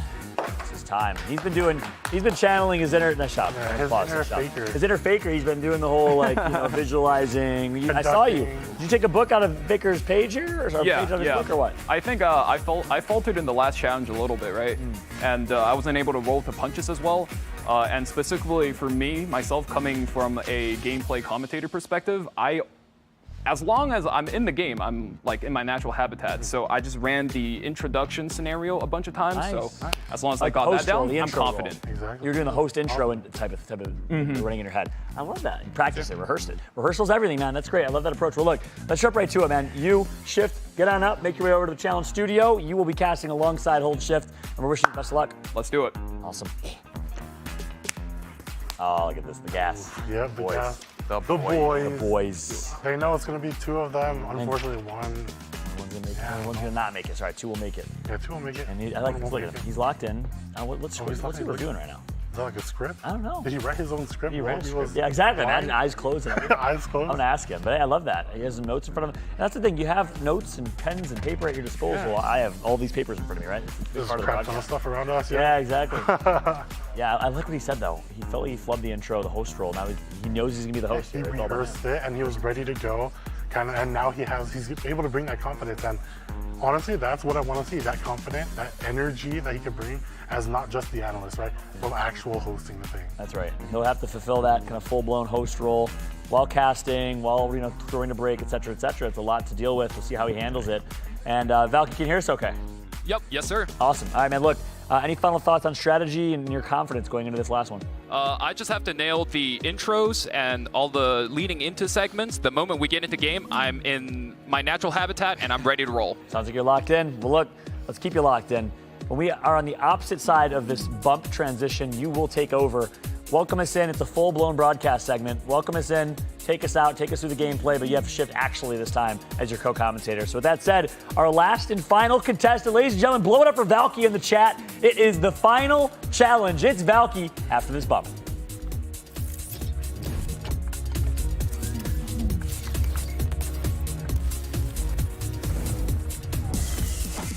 Welcome back, everyone. I am Valky. This is Las Vegas, Nevada, and with me is Hold Shift. How are you guys doing today? Oh, brother, I could not be more excited to be in Sin City. Wow, I am so excited about the games we had today. We saw the speed of cleave, we saw the defensive maneuverability of tank down, as well as the adaptability of standard. Are we ready to see more today? I mean, if we're ready or not, we're going to see it regardless. So, I mean, hey, we've seen a lot of differences already in the mix, and I imagine that's just a sign of things to come. Absolutely. I am so hyped about this upcoming match. Definitely match of the game for me. But speaking of that, we got 16 players in single elim brackets brought to you guys by the Amazon Appstore in the Commander's Cup. I am so ready. Those of you guys at home, if you're excited, just as excited as I am, make sure you're also looking for the next sign-up day to play with us here so me and Shiv can cast your next games. Absolutely. Single elimination means no mistakes allowed. Even though it is a best of 3, you find yourself down 0-1 in these single elimination tournaments, backs up against the wall. Got to find a way to wiggle your way out. Absolutely. Sometimes you just got to hold down those nerves, right? Even if you make one misplay, got to spin that into a win. Absolutely. I mean, it's a game of flexibility, right? I mean, especially when we got a full draft, full hero pool. World is your oyster when it comes to trying to build out whatever comp you want to, try to realize if it's going to be something meta or meta changing. How often do we see that in these tournaments? Right. And that's one of those things I'm always excited about, right? These guys with the pocket picks. And speaking of pocket picks, I am so ready for this match coming up. We're going to see some great matches, guys. Oh, wow. And starting on, we have already the pre-bans out. I see Ed, DJ Bazaar, Zio, and Lua. Do you hear that? Do you hear that shift? Tell me. Ed ban and a Zio ban. That is a telltale heart of a cleave beating. Ooh. I am so ready to see that coming. And how about it? First pick. Ranger coming out, so that damage is already being established with a lot of speed, so looking for first turn priority. We're on the other side. We're going to get a little bit of that extra survivability at the warrior pick. Yes, sir. Fire Litica always going to look to control that first turn and picking right into that right side player. Absolutely not caring about the Fire Litica with the Conqueror Lilius. Very fast opener here with all the utility she can offer. I'm really excited to see what that right side player is going to bring to adapt to this aggressive left side playstyle. Yeah, I mean, it's just off of one pick too, right? And okay, Knight coming through, so again, more of that extra support, trying to maybe plant themselves, try to work through the buffs, try to find a way to stay alive throughout these first couple of damage picks, which you're going to get another one in the mix. The Mage is now swatted in for the second overall for Zephyr on the left. Yeah, and we were talking about this earlier, right? The pocket picks. That is the Ice Zerato right there. That is not a pick you're going to see every day, and that is definitely something that's unique to us here today. And follow with that the Faithless Litica. Double Litica. Litica enjoyers rejoice because we are getting one heck of a match here. It's like schizophrenia, right? Which Litica do you want? On the other side, still more survivability coming through. So, I mean, you talked about the bans leading towards possibly seeing something heavy cleave. We're getting that on the left side. The response is not to go cleave versus cleave, though. This is looking for that extra sustain and that tank down. Yeah, right. And then we see the right side player pull out the Rimuru so he can copy over the buffs. And, the CR push itself is going to be a lot of disruption, right? Very, very strong versus the aggressive matchups. Followed by the Aravi, as we mentioned earlier, that is going to be the solid anchor that holds the entire draft together. And then on the other side, this is going to be a full commit. I mean, it's just down to, do you get enough to survive through all this damage? And maybe on the other side, how do you even decide which of these major damage dealers to take out of the mix? When you got the Pirate Flan to the bottom, you figure that's going to have to be something you try to get out of your way. But I don't know. Is there enough damage to the right side, I think is what I'm wondering. Absolutely. And we see the left side player bearing his fangs, right? Silverblade, Araminta, Pirate Captain Flan. Lots of burns, bombs, and stuns. Answered by the designer Lilibet. Last band away, as we would expect. So, I mean, basically off of this compositional difference, it is going to be who's able to survive through this, if at all, because it's all damage on one side, all survivability on the other, and the Litica does get first pull for the speed, so advantage already over to Zephyr, who's going to have the ability to control the tempo of this game. Yeah, pulls back the Conqueror Lilius as you would expect. Faithless Litica following up with the S2, strips away all buffs, and wow, activates the Silverblade Araminta. Yeah, and now it's down to just the S3 coming out, looking to try to deal a lot of AoE coming out. And yeah, the damage is already starting to come through, but more importantly, it's the concussive stuns that are in the mix. So much debuff already on the other side. Just comes down to, will you even give me any cleanse going through here? Yeah, there's no cleanse on the right side team. 3 stuns going in. It's looking like a very tough game, but it's got the SC Airwell, very tanky units, and we see the Soulburn decide to come out for the Faithless Litica, resetting the SC Airwell, crippling that last unit that's not even stunned. So right side completely losing all initiative here, out here earlier in this game. This just has to be bait out these cooldowns, survive through the S2s, S3s, have a chance to even see the light of day, because at the moment it is just Zephyr controlling tempo pace, and eventually this damage will start to stack.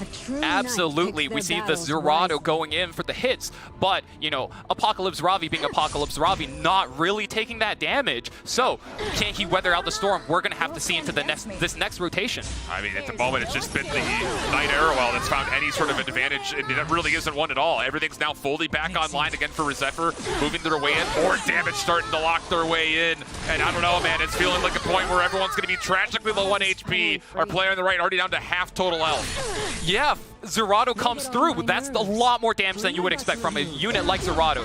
And while dual attacks comes in, that chip damage, especially versus the Aravi, is definitely something you expect to see. not looking good. You've got one player who can make a turn again. It's this Unbound Knight Arrowell, and it's the same thing. A little bit of chip damage, but ultimately not a lot going the way for our player on the right, and now you've got critical health on the right side. Yeah, it's not looking good for him. So many debuffs. The right side player is just drowning in debuff. He does not want to be here. He needs a miracle to come back from this one right now. The burn is in. Second player falls. Its last legs. The faceless Litica very well could seal the deal, and that may do it. Yeah, dropping down the A. Ravi means the left side player has this near in the bag, and with that last hit, takes out that C. Lilius as well. Dude, it's just flawless. Are you kidding me? Straight onslaught out of the Cleave build, and it was established from the first pick of the draft, so the fact that you're able to get away with that almost feels criminal. Yeah, he definitely telegraphed that draft, and I'm surprised the right side player didn't take any earlier steps to kind of address that situation, right?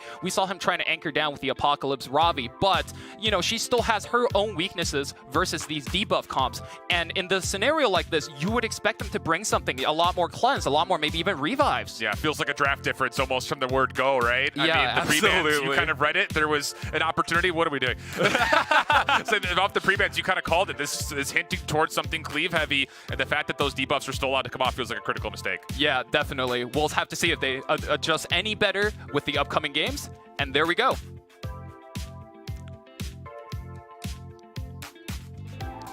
Oh, man.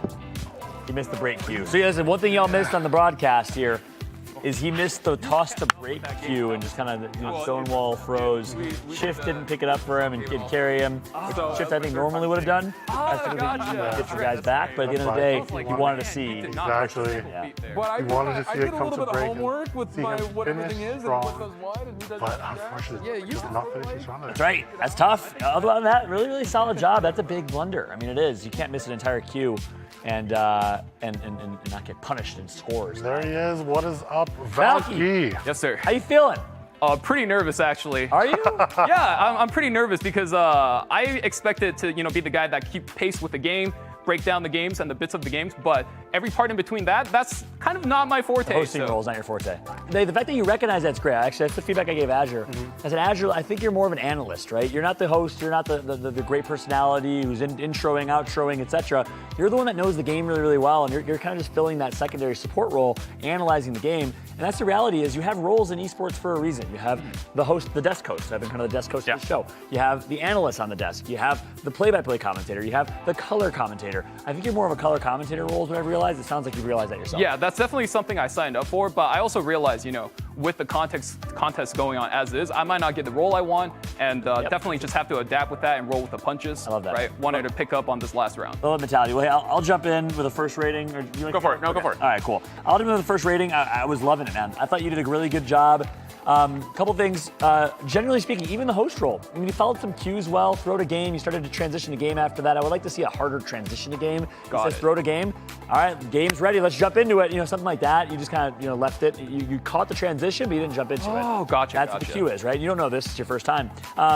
I thought, in general, the host role, good entertainment. You guys were fun together, and the cast was brilliant. 9 out of 10, 10 out of 10, or 7 out of 7 in the cast, I think, overall. Then a couple other things. The intro. You were way too short-winded on the intro. You got to extend that. It's a big moment. You're building up energy and hype.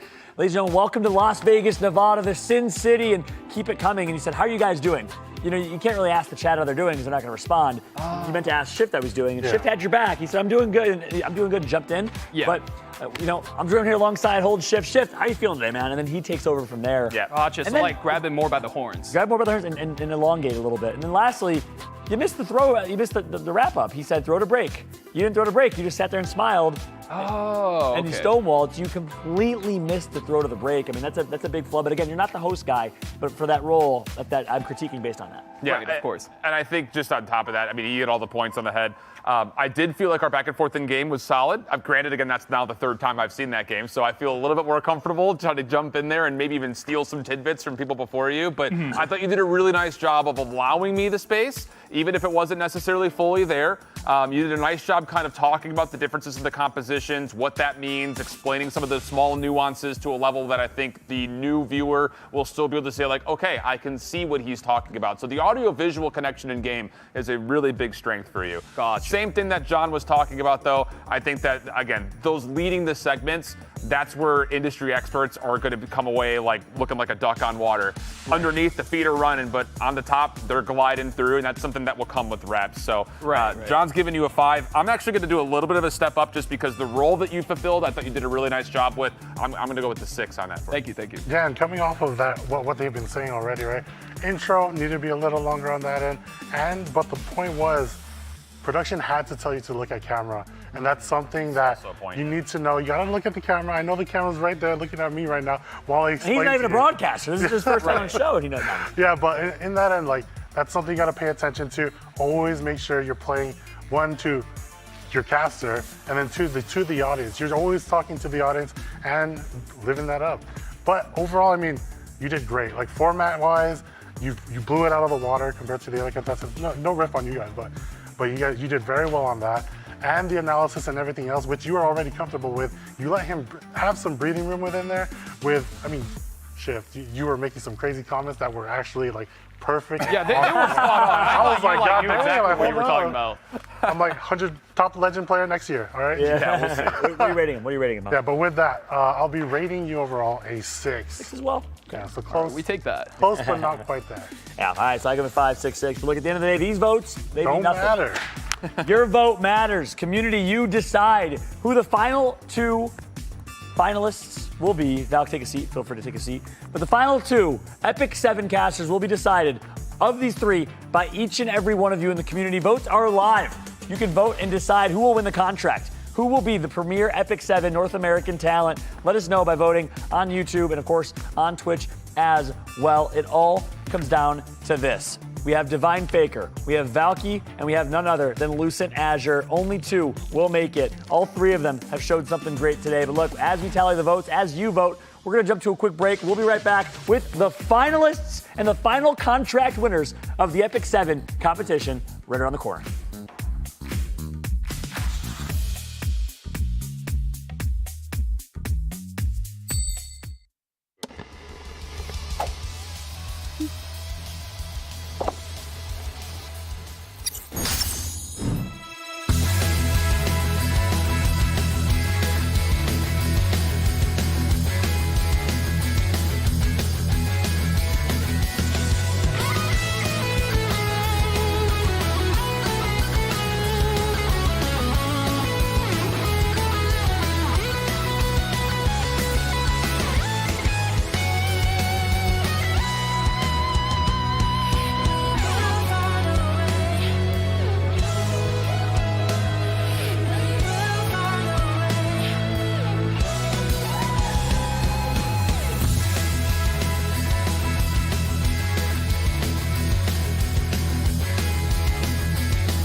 From the Neon Museum all the way to the Strip, 3 deserving finalists have shined bright under the lights of Las Vegas for the opportunity to be crowned the official EpicSeven casters for the upcoming Commanders Cup by Amazon Appstore, and they stand on this stage right now. Who will it be?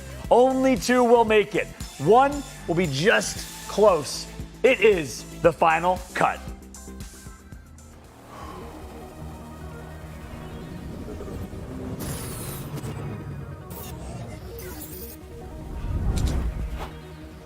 Suspense at an all-time high, as all 3 of these men on stage right now have showed such incredible skill. We, of course, have Suziyami. We have Fart Pancake. Sorry, the gamer tag gets me still. Fart Pancake, love you, girl. And we have none other than Prof Boy themselves sitting behind. They didn't make the final of the first cut. This is the final and last cut. Only 2 of you will have a chance to cast the Commanders Cup by Amazon Appstore and the subsequent events in June. It all comes down to this. The first of you 3 to be our official EpicSeven caster. So much rid through these challenges. But the first one to earn that contract is...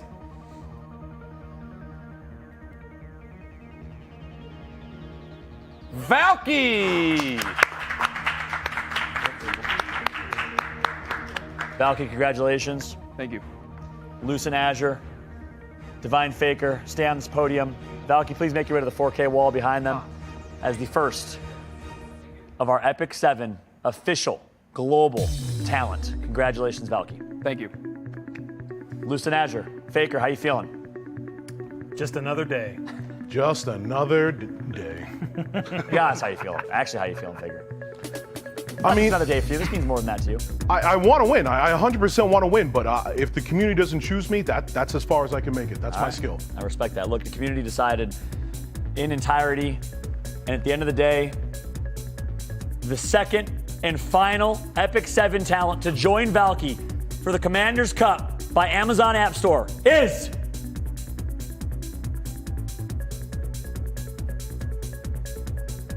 Divine Faker!